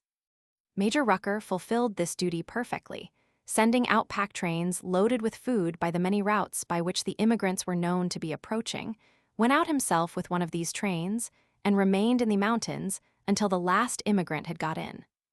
No doubt this expedition saved many a life which has since been most useful to the country. I remained at Sacramento a good part of the fall of 1849, recognizing among the immigrants many of my old personal friends John C. Fall, William King, Sam Stambaugh, Hugh Ewing, Hampton Denman, etc. I got Rucker to give these last two employment along with the train for the relief of the immigrants. They had proposed to begin a ranch on my land on the Cosumnes, but afterward changed their minds and went out with Rucker. While I was at Sacramento, General Smith had gone on his contemplated trip to Oregon and promised that he would be back in December, when he would send me home with dispatches. Accordingly, as the winter and rainy season was at hand, I went to San Francisco and spent some time at the Presidio, waiting patiently for General Smith's return. About Christmas, a vessel arrived from Oregon with the dispatches and an order for me to deliver them in person to General Winfield Scott in New York City. General Smith had sent them down, remaining in Oregon for a time. Of course, I was all ready, and others of our set were going home by the same conveyance, viz., Rucker, Ord, A.J. Smith, some under orders, and the others on leave. Wanting to see my old friends in Monterey, I arranged for my passage in the steamer of January 1, 1850, paying $600 for passage to New York, and went down to Monterey by land, Rucker accompanying me. The weather was unusually rainy, and all the plain about Santa Clara was under water, but we reached Monterey in time. I again was welcomed by my friends, Dona Augustas, Manolita, and the family, and it was resolved that I should take 2 of the boys home with me and put them at Georgetown College for education, viz., Antonio and Porfirio, 13 and 11 years old. The Dona gave me a bag of gold dust to pay for their passage and to deposit at the college. On the 2D day of January punctually appeared the steamer Oregon. We were all soon on board and off for home. At that time, the steamers touched at San Diego, Acapulco, and Panama. Our passage down the coast was unusually pleasant. Arrived at Panama, we hired mules and rode across to Gorgona on the Cruces River, where we hired a boat and paddled down to the mouth of the river, off which lay the steamer Crescent City. It usually took 4 days to cross the isthmus, every passenger taking care of himself, and it was really funny to watch the efforts of women and men unaccustomed to mules. It was an old song to us, and the trip across was easy and interesting. In due time, we were rowed off to the Crescent City, rolling back and forth in the swell, and we scrambled aboard by a Jacob's ladder from the stern. Some of the women had to be hoisted aboard by lowering a tub from the end of a boom. Fun to us who looked on, but awkward enough to the poor women, especially to a very fat one who attracted much notice. General Fremont, wife and child, Lily, were passengers with us down from San Francisco. But Mrs. Fremont not being well, they remained over one trip at Panama. Senator Gwynn was one of our passengers and went through to New York. We reached New York about the close of January, after a safe and pleasant trip. Our party, composed of Ord, A.J. Smith, and Rucker with the 2 boys Antonio and Porfirio, put up at Delmonico's on Bowling Green, and as soon as we had cleaned up somewhat, I took a carriage, went to General Scott's office in Ninth Street, delivered my dispatches, was ordered to dine with him next day, and then went forth to hunt up my old friends and relations, the Scotts, Hoyts, etc., etc. On reaching New York, most of us had rough soldiers' clothing, but we soon got a new outfit, and I dined with General Scott's family, Mrs. Scott being present, and also their son-in-law and daughter, Colonel and Mrs. H.L. Scott. The general questioned me pretty closely in regard to things on the Pacific coast, especially the politics, and startled me with the assertion that our country was on the eve of a terrible civil war. He interested me by anecdotes of my old army comrades in his recent battles around the city of Mexico, and I felt deeply the fact that our country had passed through a foreign war, that my comrades had fought great battles, and yet I had not heard a hostile shot. Of course, I thought it the last and only chance in my day, and that my career as a soldier was at an end. After some 4 or 5 days spent in New York, I was, by an order of General Scott, sent to Washington to lay before the Secretary of War, Crawford, of Georgia, the dispatches which I had brought from California. On reaching Washington, I found that Mr. Ewing was Secretary of the Interior, and I at once became a member of his family. The family occupied the house of Mr. Blair, on Pennsylvania Avenue, directly in front of the War Department. I immediately repaired to the War Department and placed my dispatches in the hands of Mr. Crawford, who questioned me somewhat about California, but seemed little interested in the subject, except so far as it related to slavery and the routes through Texas. I then went to call on the President at the White House. I found Major Bliss, who had been my teacher in mathematics at West Point and was then General Taylor's son-in-law and private secretary. He took me into the room, now used by the President's private secretaries, where President Taylor was. I had never seen him before, though I had served under him in Florida in 1840-41, and was most agreeably surprised at his fine personal appearance and his pleasant, easy manners. He received me with great kindness, told me that Colonel Mason had mentioned my name with praise, and that he would be pleased to do me any act of favor. We were with him nearly an hour, talking about California generally, and of his personal friends, Percifer Smith, Riley, Canby, and others. Although General Scott was generally regarded by the Army as the most accomplished soldier of the Mexican War, yet General Taylor had that blunt, honest, and stern character that endeared him to the masses of the people and made him president. Bliss, too, had gained a large fame by his marked skill and intelligence as an adjutant general and military advisor. His manner was very unmilitary, and in his talk he stammered and hesitated so as to make an unfavorable impression on a stranger. But he was wonderfully accurate and skillful with his pen, and his orders and letters form a model of military precision and clearness. Chapter 4. Missouri, Louisiana, and California. 1850-1855. Having returned from California in January 1850 with dispatches for the War Department, and having delivered them in person first to General Scott in New York City, and afterward to the Secretary of War, Crawford, in Washington City, I applied for and received a leave of absence for 6 months. I first visited my mother, then living at Mansfield, Ohio, and returned to Washington, where on the 1st day of May, 1850, I was married to Miss Ellen Boyle Ewing, daughter of the Hun. Thomas Ewing, Secretary of the Interior. The marriage ceremony was attended by a large and distinguished company, embracing Daniel Webster, Henry Clay, T.H. Benton, President Taylor, and all his cabinet.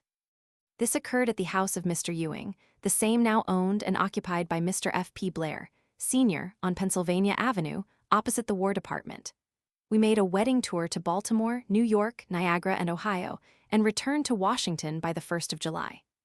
General Taylor participated in the celebration of the 4th of July, a very hot day, by hearing a long speech from the Hun, Henry S. Foote, at the base of the Washington Monument. Returning from the celebration much heated and fatigued, he partook too freely of his favorite iced milk with cherries, and during that night was seized with a severe colic, which by morning had quite prostrated him. It was said that he sent for his son-in-law, Surgeon Wood, United States Army, stationed in Baltimore, and declined medical assistance from anybody else.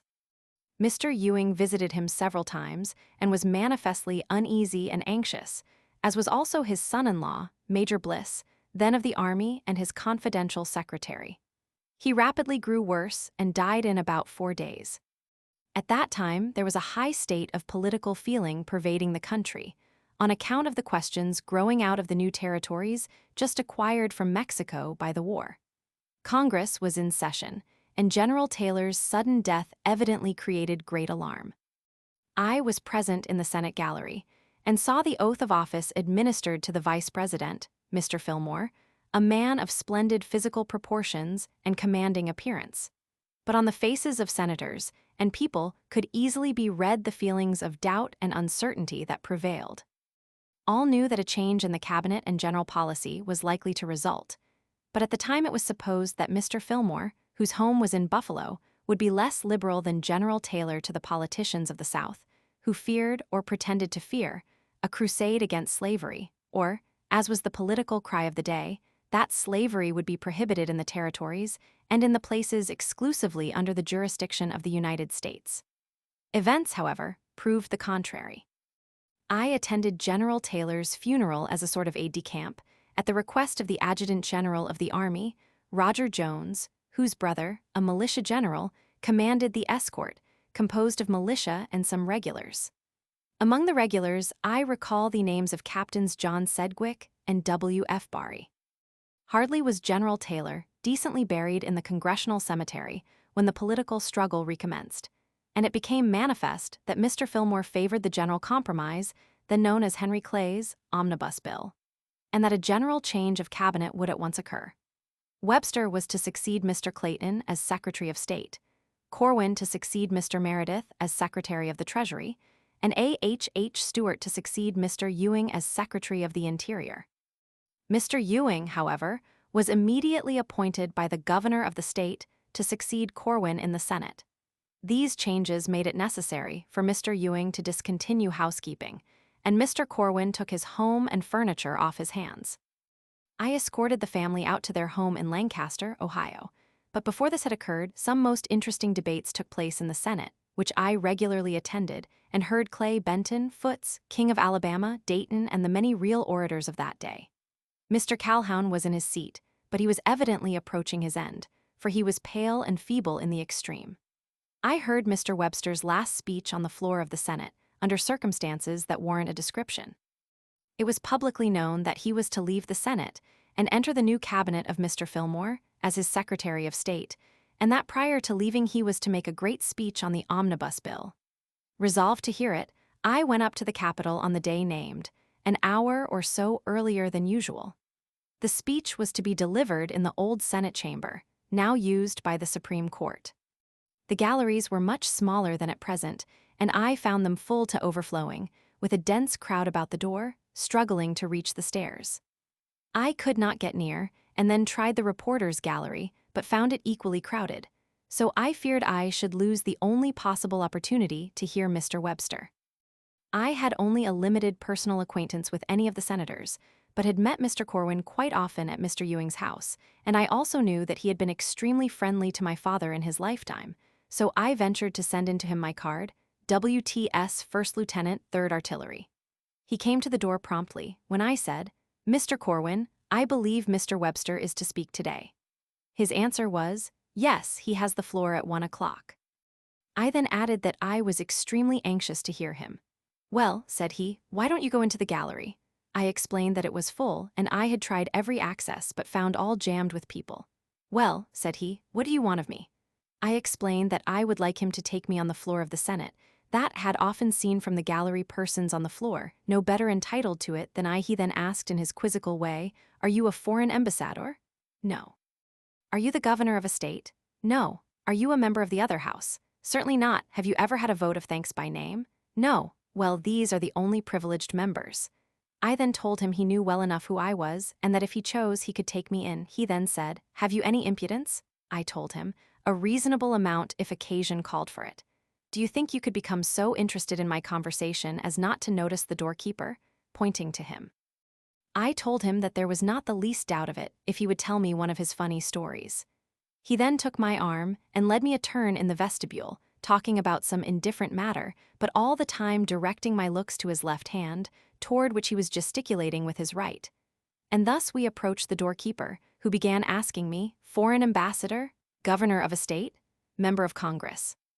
etc. But I caught Corwin's eye, which said plainly, "Don't mind him, pay attention to me." And in this way we entered the Senate chamber by a side door.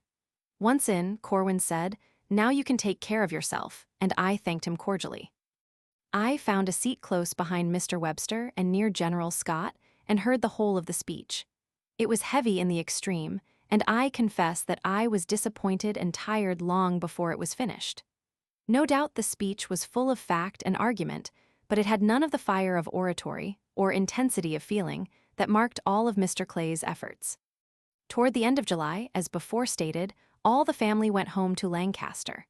Congress was still in session, and the bill adding 4 captains to the commissary department had not passed, but was reasonably certain to, and I was equally sure of being one of them. At that time my name was on the muster roll of Light, Company C 3rd Artillery Braggs, stationed at Jefferson Barracks near St. Louis. But as there was cholera at St. Louis on application, I was permitted to delay joining my company until September. Early in that month, I proceeded to Cincinnati, and thence by steamboat to St. Louis, and then to Jefferson Barracks, where I reported for duty to Captain and Brevet Colonel Braxton Bragg, commanding Light Company C 3rd Artillery. The other officers of the company were First Lieutenant James A. Hardy and afterward Hekeliah Brown. New horses had just been purchased for the battery, and we were preparing for work, when the mail brought the orders announcing the passage of the bill increasing the commissary department by 4 captains, to which were promoted Captains Shiras, Blair, Sherman, and Bowen. I was ordered to take post at St. Louis, and to relieve Captain A.J. Smith, 1st Dragoons, who had been acting in that capacity for some months. My commission bore date September 271,850. I proceeded forthwith to the city, relieved Captain Smith, and entered on the discharge of the duties of the office. Colonel N.S. Clark, 6th Infantry, commanded the department, Major D.C. Buell was Adjutant General, and Captain W.S. Hancock was Regimental Quartermaster. Colonel Thomas Swords was the Depot Quartermaster, and we had our offices in the same building, on the corner of Washington Avenue and 2nd. Subsequently, Major S. Van Vliet relieved Colonel Swords. I remained at the planter's house until my family arrived, when we occupied a house on Chowdo Avenue, near 12th. During the spring and summer of 1851, Mr. Ewing and Mr. Henry Stoddard, of Dayton, Ohio, a cousin of my father, were much in St. Louis, on business connected with the estate of Major Amos Stoddard, who was of the old army, as early as the beginning of this century. He was stationed at the village of St. Louis at the time of the Louisiana Purchase, and when Lewis and Clark made their famous expedition across the continent to the Columbia River. Major Stoddard at that early day had purchased a small farm back of the village, of some Spaniard or Frenchman, but as he was a bachelor and was killed at Fort Meigs, Ohio, during the War of 1812, the title was for many years lost sight of, and the farm was covered over by other claims and by occupants. As St. Louis began to grow, his brothers and sisters and their descendants concluded to look up the property. After much and fruitless litigation, they at last retained Mr. Stoddard of Dayton, who in turn employed Mr. Ewing, and these, after many years of labor, established the title, and in the summer of 1851 they were put in possession by the United States Marshal. The ground was laid off, the city survey extended over it, and the whole was sold in partition. I made some purchases and acquired an interest, which I have retained more or less ever since. We continued to reside in St. Louis throughout the year 1851, and in the spring of 1852, I had occasion to visit Fort Leavenworth on duty, partly to inspect a lot of cattle which a Mr. Gordon, of Cass County, had contracted to deliver in New Mexico, to enable Colonel Sumner to attempt his scheme of making the soldiers in New Mexico self-supporting, by raising their own meat and in a measure their own vegetables. I found Fort Leavenworth then, as now, a most beautiful spot, but in the midst of a wild Indian country. There were no whites settled in what is now the state of Kansas. Weston, in Missouri, was the great town, and speculation in town lots there and thereabout burnt the fingers of some of the army officers, who wanted to plant their scanty dollars in a fruitful soil. I rode on horseback over to Gordon's farm, saw the cattle, concluded the bargain, and returned by way of Independence, Missouri. At Independence I found F.X. Aubrey, a noted man of that day, who had just made a celebrated ride of 600 miles in 6 days. That spring the United States quartermaster, Major L.C. Easton, at Fort Union, New Mexico, had occasion to send some message east by a certain date and contracted with Aubrey to carry it to the nearest post office, then Independence, Missouri, making his compensation conditional on the time consumed. He was supplied with a good horse and an order on the outgoing trains for an exchange. Though the whole route was infested with hostile Indians and not a house on it, Aubrey started alone with his rifle. He was fortunate in meeting several outward-bound trains, and there, made frequent changes of horses, some 4 or 5, and reached Independence in 6 days, having hardly rested or slept the whole way. Of course, he was extremely fatigued, and said there was an opinion among the wild Indians that if a man sleeps out his sleep, after such extreme exhaustion, he will never awake, and accordingly, he instructed his landlord to wake him up after 8 hours of sleep. When aroused at last, he saw by the clock that he had been asleep 20 hours, and he was dreadfully angry, threatened to murder his landlord, who protested he had tried in every way to get him up, but found it impossible, and had let him sleep it out. Aubrey, in describing his sensations to me, said he took it for granted he was a dead man. But in fact he sustained no ill effects, and was off again in a few days. I met him afterward often in California, and always esteemed him one of the best samples of that bold race of men who had grown up on the plains, along with the Indians, in the service of the fur companies. He was afterward, in 1856, killed by R.C. Waitman in a barroom row at Santa Fe, New Mexico, where he had just arrived from California. In going from Independence to Fort Leavenworth, I had to swim Milk Creek and sleep all night in a Shawnee camp. The next day I crossed the Kaw or Kansas River in a ferry boat, maintained by the blacksmith of the tribe, and reached the fort in the evening. At that day the whole region was unsettled, where now exist many rich counties, highly cultivated, embracing several cities of from 10 to 40,000 inhabitants. From Fort Leavenworth I returned by steamboat to St. Louis. In the summer of 1852 my family went to Lancaster, Ohio, but I remained at my post. Late in the season, it was rumored that I was to be transferred to New Orleans, and in due time I learned the cause. During a part of the Mexican War, Major Sewell of the 7th Infantry had been acting commissary of subsistence at New Orleans, then the great depot of supplies for the troops in Texas and of those operating beyond the Rio Grande. Commissaries at that time were allowed to purchase in open market and were not restricted to advertising and awarding contracts to the lowest bidders.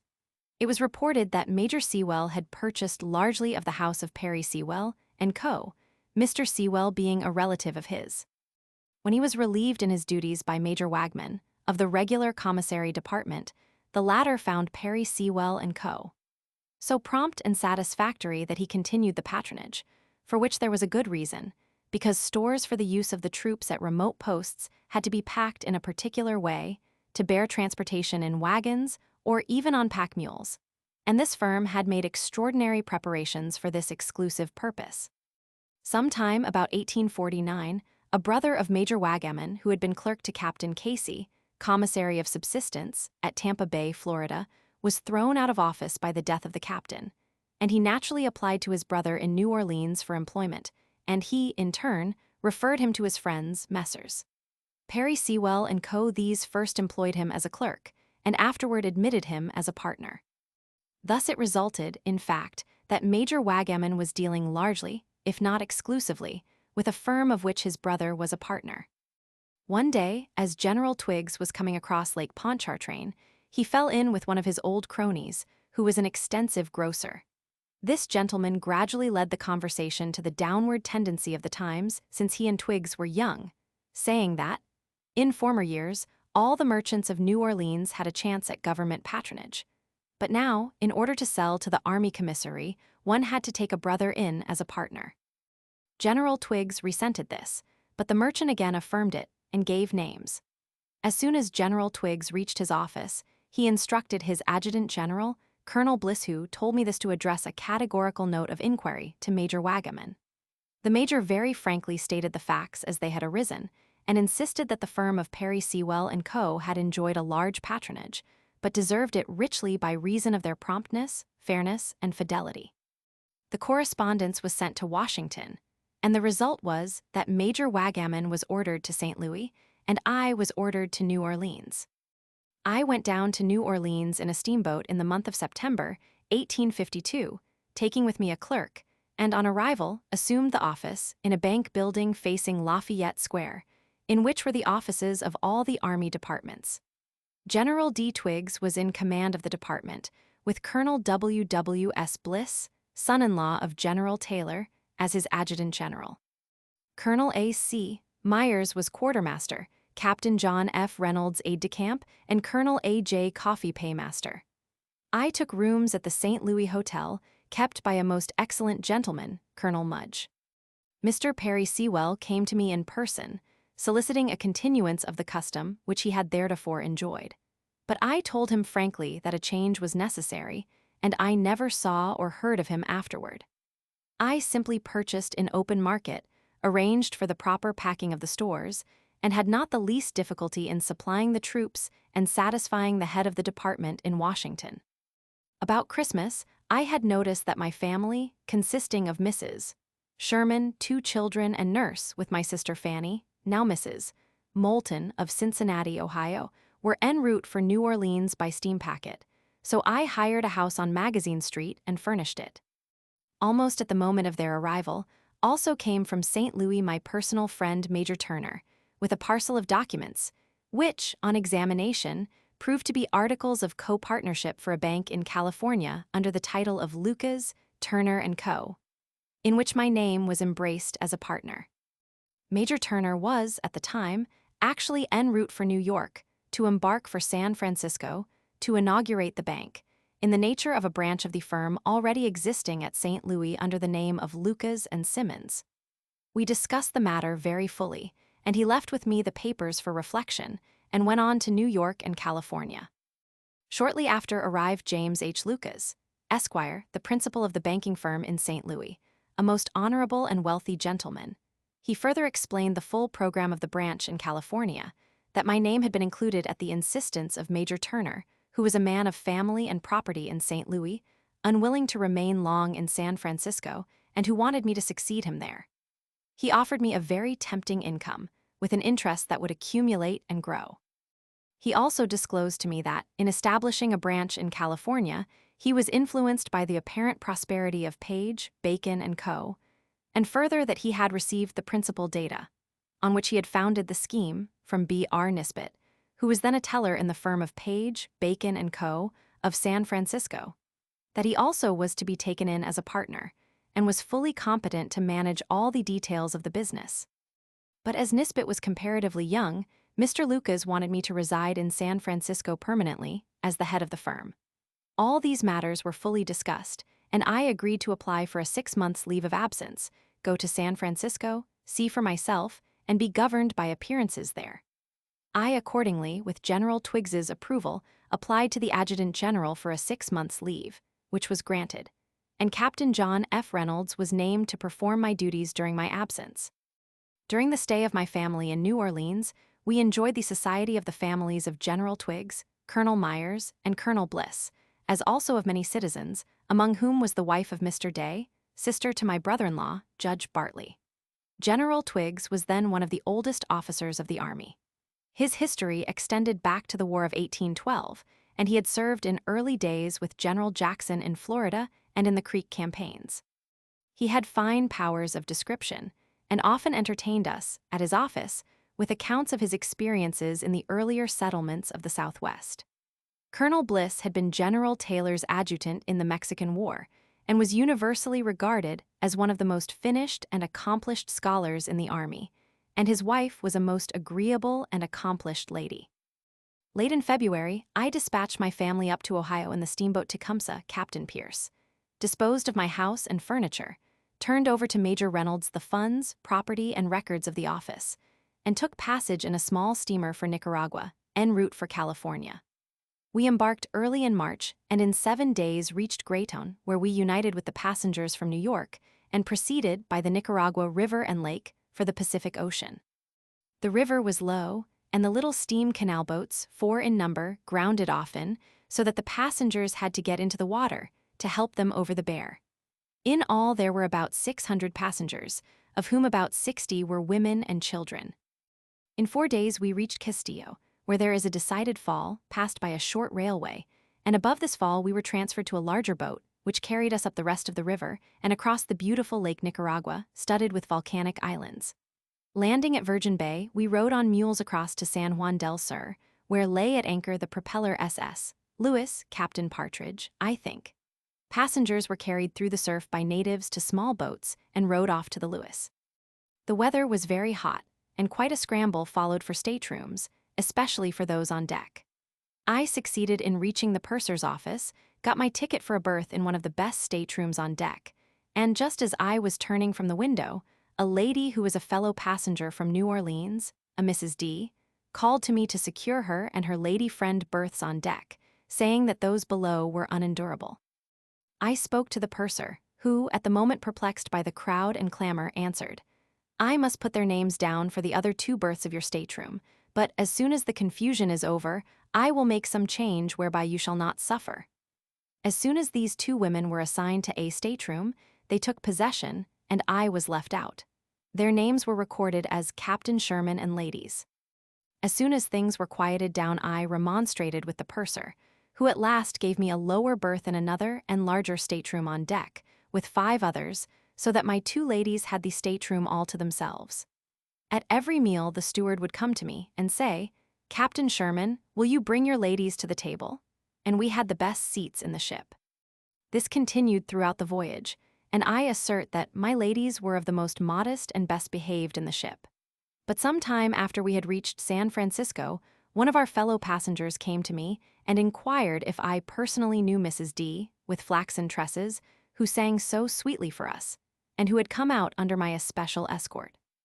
I replied I did not, more than the chance acquaintance of the voyage, and what she herself had told me, viz., that she expected to meet her husband, who lived about Moclumney Hill. He then informed me that she was a woman of the town. Society in California was then decidedly mixed. In due season, the steamship Lewis got under way. She was a wooden ship, long and narrow, bark-rigged, and a propeller, very slow, moving not over 8 miles an hour. We stopped at Acapulco, and in 18 days, passed in sight of Point Panoa at Monterey, and at the speed we were traveling expected to reach San Francisco at 4 a.m. the next day. The cabin passengers, as was usual, bought of the steward some champagne and cigars, and we had a sort of ovation for the captain, purser, and surgeon of the ship, who were all very clever fellows, though they had a slow and poor ship. Late at night, all the passengers went to bed, expecting to enter the port at daylight. I did not undress, as I thought the captain could and would run in at night, and I lay down with my clothes on. About 4 a.m. I was awakened by a bump and sort of grating of the vessel, which I thought was our arrival at the wharf in San Francisco. But instantly the ship struck heavily, the engines stopped, and the running to and fro on deck showed that something was wrong. In a moment I was out of my stateroom, at the bulwark, holding fast to a stanchion, and looking over the side at the white and seething water caused by her sudden and violent stoppage. The sea was comparatively smooth, the night pitch dark, and the fog deep and impenetrable. The ship would rise with the swell, and come down with a bump and quiver that was decidedly unpleasant. Soon the passengers were out of their rooms, undressed, calling for help, and praying as though the ship were going to sink immediately. Of course she could not sink, being already on the bottom, and the only question was as to the strength of hull to stand the bumping and straining. Great confusion for a time prevailed, but soon I realized that the captain had taken all proper precautions to secure his boats, of which there were 6 at the davits. These are the first things that steerage passengers make for in case of shipwreck, and right over my head I heard the captain's voice say in a low tone, but quite decided, "Let go that, Falls, or, damn you, I'll blow your head off." This seemingly harsh language gave me great comfort at the time, and on saying so to the captain afterward, he explained that it was addressed to a passenger who attempted to lower one of the boats. Guards, composed of the crew, were soon posted to prevent any interference with the boats, and the officers circulated among the passengers the report that there was no immediate danger. That, fortunately, the sea was smooth, that we were simply aground and must quietly await daylight. They advised the passengers to keep quiet, and the ladies and children to dress and sit at the doors of their staterooms, there to await the advice and action of the officers of the ship, who were perfectly cool and self-possessed. Meantime, the ship was working over a reef for a time I feared she would break in two, but As the water gradually rose inside to a level with the sea outside, the ship swung broadside to the swell, and all her keel seemed to rest on the rock or sand. At no time did the sea break over the deck, but the water below drove all the people up to the main deck and to the promenade deck, and thus we remained for about 3 hours when daylight came, but there was a fog so thick that nothing but water could be seen. The captain caused a boat to be carefully lowered, put in her a trustworthy officer with a boat compass, and we saw her depart into the fog. During her absence, the ship's bell was kept tolling. Then the fires were all out, the ship full of water, and gradually breaking up, wriggling with every swell like a willow basket, the sea all round us full of the floating fragments of her sheeting, twisted and torn into a spongy condition. In less than an hour the boat returned, saying that the beach was quite near, not more than a mile away, and had a good place for landing. All the boats were then carefully lowered and manned by crews belonging to the ship. A piece of the gangway on the leeward side was cut away, and all the women and a few of the worst scared men were lowered into the boats, which pulled for shore. In a comparatively short time the boats returned, took new loads, and the debarkation was afterward carried on quietly and systematically. No baggage was allowed to go on shore except bags or parcels carried in the hands of passengers. At times the fog lifted so that we could see from the wreck the tops of the hills and the outline of the shore, and I remember sitting on the upper or hurricane deck with the captain, who had his maps and compass before him and was trying to make out where the ship was. I thought I recognized the outline of the hills below the mission of Dolores, and so stated to him, but he called my attention to the fact that the general line of hills bore northwest, whereas the coast south of San Francisco bears due north and south. He therefore concluded that the ship had overrun her reckoning and was then to the north of San Francisco. He also explained that, the passage up being longer than usual, viz., 18 days, the coal was short, that at the time the firemen were using some cut-up spars along with the slack of coal, and that this fuel had made more than usual steam, so that the ship must have glided along faster than reckoned. This proved to be the actual case, for in fact the steamship Lewis was wrecked April 9, 1853 on Duckworth Reef, Ballina's Bay, about 18 miles above the entrance to San Francisco. The captain had sent ashore the purser in the first boat, with orders to work his way to the city as soon as possible, to report the loss of his vessel, and to bring back help.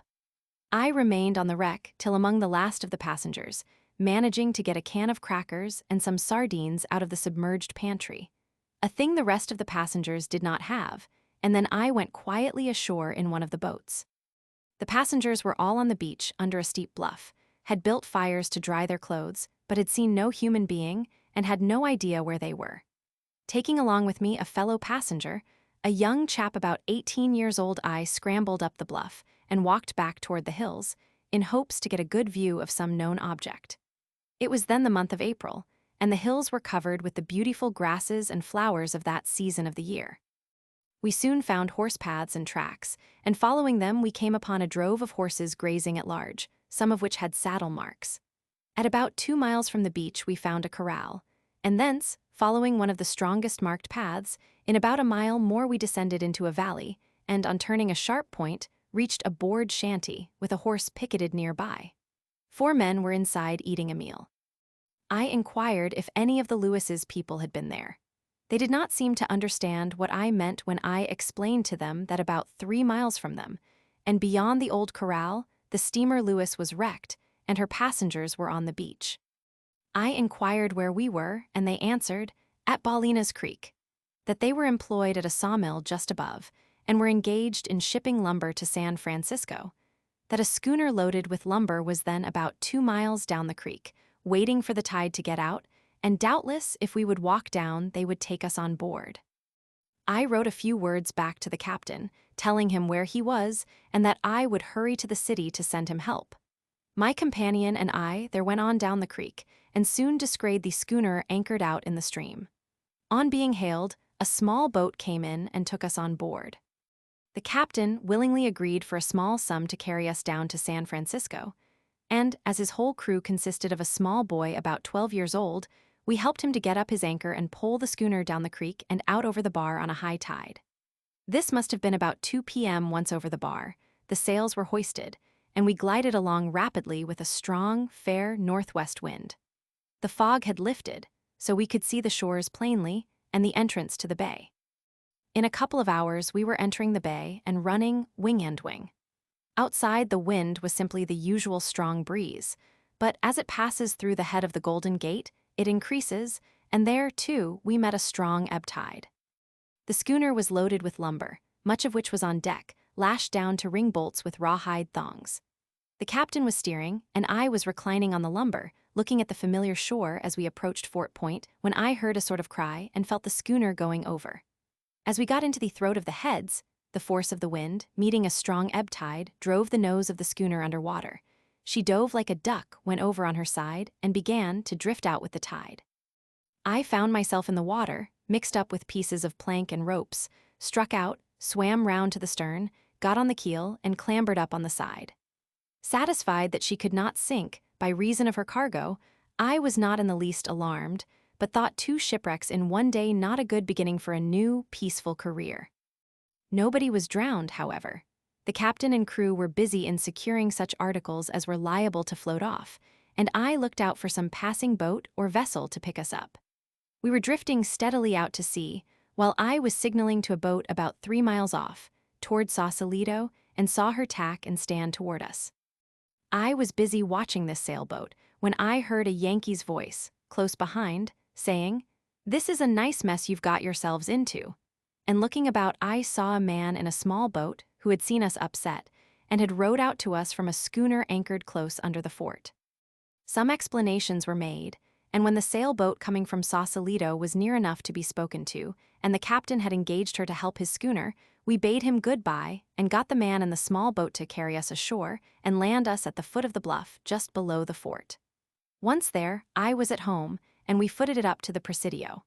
Of the sentinel I inquired who was in command of the post, and was answered, Major Merchant. He was not then in, but his adjutant, Lieutenant Gardner, was.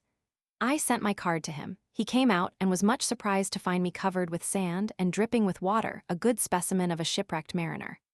A few words of explanation sufficed. Horses were provided, and we rode hastily into the city, reaching the office of the Nicaragua Steamship Company, C.K. Garrison, agent, about dark, just as the purser had arrived, by a totally different route. It was too late to send relief that night, but by daylight next morning 2 steamers were en route for and reached the place of wreck in time to relieve the passengers and bring them, and most of the baggage. I lost my carpet bag, but saved my trunk. The Lewis went to pieces the night after we got off, and, had there been an average sea during the night of our shipwreck, none of us probably would have escaped. That evening in San Francisco, I hunted up Major Turner, whom I found boarding, in company with General E.A. Hitchcock, at a Mrs. Ross's on Clay Street, near Powell. I took quarters with them and began to make my studies, with a view to a decision whether it was best to undertake this new and untried scheme of banking, or to return to New Orleans and hold on to what I then had, a good Army commission. At the time of my arrival, San Francisco was in the top wave of speculation and prosperity. Major Turner had rented at $600 a month the office formerly used and then owned by Adams & Co., on the east side of Montgomery Street, between Sacramento and California Streets. B. R. Nisbet was the active partner, and James Riley the teller. Already the Bank of Lucas, Turner & Co. was established, and was engaged in selling bills of exchange, receiving deposits, and loaning money at 3% a month. Page, Bacon & Co. and Adams & Co. were in full blast across the street, in Perrot's new granite building, and other bankers were doing seemingly a prosperous business, among them Wells, Fargo & Co. Drexel, Sather & Church, Bergen & Co., James King of Wynne, Sanders & Brenham, Davidson & Co., Palmer, Cook & Co., and others. Turner and I had rooms at Mrs. Ross's and took our meals at restaurants downtown, mostly at a Frenchman's named Martin, on the southwest corner of Montgomery and California streets. General Hitchcock of the Army, commanding the Department of California, usually messed with us, also a Captain Mason and Lieutenant Whiting of the Engineer Corps. We soon secured a small share of business and became satisfied there was room for profit. Everybody seemed to be making money fast. The city was being rapidly extended and improved. People paid their 3%. A month interest without fail and without deeming it excessive. Turner, Nisbet, and I, daily discussed the prospects, and gradually settled down to the conviction that with $200,000 capital and a credit of $50,000 in New York, we could build up a business that would help the St. Louis house, and at the same time pay expenses in California with a reasonable profit. Of course, Turner never designed to remain long in California, and I consented to go back to St. Louis, confer with Mr. Lucas and Captain Simmons, agree upon further details, and then return permanently. I have no memoranda by me now by which to determine the fact, but think I returned to New York in July 1853 by the Nicaragua route, and thence to St. Louis by way of Lancaster, Ohio, where my family still was. Mr. Lucas promptly agreed to the terms proposed and further consented on the expiration of the lease of the Adams & Co. office to erect a new banking house in San Francisco to cost $50,000. I then returned to Lancaster, explained to Mr. Ewing and Mrs. Sherman all the details of our agreement, and meeting their approval, I sent to the Adjutant General of the Army my letter of resignation, to take effect at the end of the 6 months' leave, and the resignation was accepted to take effect September 6, 1853. Being then a citizen, I engaged a passage out to California by the Nicaragua route in the steamer leaving New York September 20th for myself and family, and accordingly proceeded to New York, where I had a conference with Mr. Meigs, cashier of the American Exchange Bank, and with Messrs. Wadsworth and Sheldon, bankers, who were our New York correspondents, and on the 20th embarked for San Juan del Norte, with the family, composed of Mrs. Sherman, Lizzie, then less than a year old, and her nurse, Mary Lynch. Our passage down was uneventful, and on the boats up the Nicaragua River, pretty much the same as before. On reaching Virgin Bay, I engaged a native with 3 mules to carry us across to the Pacific, and as usual the trip partook of the ludicrous Mrs. Sherman mounted on a donkey about as large as a Newfoundland dog, Mary Lynch on another, trying to carry Lizzie on a pillow before her, but her mule had a fashion of lying down, which scared her, till I exchanged mules, and my California spurs kept that mule on his legs. I carried Lizzie some time till she was fast asleep, when I got our native man to carry her a while. The child woke up, and finding herself in the hands of a dark-visaged man, she yelled most lustily till I got her away. At the summit of the pass there was a clear running brook, where we rested an hour and bathed Lizzie in its sweet waters. We then continued to the end of our journey, and without going to the tavern at San Juan del Sur, we passed directly to the vessel, then at anchor about 2 miles out. To reach her we engaged a native boat, which had to be kept outside the surf. Mrs. Sherman was first taken in the arms of 2 stout natives. Mary Lynch, carrying Lizzie, was carried by 2 others, and I followed, mounted on the back of a strapping fellow, while 50 or 100 others were running to and fro, cackling like geese. Mary Lynch got scared at the surf, and began screaming like a fool, when Lizzie became convulsed with fear, and one of the natives rushed to her, caught her out of Mary's arms, and carried her swiftly to Mrs. Sherman, who, by that time, was in the boat, but Lizzie had fainted with fear, and for a long time sobbed as though permanently injured. For years she showed symptoms that made us believe she had never entirely recovered from the effects of the scare. In due time we reached the steamer Sierra Nevada and got a good stateroom. Our passage up the coast was pleasant enough. We reached San Francisco on the 15th of October and took quarters at an hotel on Stockton Street near Broadway. Major Turner remained till some time in November, when he also departed for the East, leaving me and Nisbet to manage the bank. I endeavored to make myself familiar with the business, but of course Nisbet kept the books and gave his personal attention to the loans, discounts, and drafts, which yielded the profits. I soon saw, however, that the 3% charged as premium on bills of exchange was not all profit, but out of this had to come 1 1/4 to 1 1/2 for freight, 1 1/3 for insurance, with some indefinite promise of a return premium. Then, the cost of blanks, boxing of the bullion, etc., etc. Indeed, I saw no margin for profit at all. Nisbet, however, who had long been familiar with the business, insisted there was a profit, in the fact that the gold dust or bullion shipped was more valuable than its cost to us. We, of course, had to remit bullion to meet our bills on New York, and bought crude gold dust, or bars refined by Kellogg and Humbert or E. Just and Co., for at that time the United States Mint was not in operation. But as the reports of our shipments came back from New York, I discovered that I was right and Nisbet was wrong. And although we could not help selling our checks on New York and St. Louis at the same price as other bankers, I discovered that, at all events, the exchange business in San Francisco was rather a losing business than profitable. The same as to loans. We could loan at 3%. A month, all our own money, say $250,000, and a part of our deposit account. This latter account in California was decidedly uncertain. The balance due depositors would run down to a mere nominal sum on steamer days, which were the 1st and 15th of each month, and then would increase till the next steamer day, so that we could not make use of any reasonable part of this balance for loans beyond the next steamer day. Or, in other words, we had an expensive bank with expensive clerks and all the machinery for taking care of other people's money for their benefit, without corresponding profit. I also saw that loans were attended with risk commensurate with the rate. Nevertheless, I could not attempt to reform the rules and customs established by others before me, and had to drift along with the rest toward that Niagara that none foresaw at the time.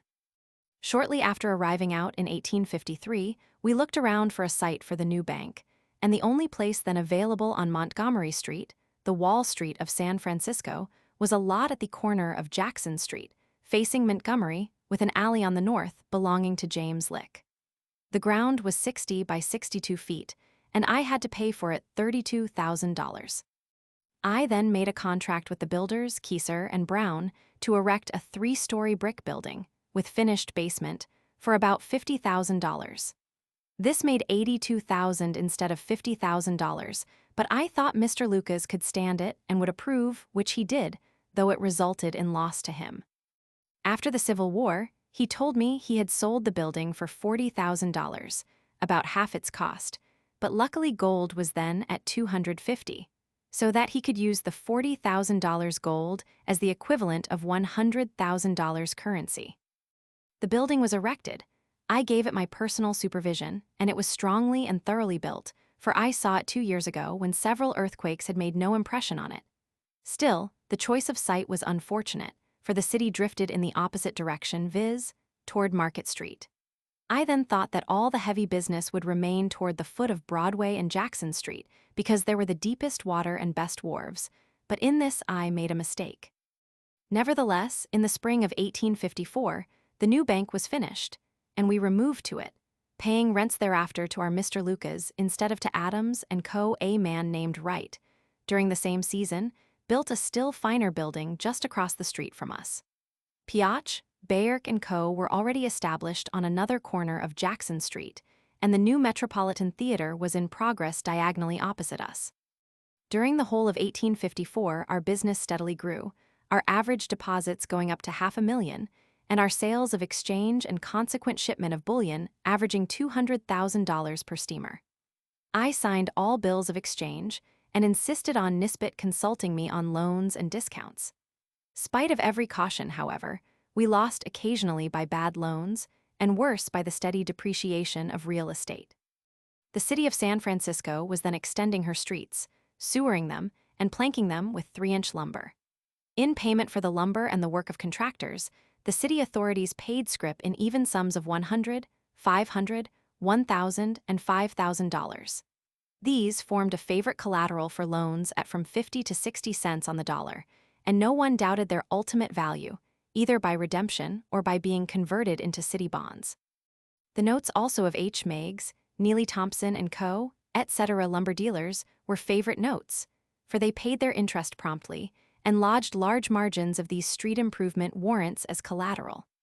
At that time, Meigs was a prominent man, lived in style in a large house on Broadway, was a member of the city council, and owned large sawmills up the coast about Mendocino. In him Nisbet had unbounded faith, but for some reason I feared or mistrusted him, and remember that I cautioned Nisbet not to extend his credit, but to gradually contract his loans.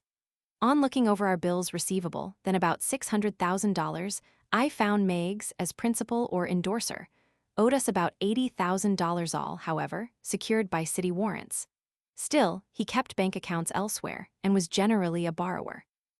I instructed Nisbet to insist on his reducing his line as the notes matured, and, as he found it indelicate to speak to Meigs, I instructed him to refer him to me. Accordingly, when, on the next steamer day, Meigs appealed at the counter for a draft on Philadelphia of about $20,000, for which he offered his note and collateral, he was referred to me, and I explained to him that our draft was the same as money, that he could have it for cash, but that we were already in advance to him some $75,000 or $80,000, and that instead of increasing the amount, I must insist on its reduction. He inquired if I mistrusted his ability, etc. I explained, certainly not, but that our duty was to assist those who did all their business with us. And, as our means were necessarily limited, I must restrict him to some reasonable sum, say $25,000.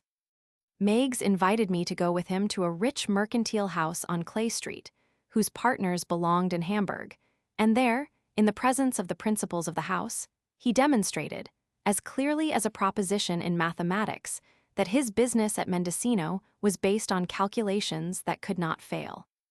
The bill of exchange which he wanted, he said would make the last payment on a propeller already built in Philadelphia, which would be sent to San Francisco, to tow into and out of port the schooners and brigs that were bringing his lumber down the coast. I admitted all he said, but renewed my determination to limit his credit to $25,000. The Hamburg firm then agreed to accept for him the payment of all his debt to us, except the $25,000, payable in equal parts for the next 3 steamer days.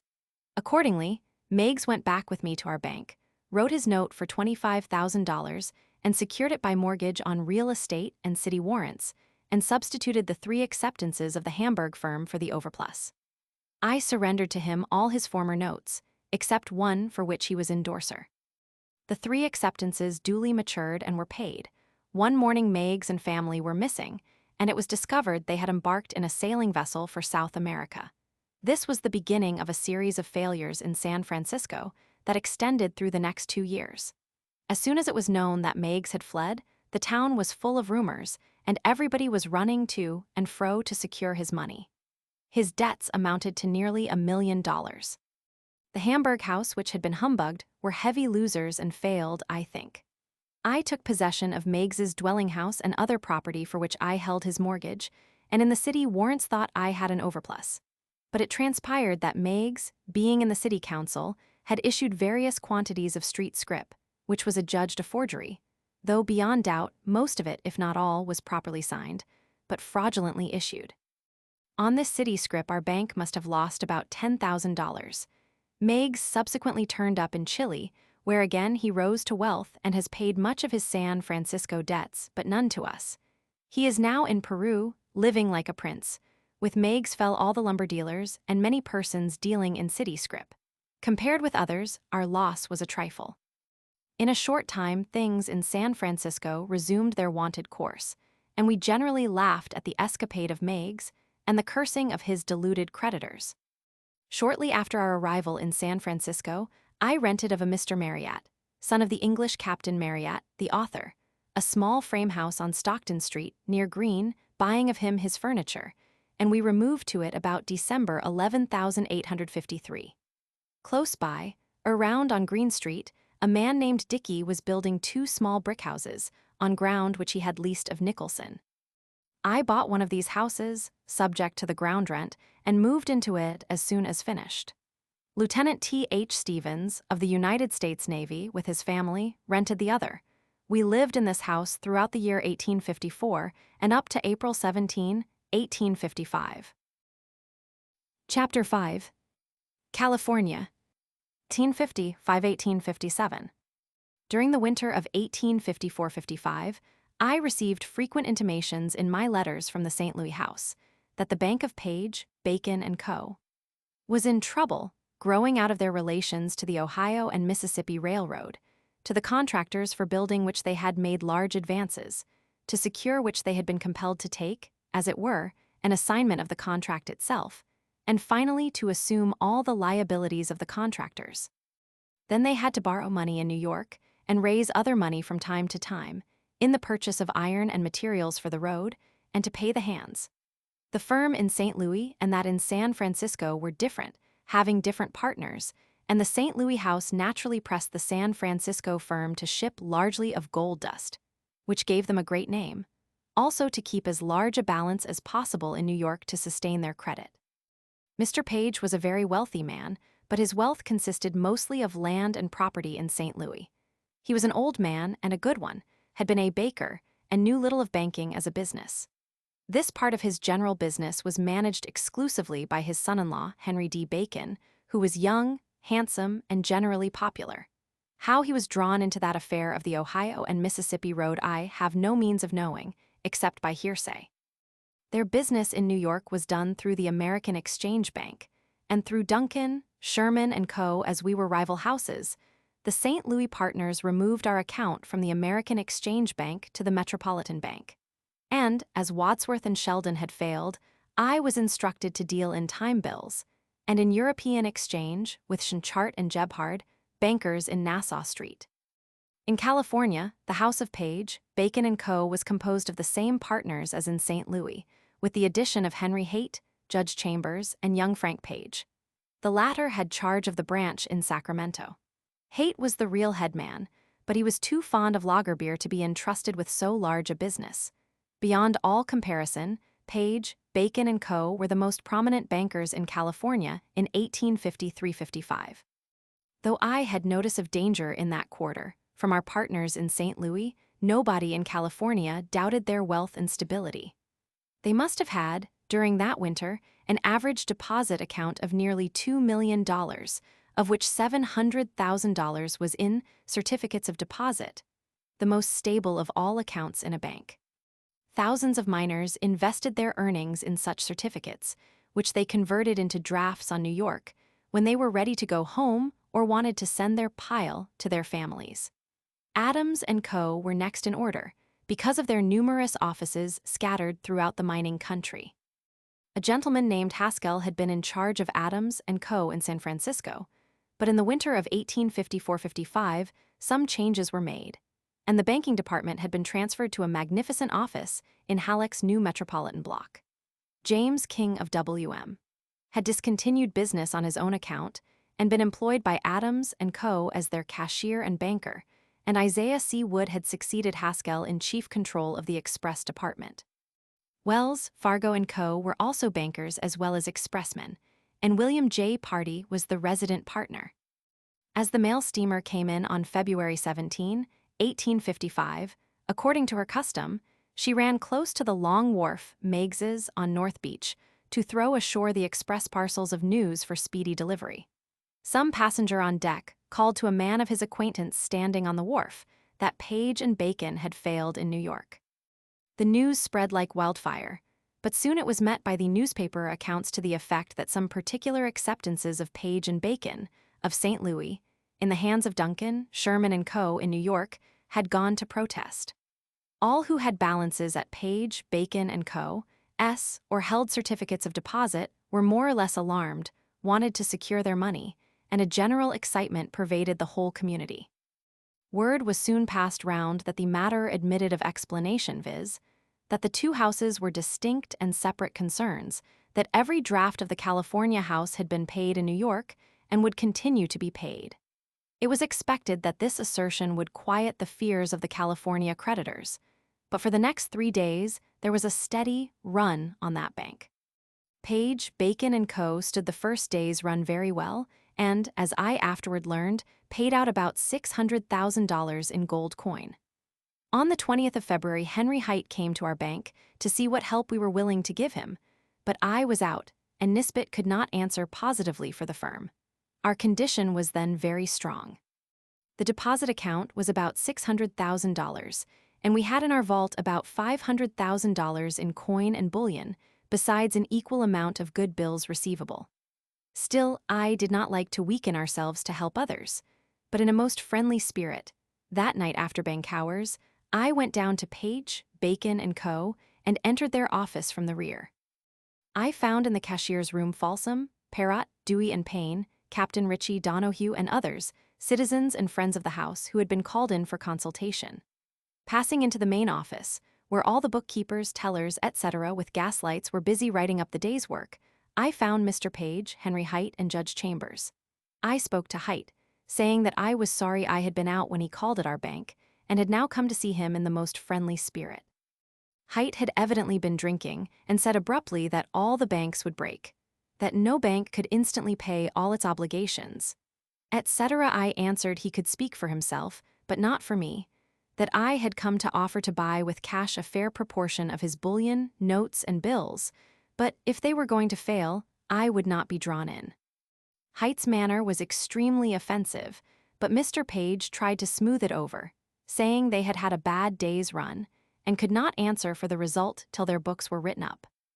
I passed back again into the room where the before-named gentlemen were discussing some paper which lay before them, and was going to pass out, when Captain Folsom, who was an officer of the army, a classmate and intimate friend of mine, handed me the paper the contents of which they were discussing.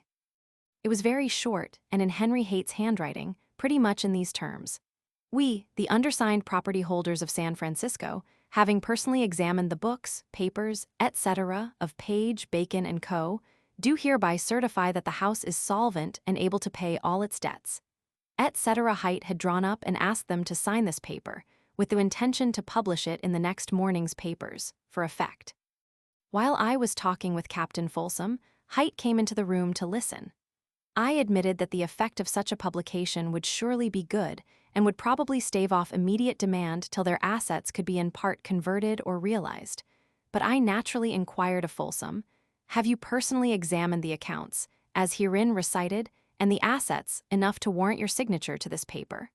For, thereby you in effect become endorsers." Folsom said they had not, when Haight turned on me rudely and said, "Do you think the affairs of such a house as Page, Bacon & Co. can be critically examined in an hour?" I answered, "These gentlemen can do what they please, but they have 12 hours before the bank will open on the morrow, and if the ledger is written up, as I believed it was or could be by midnight, they can, by counting the coin, bullion on hand, and notes or stocks of immediate realization, approximate near enough for them to endorse for the remainder." But Haight pooh-poohed me, and I left. Folsom followed me out, told me he could not afford to imperil all he had, and asked my advice. I explained to him that my partner Nisbet had been educated and trained in that very house of Page, Bacon & Co., that we kept our books exactly as they did, that every day the ledger was written up, so that from it one could see exactly how much actual money was due the depositors and certificates. And then by counting the money in the vault, estimating the bullion on hand, which, though not actual money, could easily be converted into coin, and supplementing these amounts by bills receivable, they ought to arrive at an approximate result. After Folsom had left me, John Perrott also stopped and talked with me to the same effect. Next morning, I looked out for the notice, but no such notice appeared in the morning papers, and I afterward learned that, on Perrott and Folsom demanding an actual count of the money in the vault, Haight angrily refused unless they would accept his word for it, when one after the other declined to sign his paper. The run on Page, Bacon & Co. therefore continued throughout the 21st, and I expected all day to get an invitation to close our bank for the next day, February 22, which we could have made a holiday by concerted action. But each banker waited for Page, Bacon & Co. to ask for it, and no such circular coming, in the then state of feeling no other banker was willing to take the initiative. On the morning of February 22, 1855, everybody was startled by receiving a small slip of paper, delivered at all the houses, on which was printed a short notice that, for want of coin, Page, Bacon & Co. found it necessary to close their bank for a short time. Of course, we all knew the consequences, and that every other bank in San Francisco would be tried. During the 22d, we all kept open, and watched our depositors closely. But the day was generally observed by the people as a holiday, and the firemen paraded the streets of San Francisco in unusual strength. But, on writing up our books that night, we found that our deposit account had diminished about $65,000. Still, there was no run on us or any other of the banks that day. Yet, observing little knots of men on the street, discussing the state of the banks generally, and overhearing Haight's expression quoted, that in case of the failure of Page, Bacon & Co., all the other banks would break, I deemed it prudent to make ready.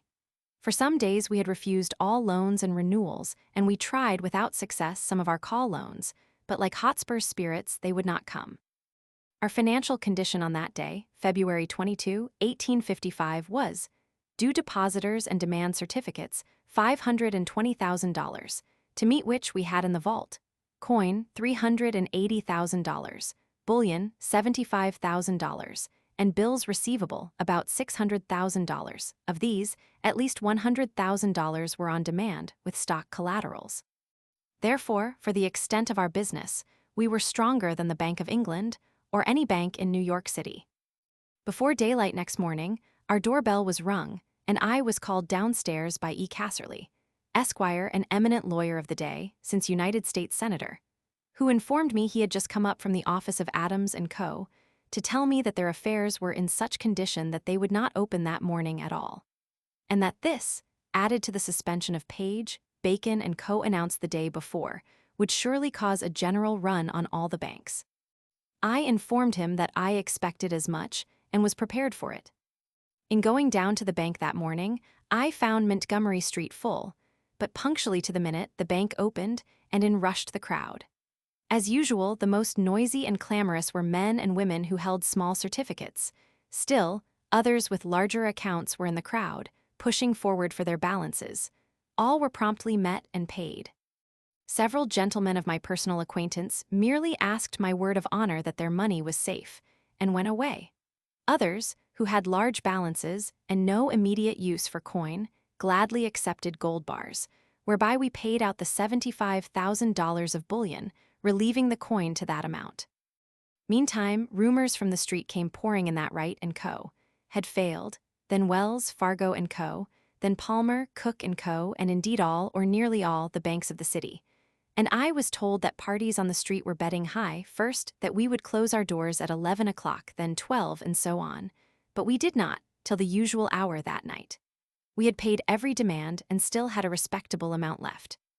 This run on the bank, the only one I ever experienced, presented all the features, serious and comical, usual to such occasions. At our counter happened that identical case, narrated of others, of the Frenchman who was nearly squeezed to death in getting to the counter, and when he received his money did not know what to do with it. If you got the money, I no want him, but if you no got him, I want it like the devil. Toward the close of the day, some of our customers deposited, rather ostentatiously, small amounts, not aggregating more than $8,000 or $10,000. Bookkeepers and tellers were kept at work to write up the books, and these showed.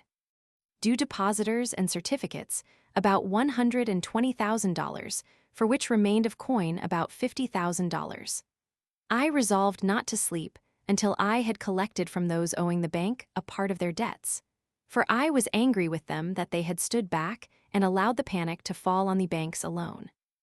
Among these were Captain Folsom, who owed us $25,000, secured by a mortgage on the American Theater and Tehama Hotel; James Smiley, contractor for building the Custom House, who owed us 2 notes of $20,000 and $16,000, for which we held, as collateral, 2 acceptances of the collector of the port, Major R.P. Hammond, for $20,000 each, besides other private parties that I need not name. The acceptances given to Smiley were for work done on the Custom House, but could not be paid until the work was actually laid in the walls, and certified by Major Tower, United States Engineers. But Smiley had an immense amount of granite, brick iron, etc., on the ground, in advance of construction, and these acceptances were given him expressly that he might raise money thereon for the payment of such materials. Therefore, as soon as I got my dinner, I took my saddle horse and rode to Captain Folsom's house, where I found him in great pain and distress, mental and physical. He was sitting in a chair and bathing his head with a sponge. I explained to him the object of my visit, and he said he had expected it and had already sent his agent, Van Winkle, downtown, with instructions to raise what money he could at any cost, but he did not succeed in raising a cent. So great was the shock to public confidence that men slept on their money and would not loan it for 10% a week on any security whatever, even on mint certificates, which were as good as gold and only required about 10 days to be paid in coin by the United States Mint. I then rode up to Hammond's house on Rincon Hill and found him there. I explained to him exactly Smiley's affairs and only asked him to pay one of his acceptances. He inquired, why not both? I answered that was so much the better. It would put me under still greater obligations. He then agreed to meet me at our bank at 10 p.m. I sent word to others that I demanded them to pay what they could on their paper, and then returned to the bank to meet Hammond. In due time, he came down with Palmer of Palmer, Cook & Co., and there he met Smiley, who was, of course, very anxious to retire his notes. We there discussed the matter fully, when Hammond said, "Sherman, give me up my 2 acceptances, and I will substitute therefore my check of $40,000, with the distinct understanding that, if the money is not needed by you, it shall be returned to me, and the transaction then to remain statu quo." To this there was a general assent. Nisbet handed him his 2 acceptances, and he handed me his check, signed as collector of the port, on Major J. R. Snyder, United States Treasurer, for $40,000. I afterward rode out that night to Major Snyder's house on North Beach, saw him, and he agreed to meet me at 8 a.m. next day at the United States Mint, and to pay the check so that I could have the money before the bank opened. The next morning, as agreed on, we met, and he paid me the check in 2 sealed bags of gold coin, each marked $20,000, which I had carried to the bank, but never opened them or even broke the seals. That morning our bank opened as usual, but there was no appearance of a continuation of the run. On the contrary, money began to come back on deposit, so that by night we had a considerable increase, and this went on from day to day, till nearly the old condition of things returned. After about 3 days, finding had no use for the money obtained on Hammond's check, I took the identical 2 bags back to the cashier of the custom house, and recovered the 2 acceptances which had been surrendered as described. And Smiley's 2 notes were afterward paid in their due course, out of the cash received on those identical acceptances. But years afterward, on settling with Hammond for the custom house contract when completed, there was a difference, and Smiley sued Lucas, Turner & Co. for money had and received for his benefit, being the identical $40,000 herein explained, but he lost his case. Hammond, too, was afterward removed from office and indicted in part for this transaction. He was tried before the United States Circuit Court, Judge McAllister presiding, for a violation of the Subtreasury Act, but was acquitted. Our bank, having thus passed so well through the crisis, took at once a first rank. But these bank failures had caused so many mercantile losses and had led to such an utter downfall in the value of real estate that everybody lost more or less money by bad debts, by depreciation of stocks and collaterals that became unsaleable, if not worthless. About this time, viz., February 1855, I had exchanged my house on Green Street with Mr. Sloat for the half of a 50-vara lot on Harrison Street, between Fremont and First, on which there was a small cottage, and I had contracted for the building of a new frame house thereon at $6,000. This house was finished on the 9th of April, and my family moved into it at once. For some time, Mrs. Sherman had been anxious to go home to Lancaster, Ohio, where we had left our daughter Minnie with her grandparents, and we arranged that S.M. Bowman, Esquire, and wife should move into our new house and board us, viz., Lizzie, Willie with the nurse Biddy, and myself, for a fair consideration. It so happened that 2 of my personal friends, Messrs. Winters and Cunningham of Marysville, and a young fellow named Egan, now a captain in the commissary department, were going east in the steamer of the middle of April, and that Mr. William H. Aspinwall of New York and Mr. Chauncey of Philadelphia were also going back, and they all offered to look to the personal comfort of Mrs. Sherman on the voyage. They took passage in the steamer Golden Age, Commodore Watkins, which sailed on April 17, 1855. Their passage down the coast was very pleasant till within a day's distance of Panama, when one bright moonlit night, April 29th, the ship, running at full speed between the islands Quibo and Quicara, struck on a sunken reef, tore out a streak in her bottom, and at once began to fill with water. Fortunately, she did not sink fast, but swung off into deep water, and Commodore Watkins, happening to be on deck at the moment, walking with Mr. Aspinwall, learning that the water was rushing in with great rapidity, gave orders for a full head of steam, and turned the vessel's bow straight for the island Quicara. The water rose rapidly in the hold, the passengers were all assembled, fearful of going down, the fires were out, and the last revolution of the wheels made, when her bow touched gently on the beach and the vessel's stern sank in deep water. Lines were got out, and the ship held in an upright position so that the passengers were safe and but little incommoded. I have often heard Mrs. Sherman tell of the boy Egan, then about 14 years old, coming to her stateroom, and telling to her not to be afraid as he was a good swimmer. But on coming out into the cabin, partially dressed, she felt more confidence in the cool manner, bearing, and greater strength of Mr. Winters. There must have been nearly 1,000 souls on board at the time, few of whom could have been saved had the steamer gone down in mid-channel, which surely would have resulted had not Commodore Watkins been on deck, or had he been less prompt in his determination to beach his ship. A sailboat was dispatched toward Panama, which luckily met the steamer John T. Stevens, just coming out of the bay, loaded with about 1,000 passengers bound for San Francisco, and she at once proceeded to the relief of the Golden Age.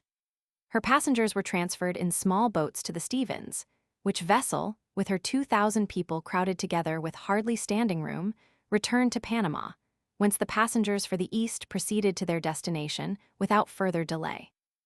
Luckily for Mrs. Sherman, Purser Goddard, an old Ohio friend of ours, was on the Stevens and most kindly gave up his own room to her and such lady friends as she included in her party.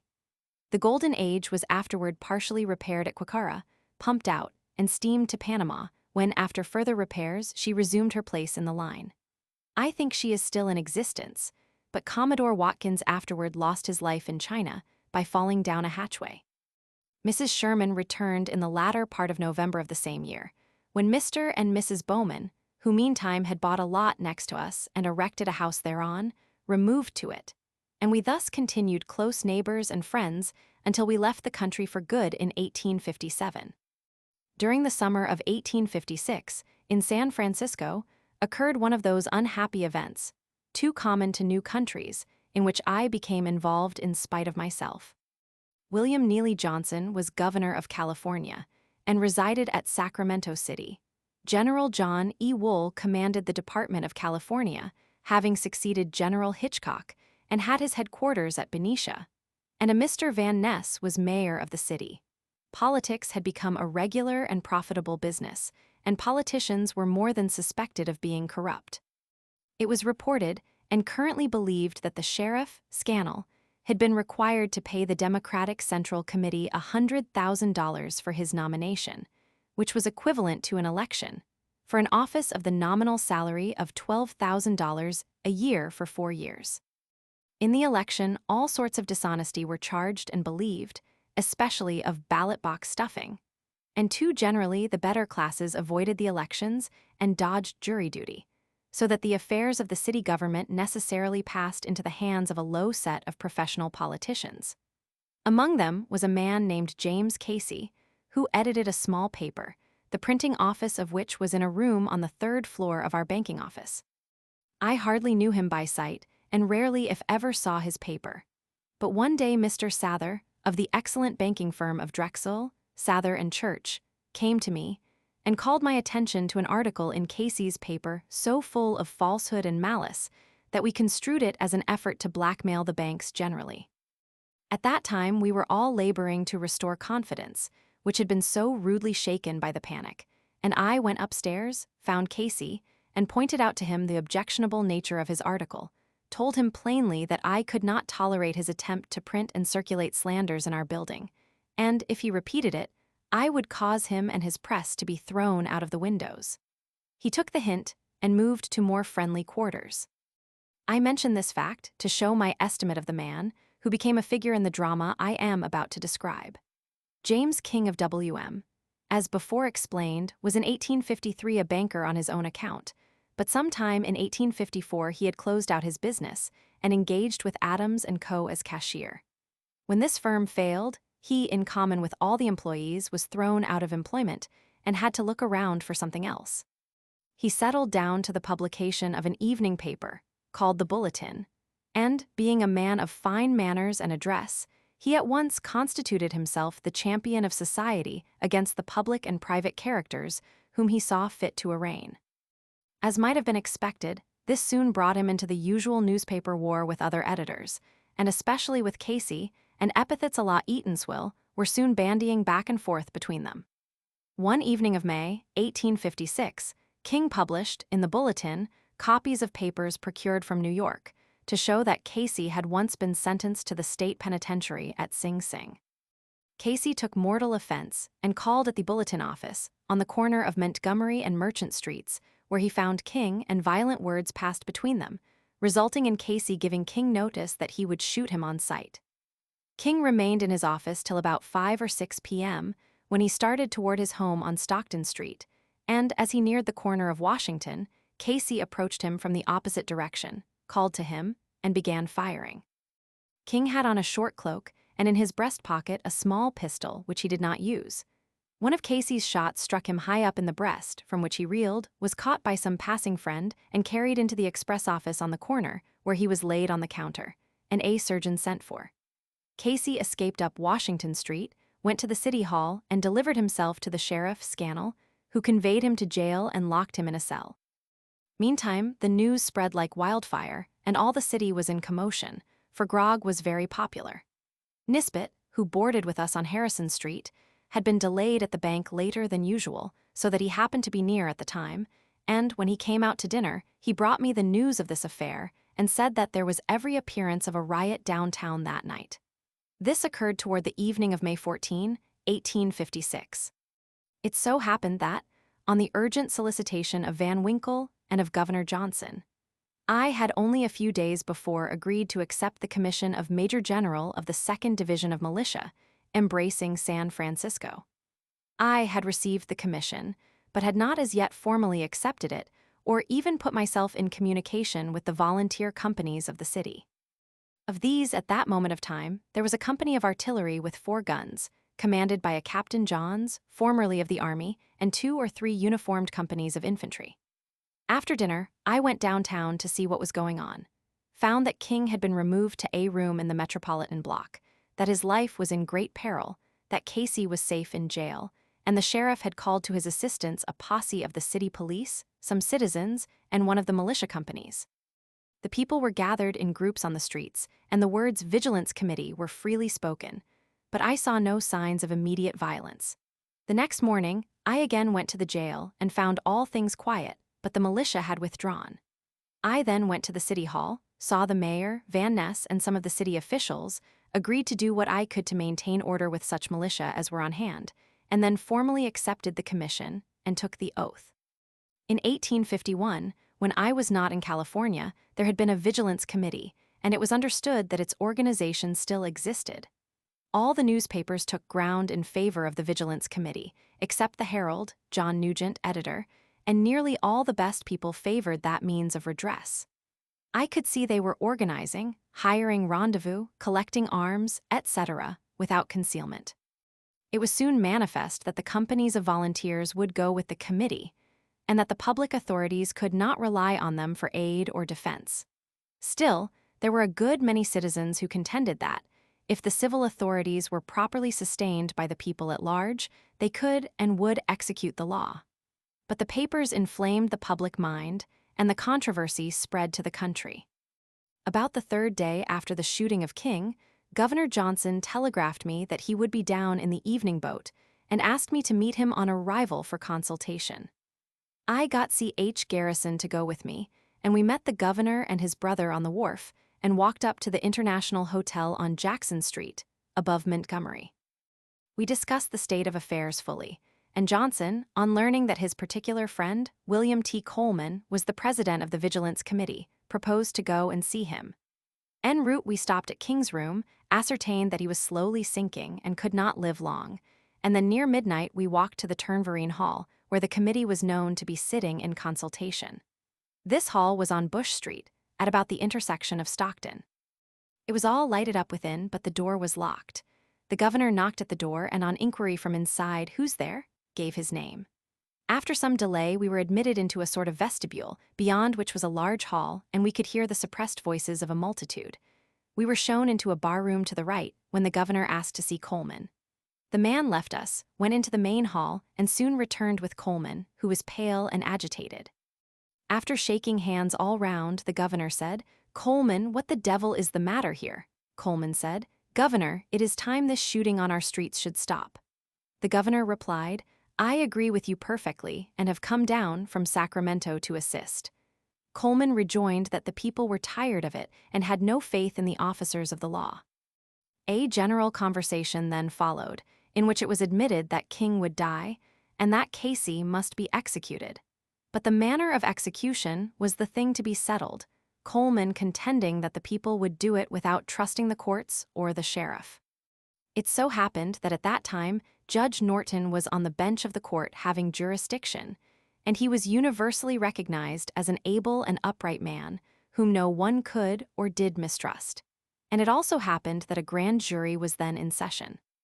Johnson argued that the time had passed in California for mobs and vigilance committees, and said if Coleman and associates would use their influence to support the law, he, the governor, would undertake that, as soon as King died, the grand jury should indict, that Judge Norton would try the murderer, and the whole proceeding should be as speedy as decency would allow. Then Coleman said the people had no confidence in Scannell, the sheriff, who was, he said, in collusion with the rowdy element of San Francisco. Johnson then offered to be personally responsible that Casey should be safely guarded, and should be forthcoming for trial and execution at the proper time.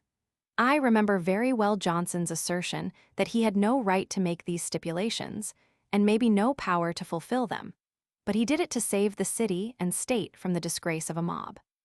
Coleman disclaimed that the vigilance organization was a mob, admitted that the proposition of the governor was fair, and all he or anyone should ask, and added, if we would wait a while, he would submit it to the council and bring back an answer.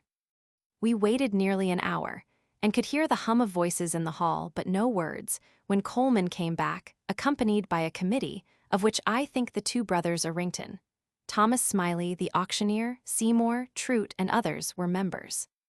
The whole conversation was gone over again, and the governor's proposition was positively agreed to, with this further condition, that the Vigilance Committee should send into the jail a small force of their own men, to make certain that Casey should not be carried off or allowed to escape. The governor, his brother William, Garrison, and I then went up to the jail, where we found the sheriff and his posse comitatus of police and citizens.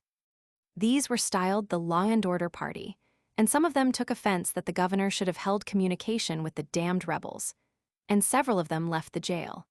But the sheriff seemed to agree with the governor that what he had done was right and best, and while we were there, some 8 or 10 armed men arrived from the Vigilance Committee and were received by the sheriff, Scannell, as a part of his regular posse. The governor then, near daylight, went to his hotel, and I to my house for a short sleep. Next day I was at the bank, as usual. When, about noon, the governor called and asked me to walk with him down street, he said he had just received a message from the Vigilance Committee to the effect that they were not bound by Coleman's promise not to do anything till the regular trial by jury should be had.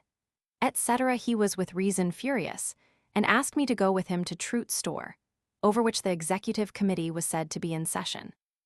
We were admitted to a front room upstairs and heard voices in the back room. The governor inquired for Coleman, but he was not forthcoming. Another of the committee, Seymour, met us, denied in toto the promise of the night before, and the governor openly accused him of treachery and falsehood. The quarrel became public, and the newspapers took it up, both parties turning on the governor, one, the vigilantes, denying the promise made by Coleman, their president, and the other, the Law and Order Party, refusing any farther assistance because Johnson had stooped to make terms with rebels. At all events, he was powerless and had to let matters drift to a conclusion. King died about Friday, May 20th, and the funeral was appointed for the next Sunday. Early on that day, the governor sent for me at my house. I found him on the roof of the International, from which we looked down on the whole city, and more especially the face of Telegraph Hill, which was already covered with a crowd of people, while others were moving toward the jail on Broadway. Parties of armed men in good order were marching by platoons in the same direction and formed in line along Broadway facing the jail door. Soon a small party was seen to advance to this door and knock. A parley ensued, the doors were opened, and Casey was led out. In a few minutes another prisoner was brought out, who proved to be Cora, a man who had once been tried for killing Richardson, the United States Marshal, when the jury disagreed, and he was awaiting a new trial. These prisoners were placed in carriages and escorted by the armed force down to the rooms of the Vigilance Committee through the principal streets of the city. The day was exceedingly beautiful, and the whole proceeding was orderly in the extreme. I was under the impression that Casey and Cora were hanged that same Sunday, but was probably in error. But in a very few days, they were hanged by the neck dead suspended from beams projecting from the windows of the committee's rooms, without other trial than could be given in secret and by night. We all thought the matter had ended there, and accordingly the governor returned to Sacramento in disgust, and I went about my business. But it soon became manifest that the Vigilance Committee had no intention to surrender the power thus usurped. They took a building on Clay Street, near Front, fortified it, employed guards and armed sentinels, sat in midnight council, issued writs of arrest and banishment, and utterly ignored all authority but their own. A good many men were banished and forced to leave the country, but they were of that class we could well spare. Yankee Sullivan, a prisoner in their custody, committed suicide, and a feeling of general insecurity pervaded the city. Business was deranged, and the Bulletin, then under control of Tom King, a brother of James, poured out its abuse on some of our best men, as well as the worst. Governor Johnson, being again appealed to, concluded to go to work regularly, and telegraphed me about the 1st of June to meet him at General Wool's headquarters at Benicia that night. I went up, and we met at the hotel where General Wool was boarding. Johnson had with him his Secretary of State. We discussed the state of the country generally, and I had agreed that if Wool would give us arms and ammunition out of the United States arsenal at Benicia, and if Commodore Farragut, of the Navy, commanding the Navy Yard on Mare Island, would give us a ship, I would call out volunteers, and, when a sufficient number had responded, I would have the arms come down from Benicia in the ship, arm my men, take possession of a 32-pound gun battery at the Marine Hospital on Rincon Point. Thence command a dispersion of the unlawfully armed force of the Vigilance Committee, and arrest some of the leaders.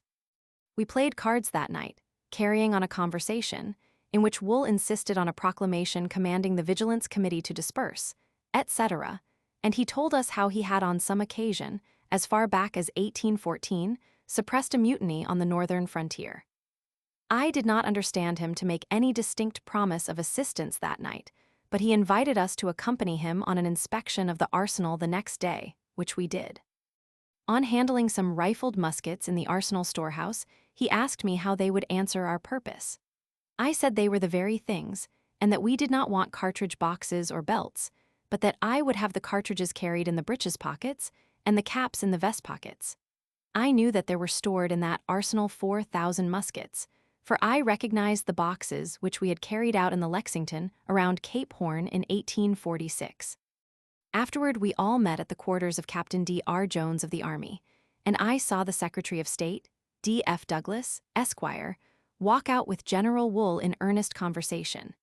And this Secretary of State afterward asserted that Wool there, and then promised us the arms and ammunition, provided the governor would make his proclamation for the committee to disperse, and that I should afterward call out the militia, etc. on the way back to the hotel at Benicia, General Wool.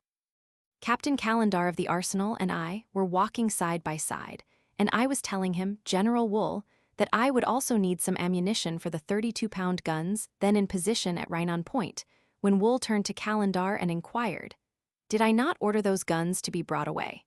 Calendar said, "Yes, General. I made a requisition on the quartermaster for transportation, but his schooner has been so busy that the guns are still there." Then said Wool, "Let them remain, we may have use for them." I therefrom inferred, of course, that it was all agreed to so far as he was concerned. Soon after we had reached the hotel, we ordered a buggy, and Governor Johnson and I drove to Vallejo, 6 miles, crossed over to Mare Island, and walked up to the commandant's house, where we found Commodore Farragut and his family. We stated our business fairly, but the Commodore answered very frankly that he had no authority, without orders from his department, to take any part in civil broils. He doubted the wisdom of the attempt, said he had no ship available except the John Adams, Captain Boutwell, and that she needed repairs. But he assented at last to the proposition to let the sloop John Adams drop down abreast of the city after certain repairs, to lie off there for moral effect, which afterward actually occurred. We then returned to Benicia, and Wool's first question was, "What luck?" We answered, "Not much," and explained what Commodore Farragut could and would do, and that, instead of having a naval vessel, we would seize and use one of the Pacific Mail Company's steamers, lying at their dock in Benicia, to carry down to San Francisco the arms and munitions when the time came. As the time was then near at hand for the arrival of the evening boats, we all walked down to the wharf together, where I told Johnson that he could not be too careful, that I had not heard General Wool make a positive promise of assistance. Upon this, Johnson called General Wool to one side, and we three drew together. Johnson said, "General Wool, General Sherman is very particular and wants to know exactly what you propose to do." Wool answered, "I understand, Governor, that in the first place a writ of habeas corpus will be issued commanding the jailers of the Vigilance Committee to produce the body of some one of the prisoners held by them, which, of course, will be refused. That you then issue your proclamation commanding them to disperse, and failing this, you will call out the militia and command General Sherman with it to suppress the Vigilance Committee as an unlawful body." To which the governor responded, "Yes." "Then," said Wool, "on General Sherman's making his requisition, approved by you, I will order the issue of the necessary arms and ammunition." I remember well that I said, emphatically, "That is all I want. Now, Governor, you may go ahead." We soon parted, Johnson and Douglas taking the boat to Sacramento and I to San Francisco. The Chief Justice, Terry, came to San Francisco the next day, issued a writ of habeas corpus for the body of one Maloney, which writ was resisted, as we expected. The governor then issued his proclamation, and I published my orders dated June 4, 1855. The Quartermaster General of the state, General Kibb, also came to San Francisco, took an office in the City Hall, engaged several rooms for armories, and soon the men began to enroll into companies. In my general orders calling out the militia, I used the expression, "When a sufficient number of men are enrolled, arms and ammunition will be supplied." Some of the best men of the vigilantes came to me and remonstrated, saying that collision would surely result, that it would be terrible, etc. All I could say in reply was that it was for them to get out of the way. Remove your fort, cease your midnight councils, and prevent your armed bodies from patrolling the streets. They inquired where I was to get arms, and I answered that I had them cert. But personally, I went right along with my business at the bank, conscious that at any moment we might have trouble. Another committee of citizens, a conciliatory body, was formed to prevent collision if possible, and the newspapers boiled over with vehement vituperation. This second committee was composed of such men as Crockett, Ritchie, Thornton, Bailey Peyton, Foote, Donohue, Kelly, and others, a class of the most intelligent and wealthy men of the city, who earnestly and honestly desired to prevent bloodshed. They also came to me, and I told them that our men were enrolling very fast, and that, when I deemed the right moment had come, the Vigilance Committee must disperse, else bloodshed and destruction of property would inevitably follow. They also had discovered that the better men of the Vigilance Committee itself were getting tired of the business, and thought that in the execution of Casey and Cora, and the banishment of a dozen or more rowdies, they had done enough, and were then willing to stop. It was suggested that, if our law and order party would not arm, by a certain day near at hand, the committee would disperse, and some of their leaders would submit to an indictment and trial by a jury of citizens, which they knew would acquit them of crime. One day in the bank, a man called me to the counter and said, "If you expect to get arms of General Wool, you will be mistaken, for I was at Benicia yesterday and heard him say he would not give them." This person was known to me to be a man of truth, and I immediately wrote to General Wool a letter telling him what I had heard, and how any hesitation on his part would compromise me as a man of truth and honor. Adding that I did not believe we should ever need the arms, but only the promise of them, for the committee was letting down and would soon disperse and submit to the law, etc. I further asked him to answer me categorically that very night by the Stockton boat, which would pass Benicia on its way down about midnight, and I would sit up and wait for his answer. I did wait for his letter, but it did not come, and the next day I got a telegraphic dispatch from Governor Johnson, who, at Sacramento, had also heard of General Wool's backdown, asking me to meet him again at Benicia that night. I went up in the evening boat and found General Wool's aide-de-camp, Captain Arnold of the Army, on the wharf with a letter in his hand, which he said was for me. I asked for it, but he said he knew its importance and preferred we should go to General Wool's room together, and the general could hand it to me in person. We did go right up to General Wool's, who took the sealed parcel and laid it aside, saying that it was literally a copy of one he had sent to Governor Johnson, who would doubtless give me a copy. But I insisted that I had made a written communication and was entitled to a written answer. At that moment, several gentlemen of the conciliation party, who had come up in the same steamer with me, asked for admission and came in. I recall the names of Crockett, Foote, Bailey Peyton, Judge Thornton, Donohue, etc., and the conversation became general, Wool trying to explain away the effect of our misunderstanding, taking good pains not to deny his promise made to me personally on the wharf. I renewed my application for the letter addressed to me, then lying on his table. On my statement of the case, Bailey Peyton said, "General Wool, I think General Sherman has a right to a written answer from you, for he is surely compromised." Upon this, Wool handed me the letter. I opened and read it, and it denied any promise of arms, but otherwise was extremely evasive and noncommittal. I had heard of the arrival at the wharf of the governor and party, and was expecting them at Wool's room, but instead of stopping at the hotel where we were, they passed to another hotel on the block above.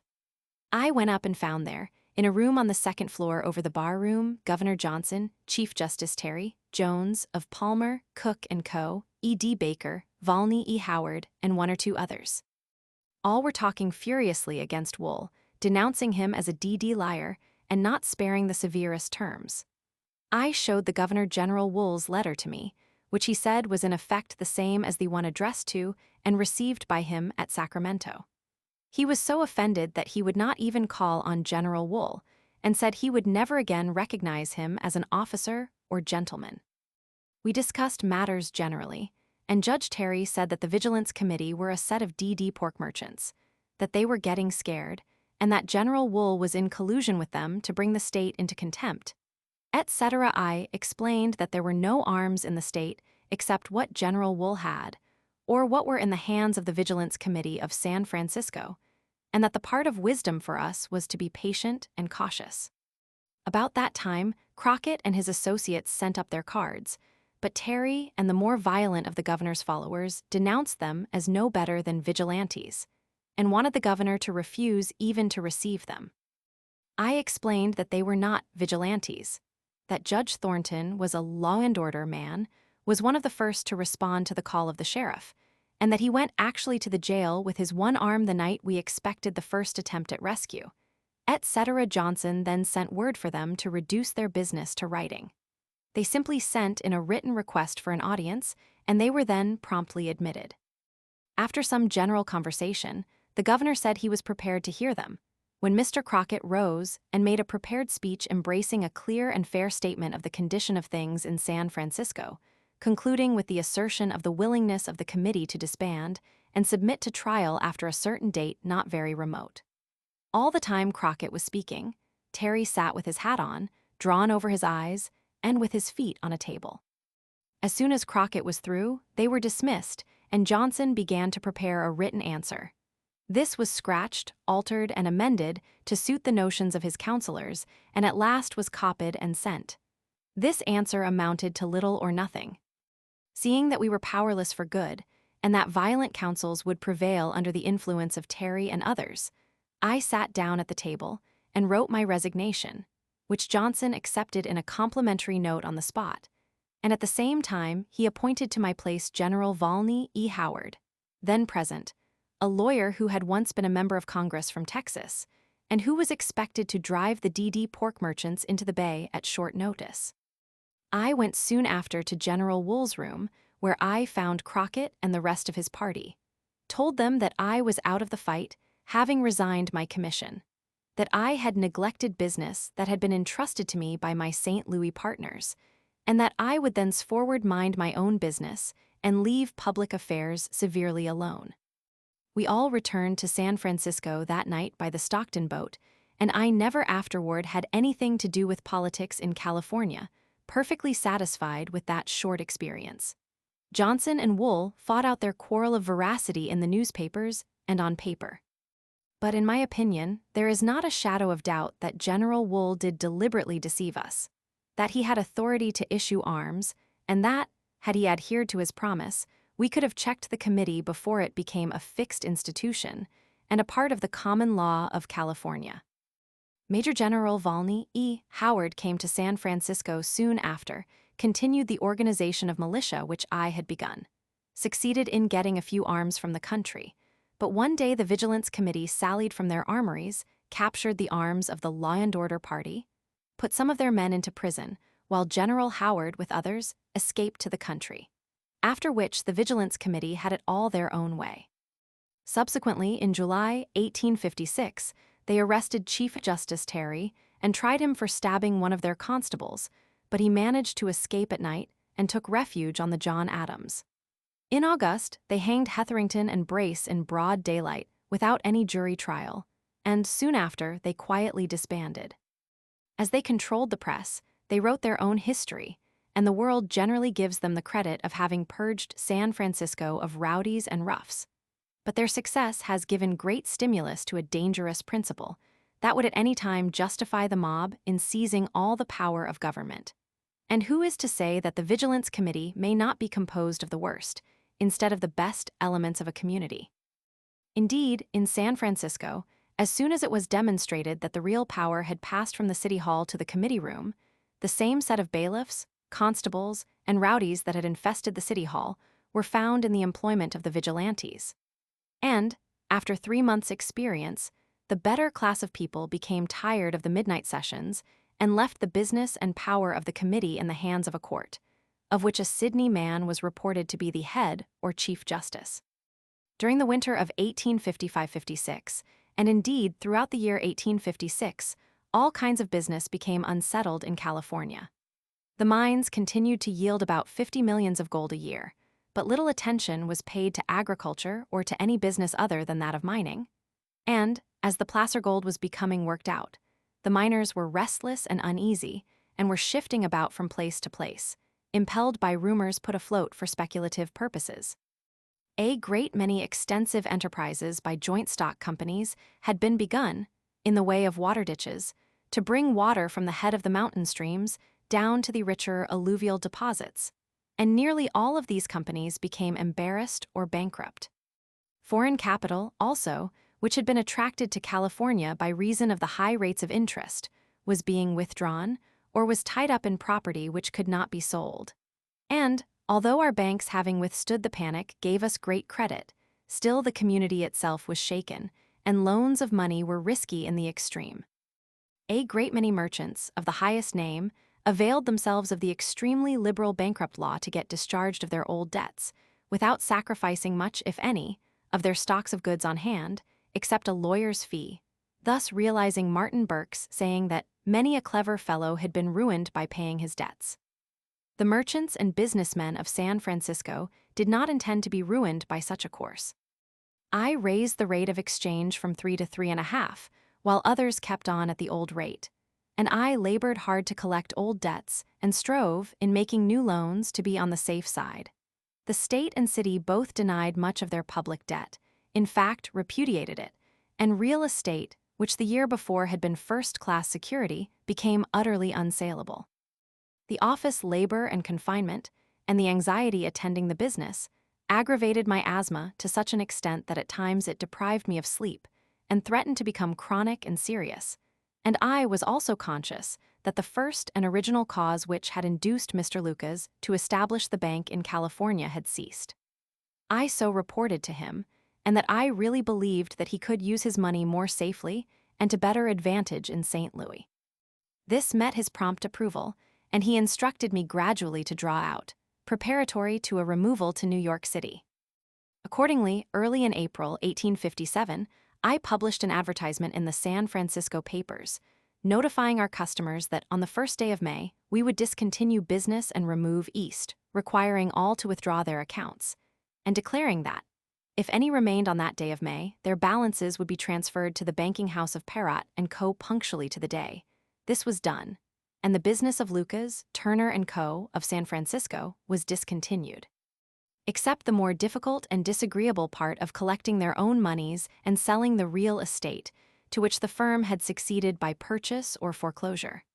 One of the partners, B.R. Nisbet, assisted by our attorney, S.M. Bowman, Esquire, remained behind to close up the business of the bank. Chapter 6. California, New York, and Kansas. 1857-1859.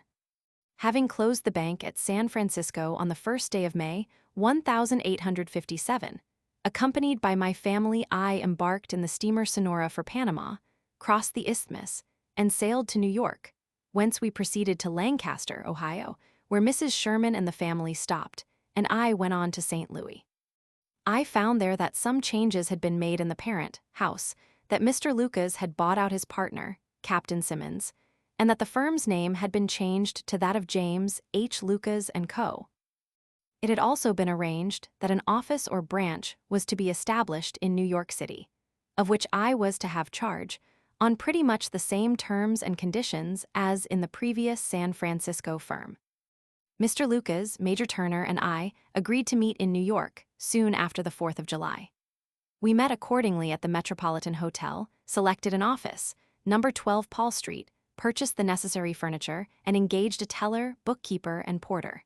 The new firm was to bear the same title of Lucas, Turner & Co., with about the same partners in interest, but the nature of the business was totally different. We opened our office on the 21st of July, 1857, and at once began to receive accounts from the West and from California. But our chief business was as the resident agents of the St. Louis firm of James H. Lucas & Co. Personally, I took rooms at number 100 Prince Street, in which house were also quartered Major J. G. Barnard and Lieutenant J. B. McPherson, United States Engineers, both of whom afterward attained great fame in the Civil War. My business relations in New York were with the Metropolitan Bank and Bank of America, and with the very wealthy and most respectable firm of Schuchart and Gebhard of Nassau Street. Everything went along swimmingly till the 21st of August, when all Wall Street was thrown into a spasm by the failure of the Ohio Life and Trust Company, and the panic so resembled that in San Francisco, that, having nothing seemingly at stake, I felt amused. But it soon became a serious matter even to me. Western stocks and securities tumbled to such a figure that all Western banks that held such securities and had procured advances thereon were compelled to pay up or substitute increased collaterals. Our own house was not a borrower in New York at all, but many of our Western correspondents were, and it taxed my tune to watch their interests. In September, the panic extended so as to threaten the safety of even some of the New York banks not connected with the West, and the alarm became general and at last universal. In the very midst of this panic came the news that the steamer Central America, formerly the George Law, with 600 passengers and about $1,600,000 of treasure, coming from Aspinwall, had foundered at sea, off the coast of Georgia, and that about 60 of the passengers had been providentially picked up by a Swedish bark and brought into Savannah. The absolute loss of this treasure went to swell the confusion and panic of the day. A few days after, I was standing in the vestibule of the Metropolitan Hotel and heard the captain of the Swedish bark tell his singular story of the rescue of these passengers. He was a short, sailor-like looking man with a strong German or Swedish accent. He said that he was sailing from some port in Honduras for Sweden, running down the Gulf Stream off Savannah. The weather had been heavy for some days, and about nightfall, as he paced his deck, he observed a man-o'-war hawk circle about his vessel, gradually lowering, until the bird was as it were aiming at him. He jerked out a belaying pin, struck at the bird, missed it, when the hawk again rose high in the air, and a second time began to descend, contract his circle, and make at him again. The second time he hit the bird and struck it to the deck. This strange fact made him uneasy, and he thought it betokened danger. He went to the binnacle, saw the course he was steering, and without any particular reason he ordered the steersman to alter the course 1 point to the east.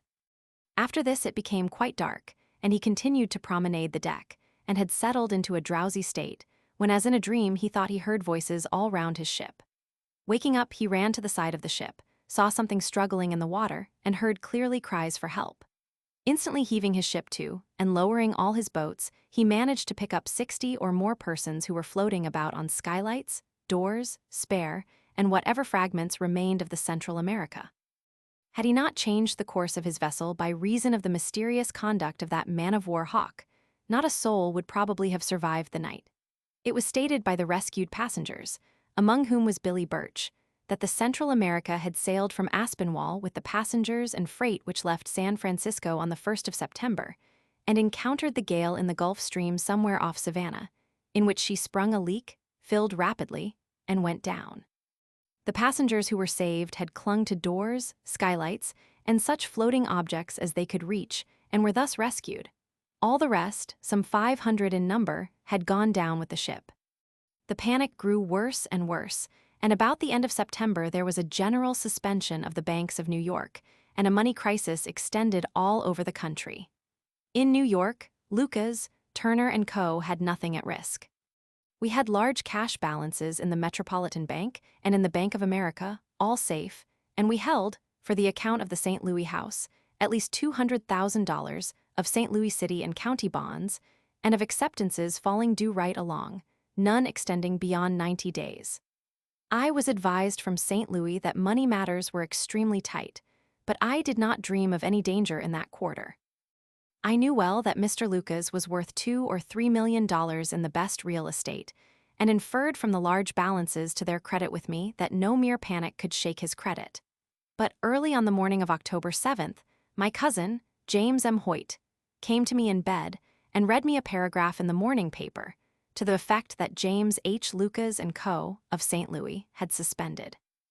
I was, of course, surprised but not sorry, for I had always contended that a man of so much visible wealth as Mr. Lucas should not be engaged in a business subject to such vicissitudes. I hurried down to the office, where I received the same information officially, by telegraph, with instructions to make proper disposition of the affairs of the bank and to come out to St. Louis, with such assets as would be available there.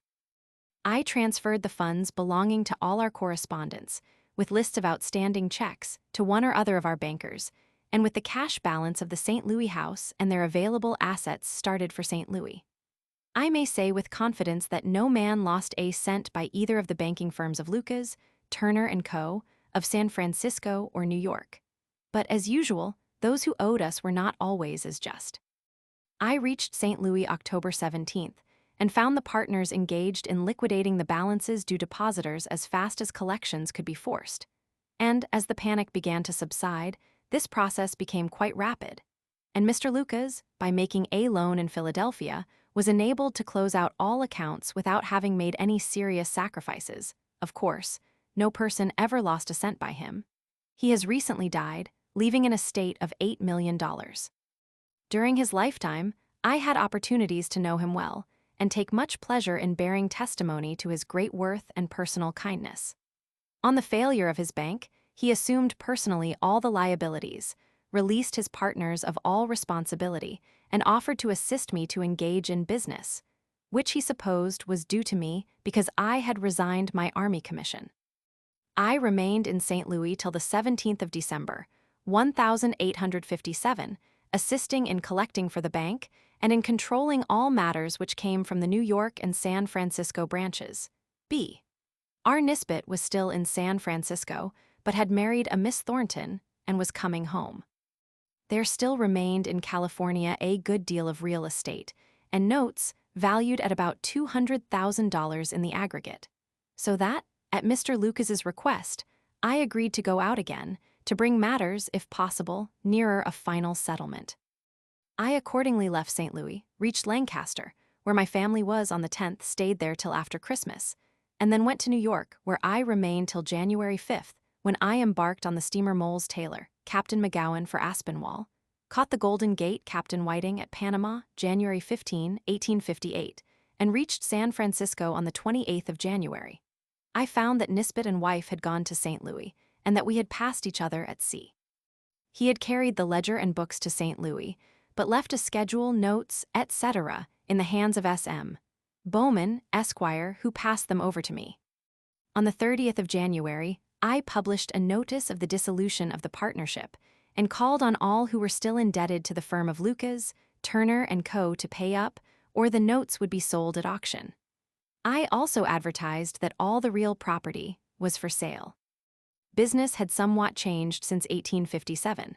Perrott & Co., Garrison, Fritz & Ralston, Wells, Fargo & Co., Drexel, Sather & Church, and Talent & Wilda were the principal bankers.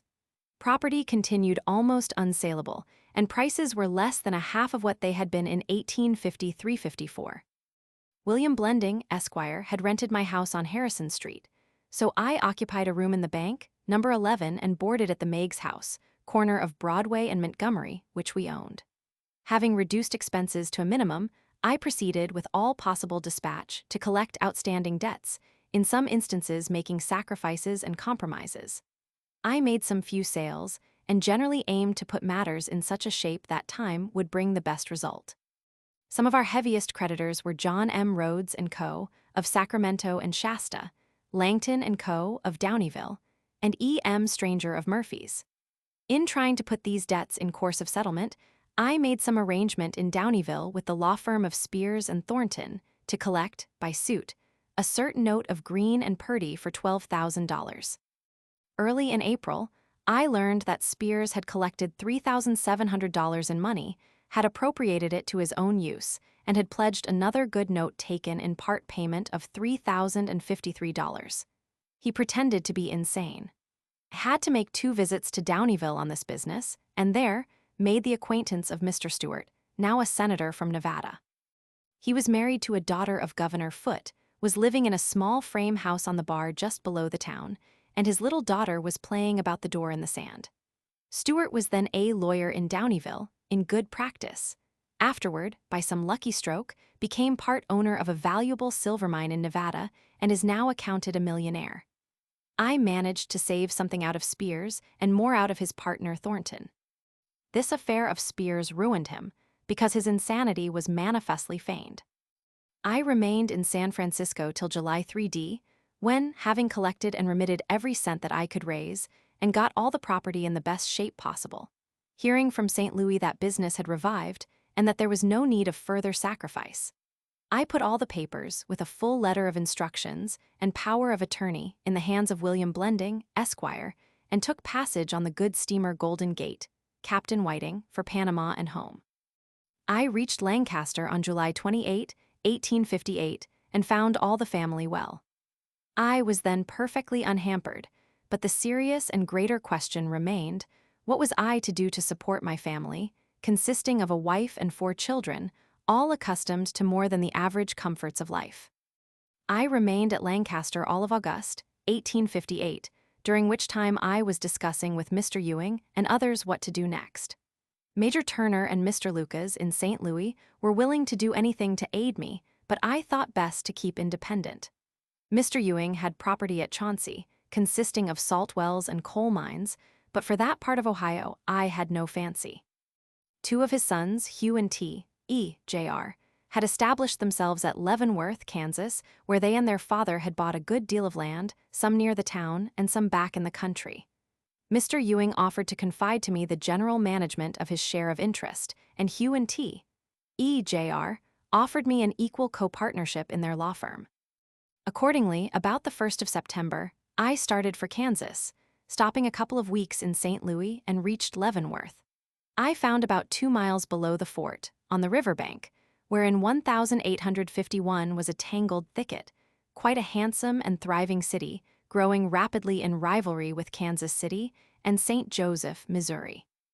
After looking about and consulting with friends, among them my classmate Major Stuart Van Vliet, quartermaster at the fort, I concluded to accept the proposition of Mr. Ewing, and accordingly the firm of Sherman and Ewing was duly announced, and our services to the public offered as attorneys at law. We had an office on Main Street, between Shawnee and Delaware, on the 2nd floor, over the office of Hampton Denman, Esquire, mayor of the city. This building was a mere shell, and our office was reached by a stairway on the outside. Although in the course of my military reading I had studied a few of the ordinary law books, such as Blackstone, Kent, Starkey, etc., I did not presume to be a lawyer, but our agreement was that Thomas Ewing, Jr., a good and thorough lawyer, should manage all business in the courts, while I gave attention to collections, agencies for houses and lands, and such business as my experience in banking had qualified me for. Yet, as my name was embraced in a law firm, it seemed to me proper to take out a license. Accordingly, one day when United States Judge Lecomte was in our office, I mentioned the matter to him. He told me to go down to the clerk of his court, and he would give me the license. I inquired what examination I would have to submit to, and he replied, none at all. He would admit me on the ground of general intelligence. During that summer, we got our share of the business of the profession, then represented by several eminent law firms, embracing names that have since flourished in the Senate and in the higher courts of the country. But the most lucrative single case was given me by my friend Major Van Vliet, who employed me to go to Fort Riley, 136 miles west of Fort Leavenworth, to superintend the repairs to the military road. For this purpose, he supplied me with a 4-mule ambulance and driver. The country was then sparsely settled, and quite as many Indians were along the road as white people. Still, there were embryo towns all along the route, and a few farms sprinkled over the beautiful prairies. On reaching Indianola, near Topeka, I found everybody down with the chills and fever. My own driver became so shaky that I had to act as driver and cook. But in due season, I reconnoitered the road and made contracts for repairing some bridges and for cutting such parts of the road as needed it. I then returned to Fort Leavenworth and reported receiving a fair compensation. On my way up, I met Colonel Sumner's column, returning from their summer scout on the plains, and spent the night with the officers, among whom were Captain Sackett, Sturgis, etc. Also at Fort Riley, I was cordially received and entertained by some old Army friends, among them Major Sedgwick, Captains Totted, Eli Long, etc. Mrs. Sherman and children arrived out in November, and we spent the winter very comfortably in the house of Thomas Ewing, Jr., on the corner of 3rd and Pottawatomie Streets.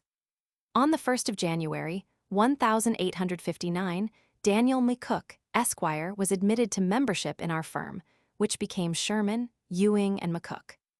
Our business continued to grow, but as the income hardly sufficed for 3 such expensive personages, I continued to look about for something more certain and profitable, and during that spring undertook for the Hun, Thomas Ewing of Ohio, to open a farm on a large tract of land he owned on Indian Creek, 40 miles west of Leavenworth, for the benefit of his grandnephew, Henry Clark, and his grandniece, Mrs. Walker. These arrived out in the spring, by which time I had caused to be erected a small frame dwelling house, a barn, and fencing for 100 acres. This helped to pass away time, but afforded little profit. And on the 11th of June, 1859, I wrote to Major D.C. Buell, Assistant Adjutant General, on duty in the War Department with Secretary of War Floyd, inquiring if there was a vacancy among the Army paymasters or anything in his line that I could obtain. He replied promptly and sent me the printed program for a military college about to be organized in Louisiana, and advised me to apply for the superintendent's place, saying that General G. Mason Graham, the half-brother of my old commanding general, R.B. Mason, was very influential in this matter, and would doubtless befriend me on account of the relations that had existed between General Mason and myself in California. Accordingly, I addressed a letter of application to the Hun, R.C. Wickliffe, Baton Rouge, Louisiana, asking the answer to be sent to me at Lancaster, Ohio, where I proposed to leave my family. But before leaving this branch of the subject, I must explain a little matter of which I have seen an account in print, complimentary or otherwise, of the firm of Sherman, Ewing, and McCook, more especially of the senior partner. One day, as I sat in our office, an Irishman came in and said he had a case and wanted a lawyer. I asked him to sit down and give me the points of his case, all the other members of the firm being out.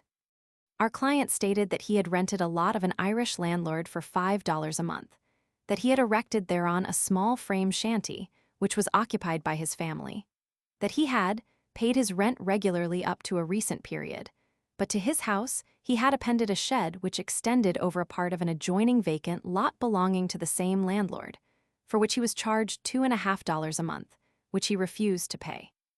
The consequence was that his landlord had for a few months declined even his $5 monthly rent until the arrears amounted to about $17, for which he was sued.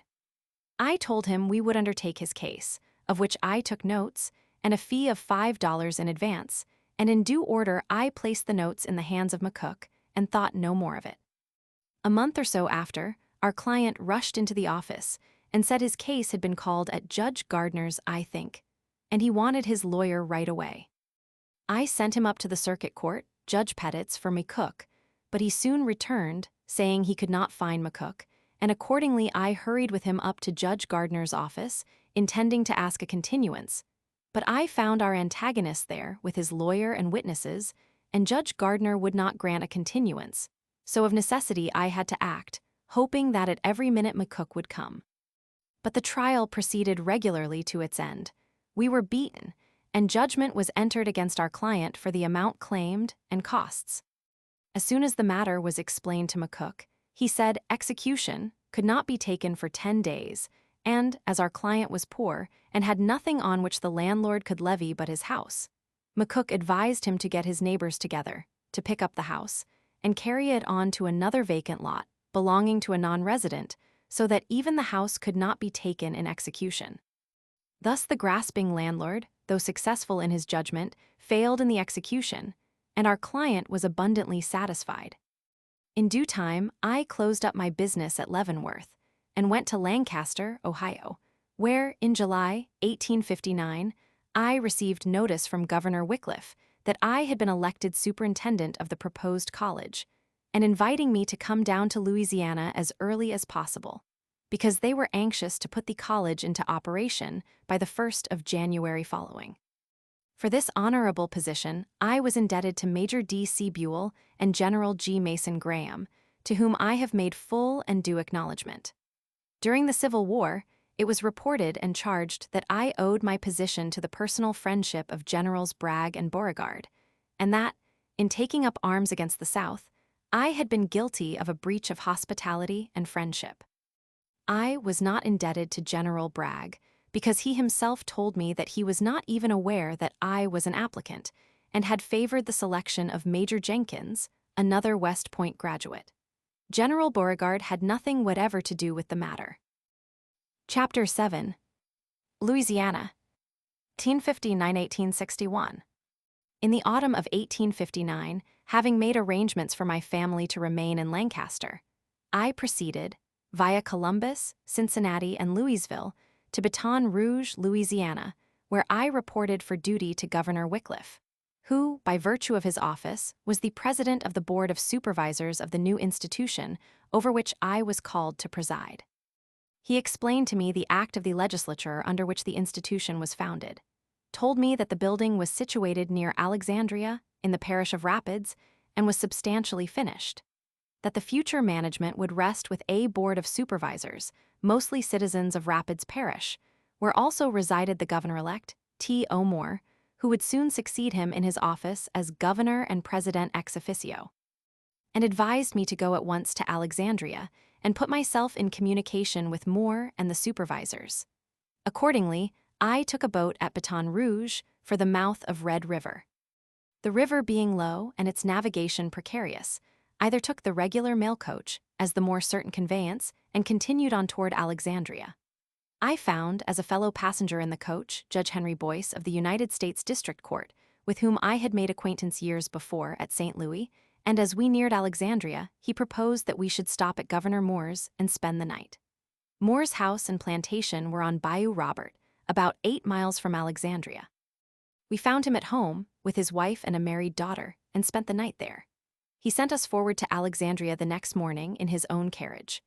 On arriving at Alexandria, I put up at an inn or boarding house, and almost immediately thereafter went about 10 miles farther up Bayou Rapids, to the plantation and house of General G. Mason Graham, to whom I looked as the principal man with whom I had to deal. He was a high-toned gentleman, and his whole heart was in the enterprise. He at once put me at ease.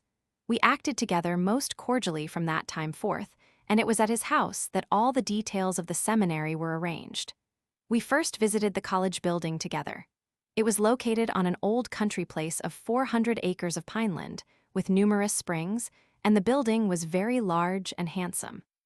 A carpenter named James resided there and had the general charge of the property.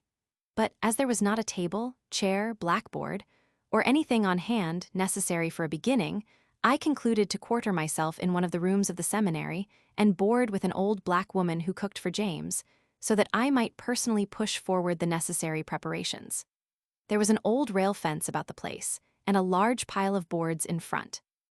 I immediately engaged 4 carpenters, and set them at work to make out of these boards mess tables, benches, blackboards, etc. I also opened a correspondence with the professors-elect, and with all parties of influence in the state who were interested in our work. At the meeting of the Board of Supervisors, held at Alexandria, August 2, 1859, 5 professors had been elected. 1. W. T. Sherman, Superintendent and Professor of Engineering, etc. 2. Anthony Valles, Professor of Mathematics, Philosophy, etc. 3. Francis W. Smith, Professor of Chemistry, etc. 4. David F. Boyd, Professor of Languages, English and Ancient 5. E. Bertie St. Ange, Professor of French and Modern Languages. These constituted the academic board, while the general supervision remained in the Board of Supervisors, composed of the governor of the state, the superintendent of public education, and 12 members, nominated by the governor and confirmed by the Senate.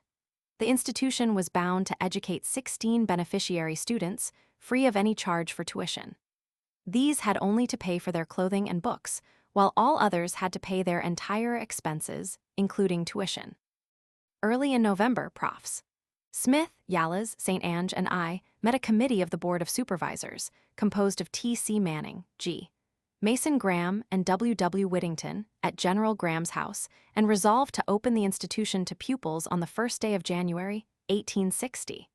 We adopted a series of bylaws for the government of the institution, which was styled the Louisiana Seminary of Learning and Military Academy. This title grew out of the original grant, by the Congress of the United States, of a certain township of public land, to be sold by the state, and dedicated to the use of a seminary of learning. I do not suppose that Congress designed thereby to fix the name or title, but the subject had so long been debated in Louisiana that the name, though awkward, had become familiar. We appended to it Military Academy, as explanatory of its general design. On the 17th of November, 1859, the governor of the state, Wycliffe, issued officially a general circular, prepared by us giving public notice that the Seminary of Learning would open on the first day of January, 1860, containing a description of the locality and the general regulations for the proposed institution, and authorizing parties to apply for further information to the superintendent at Alexandria, Louisiana. The legislature had appropriated for the 16 beneficiaries at the rate of $283 per annum, to which we added $60 as tuition for pay cadets. And, though the price was low, we undertook to manage for the first year on that basis. Promptly to the day, we opened, with about 60 cadets present. Major Smith was the commandant of cadets, and I the superintendent. I had been to New Orleans, where I had bought a supply of mattresses, books, and everything requisite, and we started very much on the basis of West Point and of the Virginia Military Institute, but without uniforms or muskets. Yet with roll calls, sections, and recitations, we kept as near the standard of West Point as possible. I kept all the money accounts and gave general directions to the steward, professors, and cadets. The other professors had their regular classes and recitations. We all lived in rooms in the college building, except Valles, who had a family, and rented a house nearby. A Creole gentleman, B. Jerian, Esquire, had been elected steward, and he also had his family in a house not far off. The other professors had a mess in a room adjoining the mess hall. A few more cadets joined in the course of the winter, so that we had in all, during the first term, 73 cadets, of whom 59 passed the examination on the 30th of July, 1,860. During our first term, many defects in the original act of the legislature were demonstrated, and, by the advice of the Board of Supervisors, I went down to Baton Rouge during the session of the legislature to advocate and urge the passage of a new bill, putting the institution on a better footing. Thomas O. Moores was then governor. Bragg was a member of the Board of Public Works, and Richard Taylor was a senator. I got well acquainted with all of these, and with some of the leading men of the state, and was always treated with the greatest courtesy and kindness. In conjunction with the proper committee of the legislature, we prepared a new bill, which was passed and approved on the 7th of March, 1860, by which we were to have a beneficiary cadet for each parish, in all 56, and $15,000 annually for their maintenance. Also $20,000 for the general use of the college. During that session, we got an appropriation of $15,000 for building 2 professors' houses, for the purchase of philosophical and chemical apparatus, and for the beginning of a college library. The seminary was made a state arsenal, under the title of State Central Arsenal, and I was allowed $500 a year as its superintendent. These matters took me several times to Baton Rouge that winter, and I recall an event of some interest, which must have happened in February. At that time, my brother, John Sherman, was a candidate in the National House of Representatives for Speaker against Babcock of Virginia. In the South, he was regarded as an abolitionist, the most horrible of all monsters, and many people of Louisiana looked at me with suspicion as the brother of the abolitionist, John Sherman, and doubted the propriety of having me at the head of an important state institution.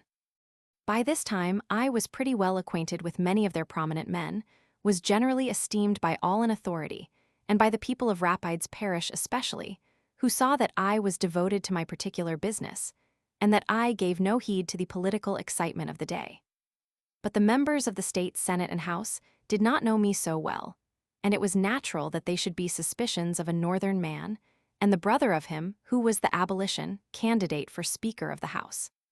One evening, at a large dinner party at Governor Moore's, at which were present several members of the Louisiana legislature, Taylor, Bragg, and the Attorney General Hyams, after the ladies had left the table, I noticed at Governor Moore's end quite a lively discussion going on, in which my name was frequently used. At length the governor called to me, saying, "Colonel Sherman, you can readily understand that, with your brother the abolitionist candidate for Speaker, some of our people wonder that you should be here at the head of an important state institution. Now, you are at my table, and I assure you of my confidence. Won't you speak your mind freely on this question of slavery that so agitates the land? You are under my roof, and whatever you say, you have my protection." I answered, "Governor Moore's, you mistake in calling my brother, John Sherman, an abolitionist. We have been separated since childhood, I in the Army, and he pursuing his profession of law in northern Ohio. And it is possible we may differ in general sentiment, but I deny that he is considered at home an abolitionist. And, although he prefers the free institutions under which he lives to those of slavery which prevail here, he would not of himself take from you by law or force any property whatever, even slaves." Then said Moore, "Give us your own views of slavery as you see it here and throughout the South." I answered in effect that the people of Louisiana were hardly responsible for slavery, as they had inherited it, that I found two distinct conditions of slavery, domestic and field hands. The domestic slaves, employed by the families, were probably better treated than any slaves on earth.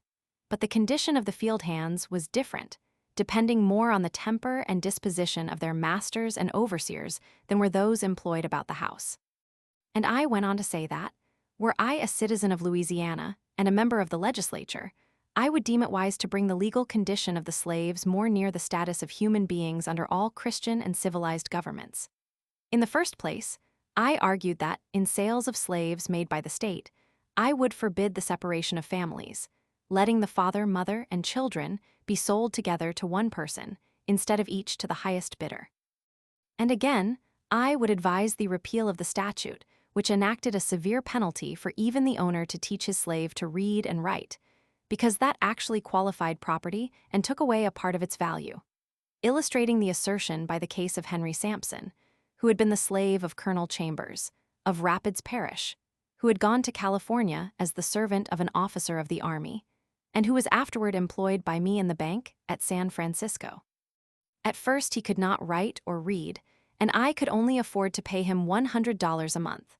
But he was taught to read and write by Riley, our bank teller, when his services became worth $250 a month, which enabled him to buy his own freedom and that of his brother and his family.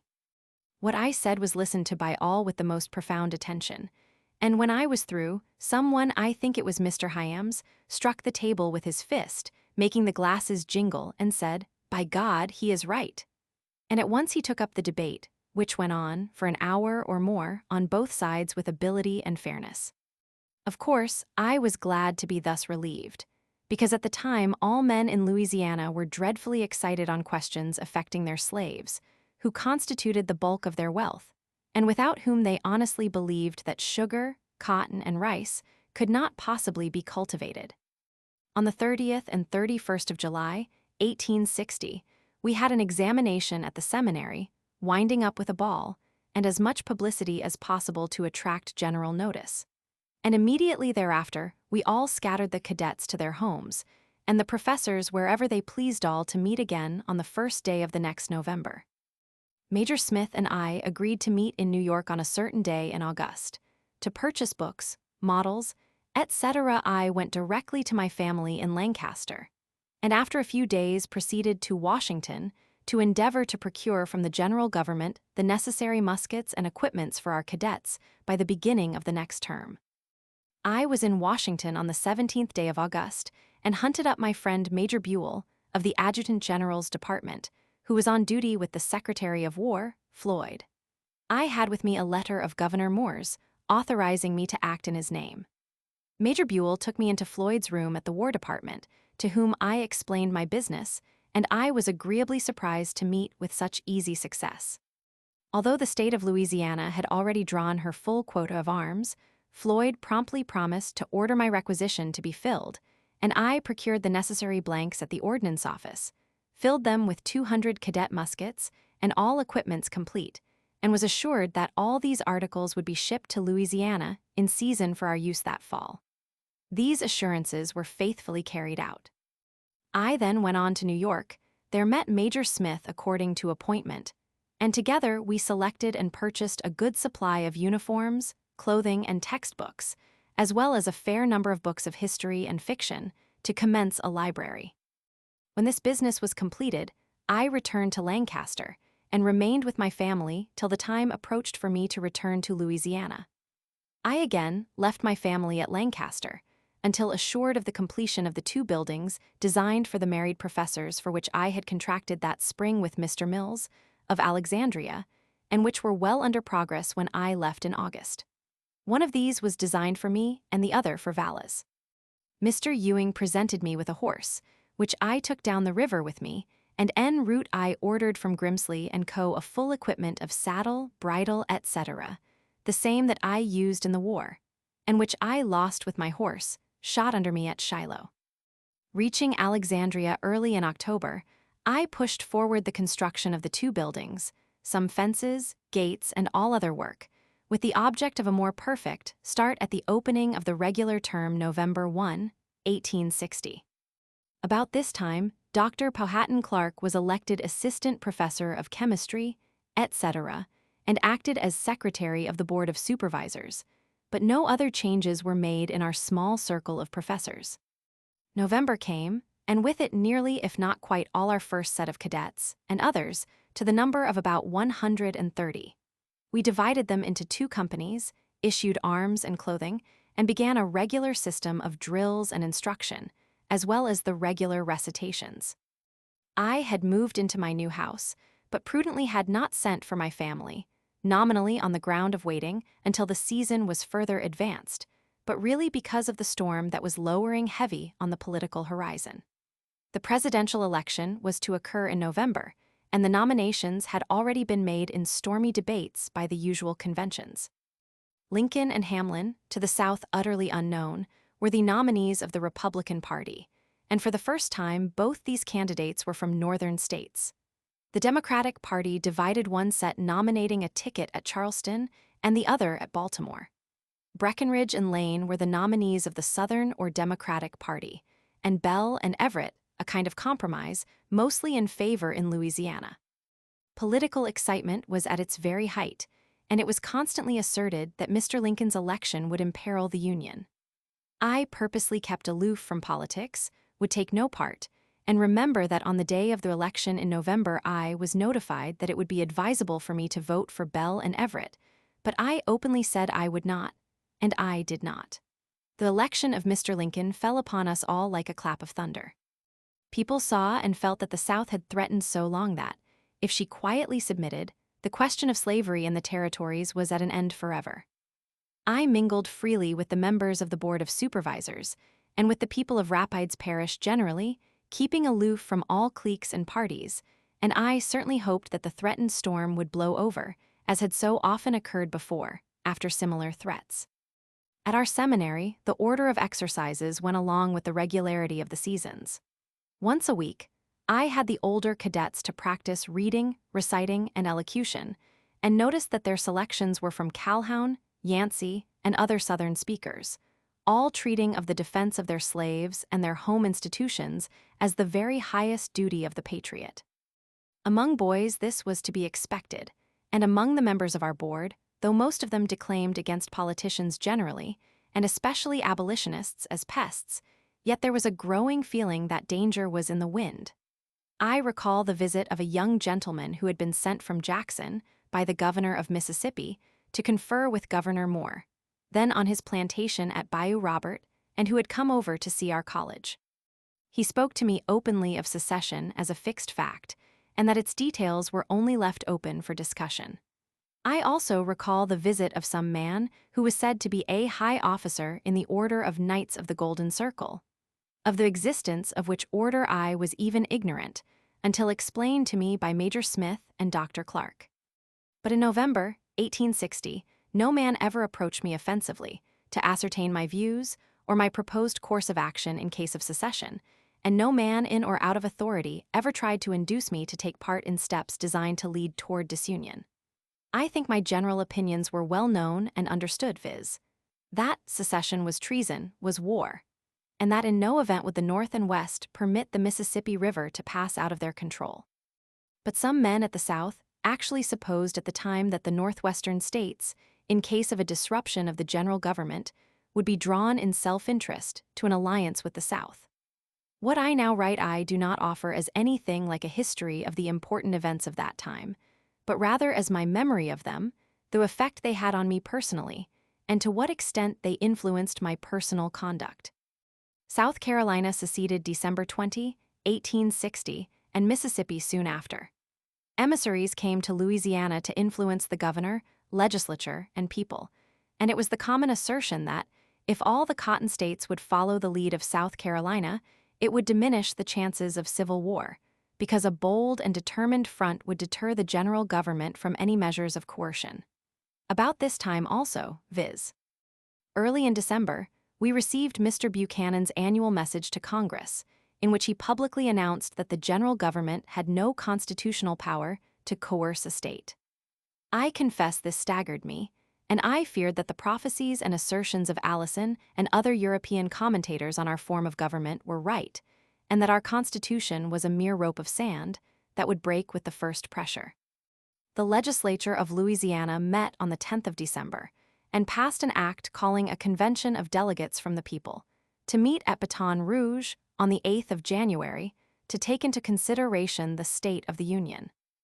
And although it was universally admitted that a large majority of the voters of the state were opposed to secession, disunion, and all the steps of the South Carolinians, yet we saw that they were powerless, and that the politicians would sweep them along rapidly to the end, prearranged by their leaders in Washington. Before the ordinance of secession was passed, or the convention had assembled, on the faith of a telegraphic dispatch sent by the two senators, Benjamin and Slidell, from their seats in the United States Senate at Washington, Governor Moore ordered the seizure of all the United States forts at the mouth of the Mississippi and Lake Pontchartrain, and of the United States Arsenal at Baton Rouge. The forts had no garrisons, but the arsenal was held by a small company of artillery, commanded by Major Haskins, a most worthy and excellent officer who had lost an arm in Mexico. I remember well that I was strongly and bitterly impressed by the seizure of the arsenal, which occurred on January 10, 1861. When I went first to Baton Rouge in 1859, en route to Alexandria, I found Captain Ricketts' company of artillery stationed in the arsenal, but soon after there was somewhat of a clamor on the Texas frontier about Brownsville, which induced the War Department to order Ricketts' company to that frontier.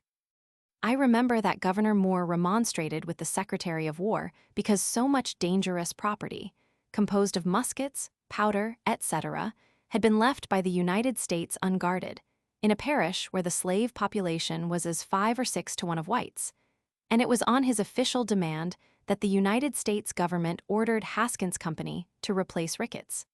This company did not number 40 men. In the night of January 9th, about 500 New Orleans militia, under command of a Colonel Wheat, went up from New Orleans by boat, landed, surrounded the arsenal, and demanded its surrender. Haskins was of course unprepared for such a step, yet he at first resolved to defend the post as he best could with his small force. But Bragg, who was an old army acquaintance of his, had a parley with him, exhibited to him the vastly superior force of his assailants, embracing 2 field batteries, and offered to procure for him honorable terms, to march out with drums and colors, and to take unmolested passage in a boat up to St. Louis, alleging, further, that the old Union was at an end, and that a just settlement would be made between the 2 new fragments for all the property stored in the arsenal. Of course, it was Haskins's duty to have defended his post to the death. But up to that time, the national authorities in Washington had shown such pusillanimity that the officers of the army knew not what to do. The result, anyhow, was that Haskins surrendered his post and at once embarked for St. Louis. The arms and munitions stored in the arsenal were scattered, some to Mississippi, some to New Orleans, some to Shreveport, and to me, at the central arsenal, were consigned 2,000 muskets, 300 Jaeger rifles, and a large amount of cartridges and ammunition. The invoices were signed by the former Ordnance Sergeant, Olodowski, as a captain of ordnance, and I think he continued such on General Bragg's staff through the whole of the subsequent Civil War. These arms, etc., came up to me at Alexandria, with orders from Governor Moore to receipt for and account for them. Thus I was made the receiver of stolen goods, and these goods the property of the United States. This grated hard on my feelings as an ex-army officer, and on counting the arms I noticed that they were packed in the old familiar boxes, with the U.S. simply scratched off. General G. Mason Graham had resigned as the chairman of the executive committee, and Dr. S. A. Smith, of Alexandria, then a member of the state senate, had succeeded him as chairman and acted as head of the board of supervisors. At the time, I was in most intimate correspondence with all of these parties, and our letters must have been full of politics. But I have only retained copies of a few of the letters, which I will embody in this connection, as they will show, better than by anything I can now recall, the feelings of parties at that critical period. The seizure of the arsenal at Baton Rouge occurred January 10, 1861, and the secession ordinance was not passed until about the 25th or 26th of the same month. At all events, after the seizure of the arsenal, and before the passage of the Ordinance of Secession, viz., on the 18th of January, I wrote as follows.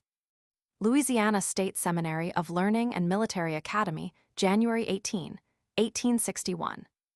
Governor Thomas O. Moore, Baton Rouge, Louisiana.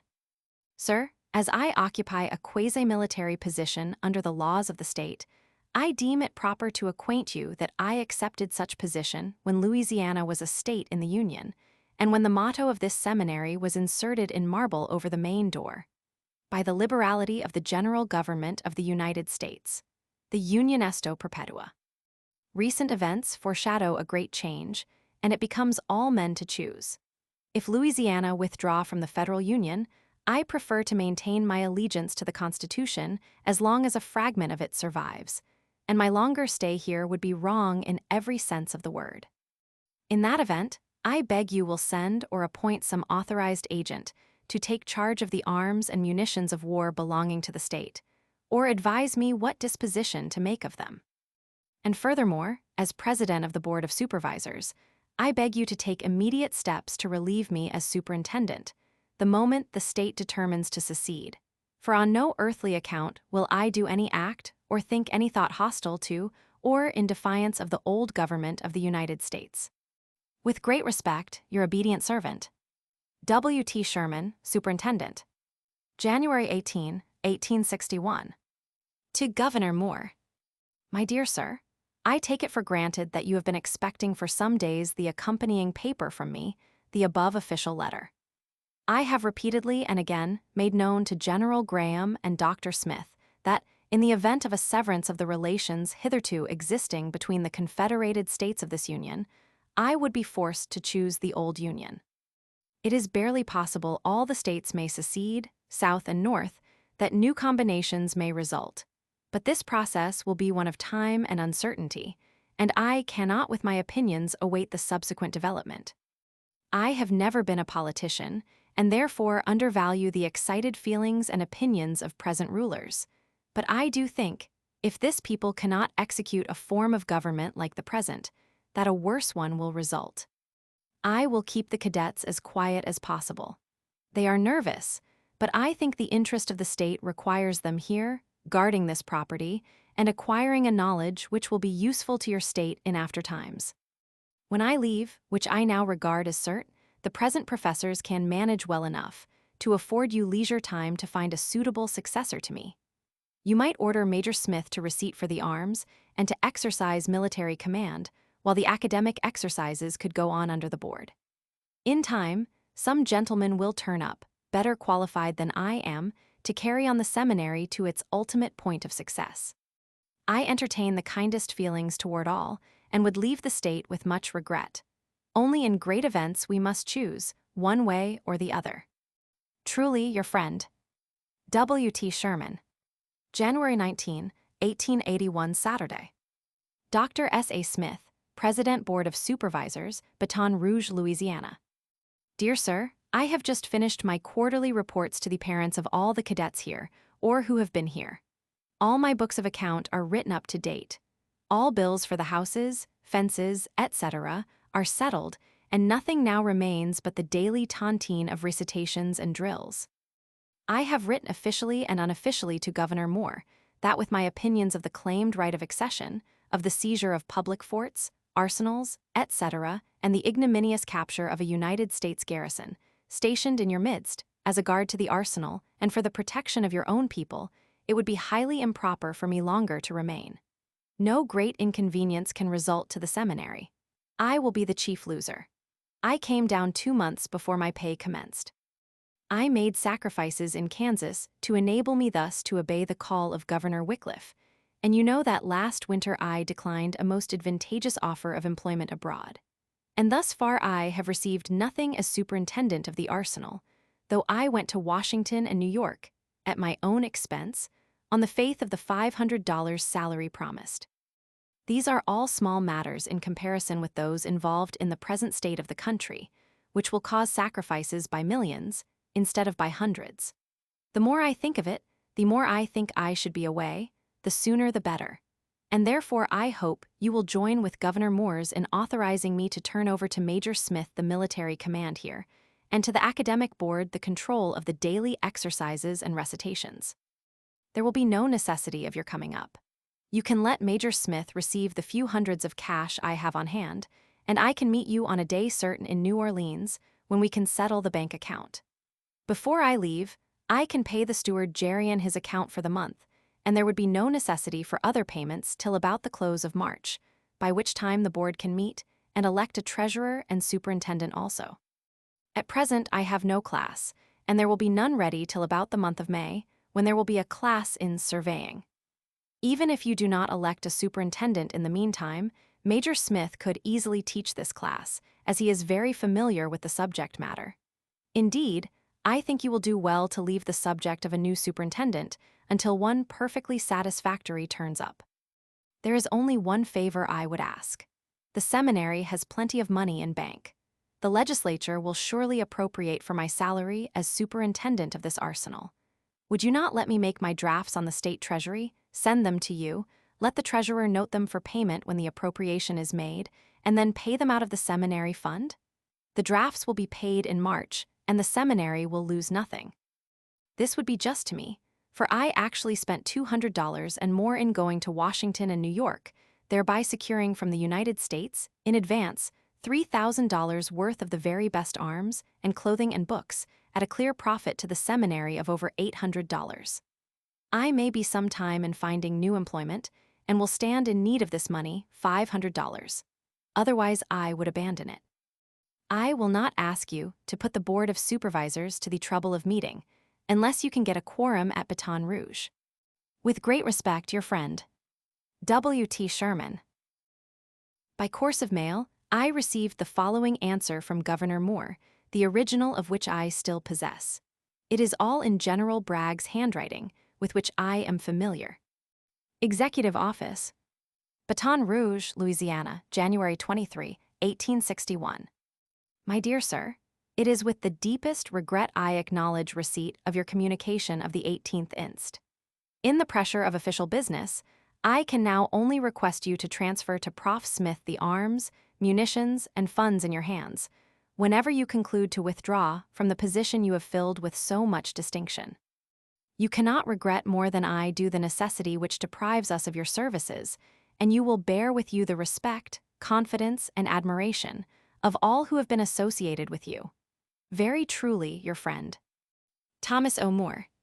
Colonel W. T. Sherman, Superintendent Military Academy, Alexandria. I must have received several letters from Bragg about this time which have not been preserved. For I find that, on the 1st of February, 1861, I wrote him thus.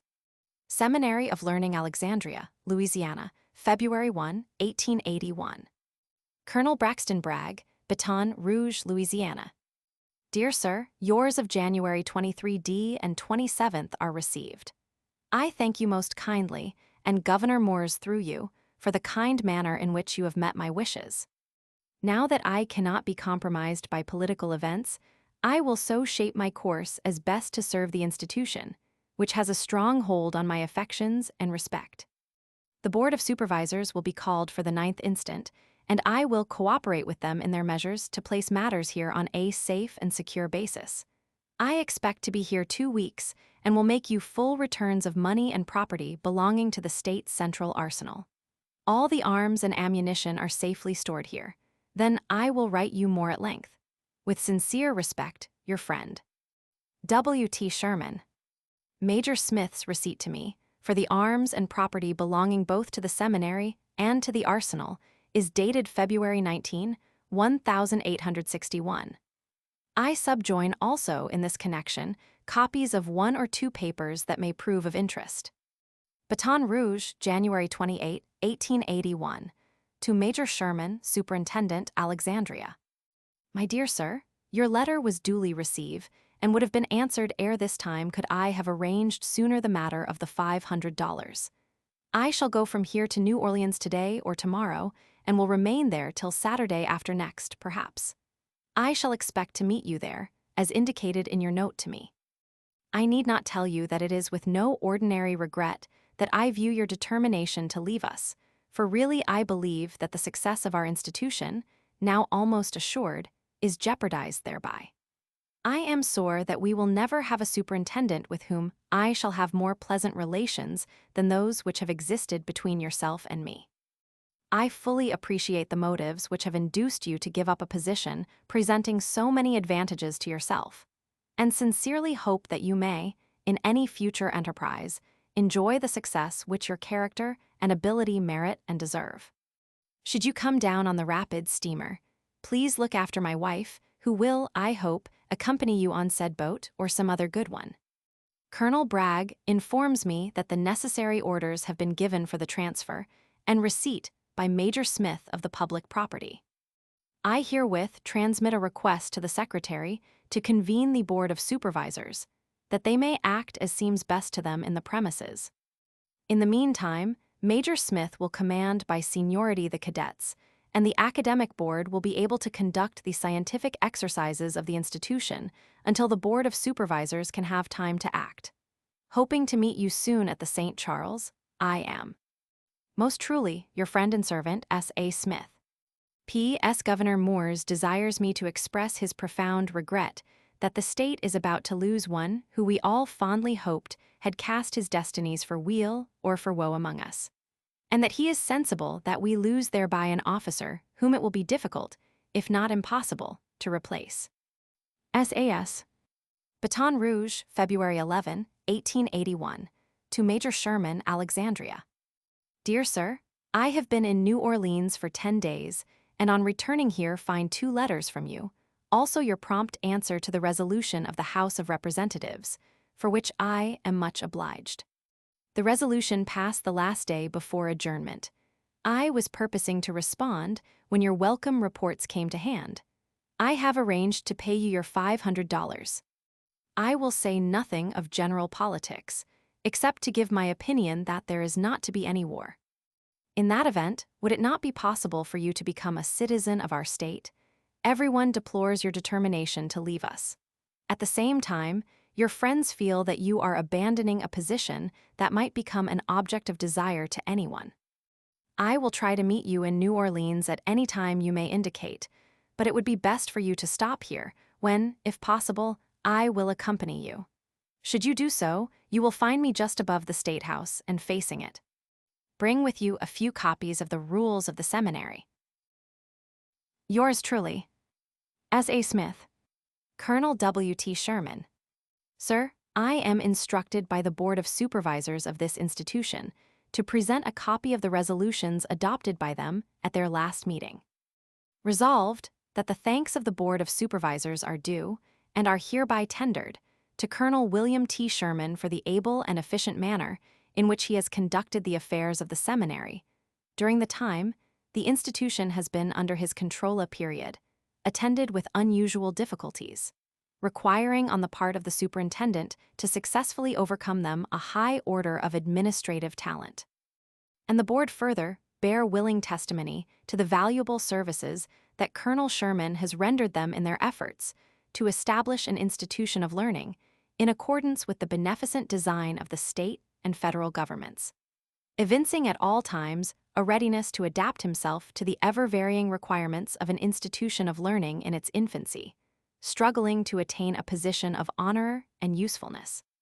Resolved, further, that, in accepting the resignation of Colonel Sherman as Superintendent of the State Seminary of Learning and Military Academy, we tender to him assurances of our high personal regard, and our sincere regret at the occurrence of causes that render it necessary to part with so esteemed and valued a friend, as well as co-laborer in the cause of education.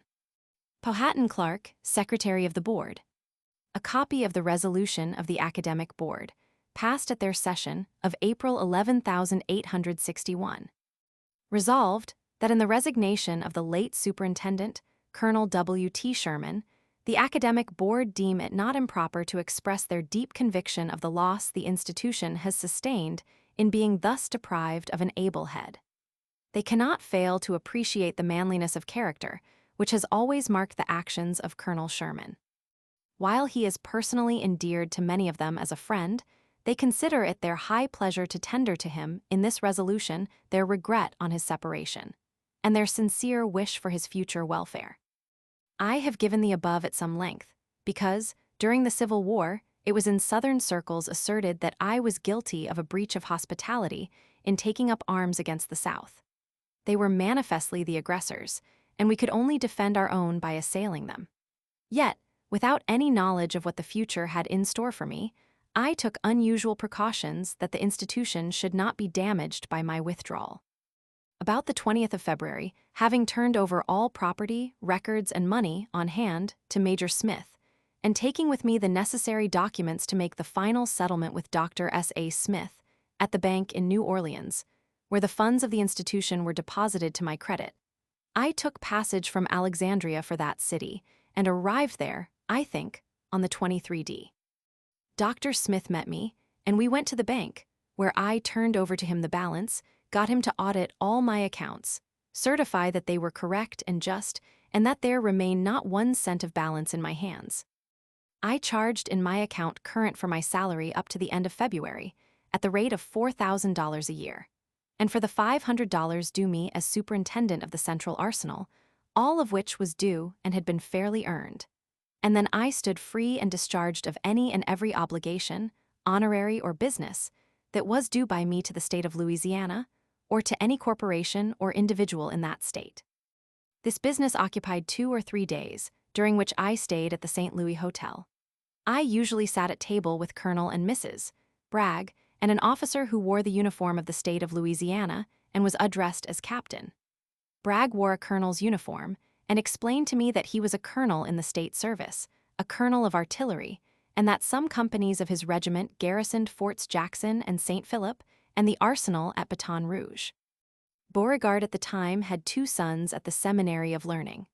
I had given them some of my personal care at the father's request, and wanting to tell him of their condition and progress, I went to his usual office in the Custom House building and found him in the act of starting for Montgomery, Alabama.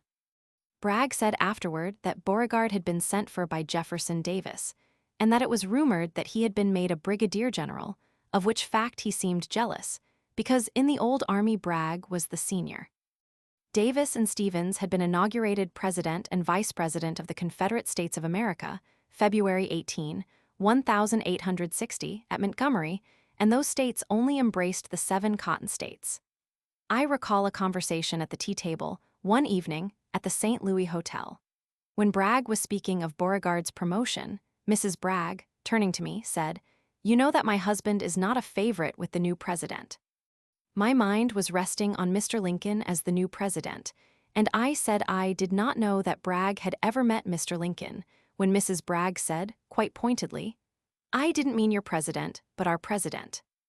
I knew that Bragg hated Davis bitterly, and that he had resigned from the Army in 1855 or 1856, because Davis, as Secretary of War, had ordered him with his battery from Jefferson Barracks, Missouri, to Fort Smith or Fort Washita in the Indian country, as Bragg expressed it, to chase Indians with 6-pounders.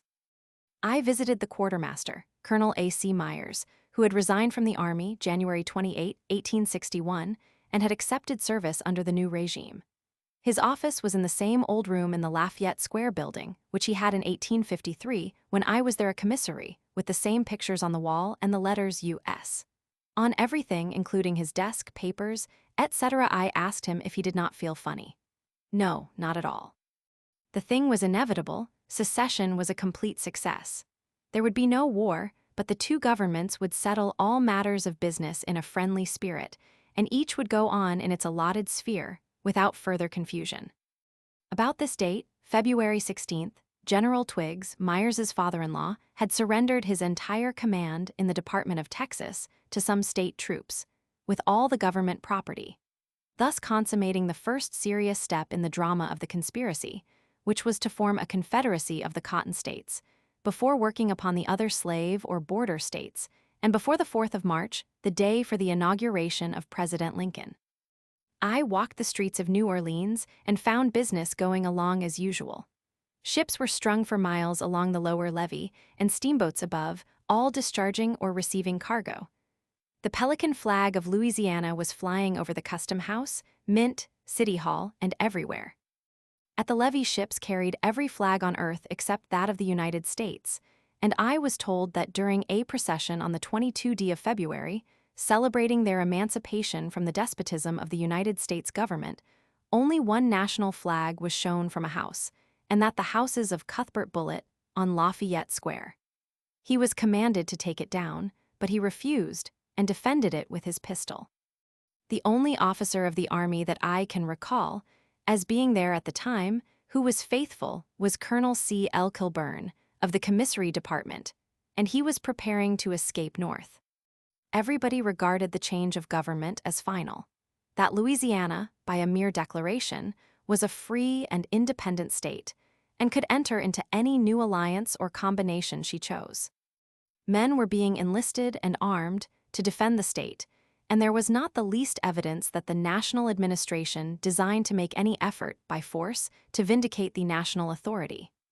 I therefore bade adieu to all my friends, and about the 25th of February took my departure by railroad, for Lancaster, via Cairo and Cincinnati. Before leaving this subject, I will simply record the fate of some of my associates. The seminary was dispersed by the war, and all the professors and cadets took service in the Confederacy, except Yala's, St. Ange, and Cadet Taliaferro. The latter joined a Union regiment, as a lieutenant, after New Orleans was retaken by the United States fleet under Farragut. I think that both Yala's and St. Ange have died in poverty since the war. Major Smith joined the rebel army in Virginia and was killed in April 1865 as he was withdrawing his garrison, by night, from the batteries at Drury's Bluff. At the time General Lee began his final retreat from Richmond. Boyd became a captain of engineers on the staff of General Richard Taylor, was captured, and was in jail at Natchez, Mississippi, when I was on my Meridian expedition. He succeeded in getting a letter to me on my arrival at Vicksburg, and on my way down to New Orleans, I stopped at Natchez, took him along, and enabled him to effect an exchange through General Banks. As soon as the war was over, he returned to Alexandria and reorganized the old institution, where I visited him in 1867. But the next winter, the building took fire and burned to the ground. The students, library, apparatus, etc., were transferred to Baton Rouge, where the same institution now is, under the title of the Louisiana University. I have been able to do them many acts of kindness and am still in correspondence with Colonel Boyd, its president. General G. Mason Graham is still living on his plantation, on Bayou Rapides, old and much respected. Dr. S. A. Smith became a surgeon in the rebel army, and at the close of the war was medical director of the Trans-Mississippi Department with General Kirby Smith. I have seen him since the war at New Orleans, where he died about a year ago. Dr. Clark was in Washington recently, applying for a place as United States consul abroad. I assisted him, but with no success, and he is now at Baltimore, Maryland. After the Battle of Shiloh, I found among the prisoners' cadet barrow, fitted him out with some clean clothing, of which he was in need, and from him learned that cadet workman was killed in that battle. Governor Moore's plantation was devastated by General Banks's troops. After the war, he appealed to me, and through the Attorney General, Henry Stanbury, I aided in having his land restored to him, and I think he is now living there. Bragg, Beauregard, and Taylor enacted high parts in the succeeding war, and now reside in Louisiana or Texas. Chapter 8. Missouri. April and May, 1861. During the time of these events in Louisiana, I was in constant correspondence with my brother, John Sherman, at Washington, Mr. Ewing at Lancaster, Ohio, and Major H.S. Turner at St. Louis. I had managed to maintain my family comfortably at Lancaster, but was extremely anxious about the future. It looked like the end of my career, for I did not suppose that civil war could give me an employment that would provide for the family. I thought and may have said that the national crisis had been brought about by the politicians, and, as it was upon us, they might fight it out. Therefore, when I turned north from New Orleans, I felt more disposed to look to St. Louis for a home and to Major Turner to find me employment than to the public service. I left New Orleans about the 1st of March, 1861, by rail to Jackson and Clinton, Mississippi, Jackson, Tennessee, and Columbus, Kentucky, where we took a boat to Cairo, and thence by rail to Cincinnati and Lancaster. All the way, I heard, in the cars and boats, warm discussions about polities, to the effect that if Mr. Lincoln should attempt coercion of the seceded states, the other slave or border states would make common cause, when it was believed it would be madness to attempt to reduce them to subjection. In the South, the people were earnest, fierce, and angry, and were evidently organizing for action. Whereas in Illinois, Indiana, and Ohio, I saw not the least sign of preparation. It certainly looked to me as though the people of the North would tamely submit to a disruption of the Union, and the orators of the South used, openly and constantly, the expressions that there would be no war, and that a lady's thimble would hold all the blood to be shed. On reaching Lancaster, I found letters from my brother John, inviting me to come to Washington as he wanted to see me, and from Major Tamer at St. Louis that he was trying to secure for me the office of president of the Fifth Street Railroad with a salary of $2,500, that Mr. Lucas and D.A. January held a controlling interest of stock, would vote for me, and the election would occur in March. This suited me exactly, and I answered Turner that I would accept, with thanks. But I also thought it right and proper that I should first go to Washington to talk with my brother, Senator Sherman. Mr. Lincoln had just been installed, and the newspapers were filled with rumors of every kind indicative of war. The chief act of interest was that Major Robert Anderson had taken by night into Fort Sumter all the troops garrisoning Charleston Harbor, and that he was determined to defend it against the demands of the state of South Carolina and of the Confederate States. I must have reached Washington about the 10th of March. I found my brother there, just appointed senator, in place of Mr. Chase, who was in the cabinet, and I have no doubt my opinions, thoughts, and feelings, wrought up by the events in Louisiana, seemed to him gloomy and extravagant. About Washington I saw but few signs of preparation, though the Southern senators and representatives were daily sounding their threats on the floors of Congress, and were publicly withdrawing to join the Confederate Congress at Montgomery. Even in the War Department and about the public offices there was open, unconcealed talk, amounting to high treason. One day, John Sherman took me with him to see Mr. Lincoln. He walked into the room where the secretary to the president now sits. We found the room full of people, and Mr. Lincoln sat at the end of the table, talking with 3 or 4 gentlemen who soon left. John walked up, shook hands, and took a chair near him, holding in his hand some papers referring to minor appointments in the state of Ohio, which formed the subject of conversation. Mr. Lincoln took the papers, said he would refer them to the proper heads of departments, and would be glad to make the appointments asked for, if not already promised. John then turned to me and said, "Mr. President, this is my brother, Colonel Sherman, who is just up from Louisiana. He may give you some information you want." "Ah," said Mr. Lincoln, "how are they getting along down there?" I said, "They think they are getting along swimmingly. They are preparing for war." "Oh, well," said he, "I guess we'll manage to keep house." I was silenced, said no more to him, and we soon left. I was sadly disappointed, and remember that I broke out on John, deaning the politicians generally, saying, "You have got things in a hell of a fig, and you may get them out as you best can," adding that the country was sleeping on a volcano that might burst forth at any minute, but that I was going to St. Louis to take care of my family, and would have no more to do with it. John begged me to be more patient, but I said I would not, that I had no time to wait, that I was off for St. Louis, and off I went. At Lancaster, I found letters from Major Turner inviting me to St. Louis, as the place in the 5th Street Railroad was a sure thing, and that Mr. Lucas would rent me a good house on Locust Street, suitable for my family, for $600 a year. Mrs. Sherman and I gathered our family and effects together, started for St. Louis March 27th, where we rented of Mr. Lucas the house on Locust Street between 10th and 11th, and occupied it on the 1st of April. Charles Ewing and John Hunter had formed a law partnership in St. Louis and agreed to board with us, taking rooms on the 3rd floor in the latter part of March. I was duly elected president of the 5th Street Railroad and entered on the discharge of my duties April 1, 1861. We had a central office on the corner of 5th and Locust, and also another up at the stables in Bremen.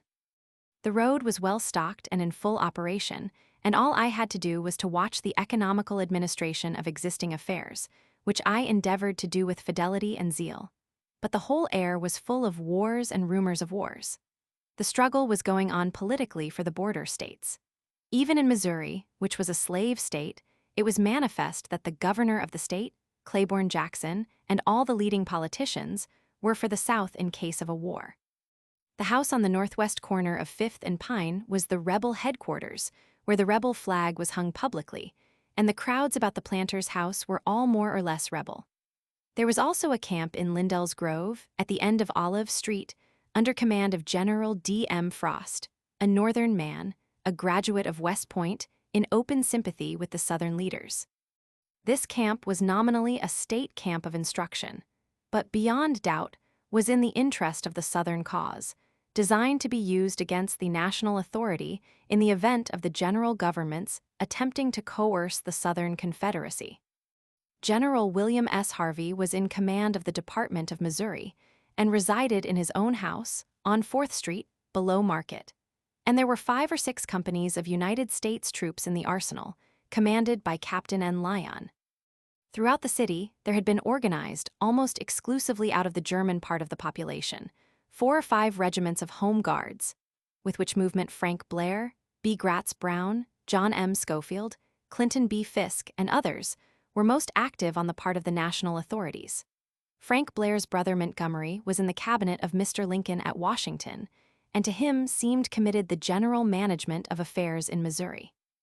The newspapers fanned the public excitement to the highest pitch, and threats of attacking the arsenal on the one hand, and the mob of DD rebels in Camp Jackson on the other, were bandied about.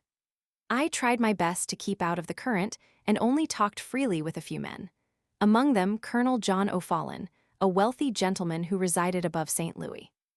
He daily came down to my office in Bremen, and we walked up and down the pavement by the hour, deploring the sad condition of our country and the seeming drift toward dissolution and anarchy. I used also to go down to the arsenal occasionally to see Lyon, Totten, and other of my army acquaintance, and was glad to see them making preparations to defend their post, if not to assume the offensive. The bombardment of Fort Sumter, which was announced by telegraph, began April 12th and ended on the 14th. We then knew that the war was actually begun, and though the South was openly, manifestly the aggressor, Yet her friends and apologists insisted that she was simply acting on a justifiable defensive, and that in the forcible seizure of the public forts within her limits the people were acting with reasonable prudence and foresight. Yet neither party seemed willing to invade or cross the border. Davis, who ordered the bombardment of Sumter, knew the temper of his people well and foresaw that it would precipitate the action of the border states, for almost immediately Virginia, North Carolina, Arkansas, and Tennessee followed the lead of the Cotton States, and conventions were deliberating in Kentucky and Missouri. On the night of Saturday, April 6th, I received the following dispatch. Washington, April 61,861. Major W. T. Sherman. Will you accept the chief clerkship of the War Department? We will make you Assistant Secretary of War when Congress meets. M. Blair, Postmaster General.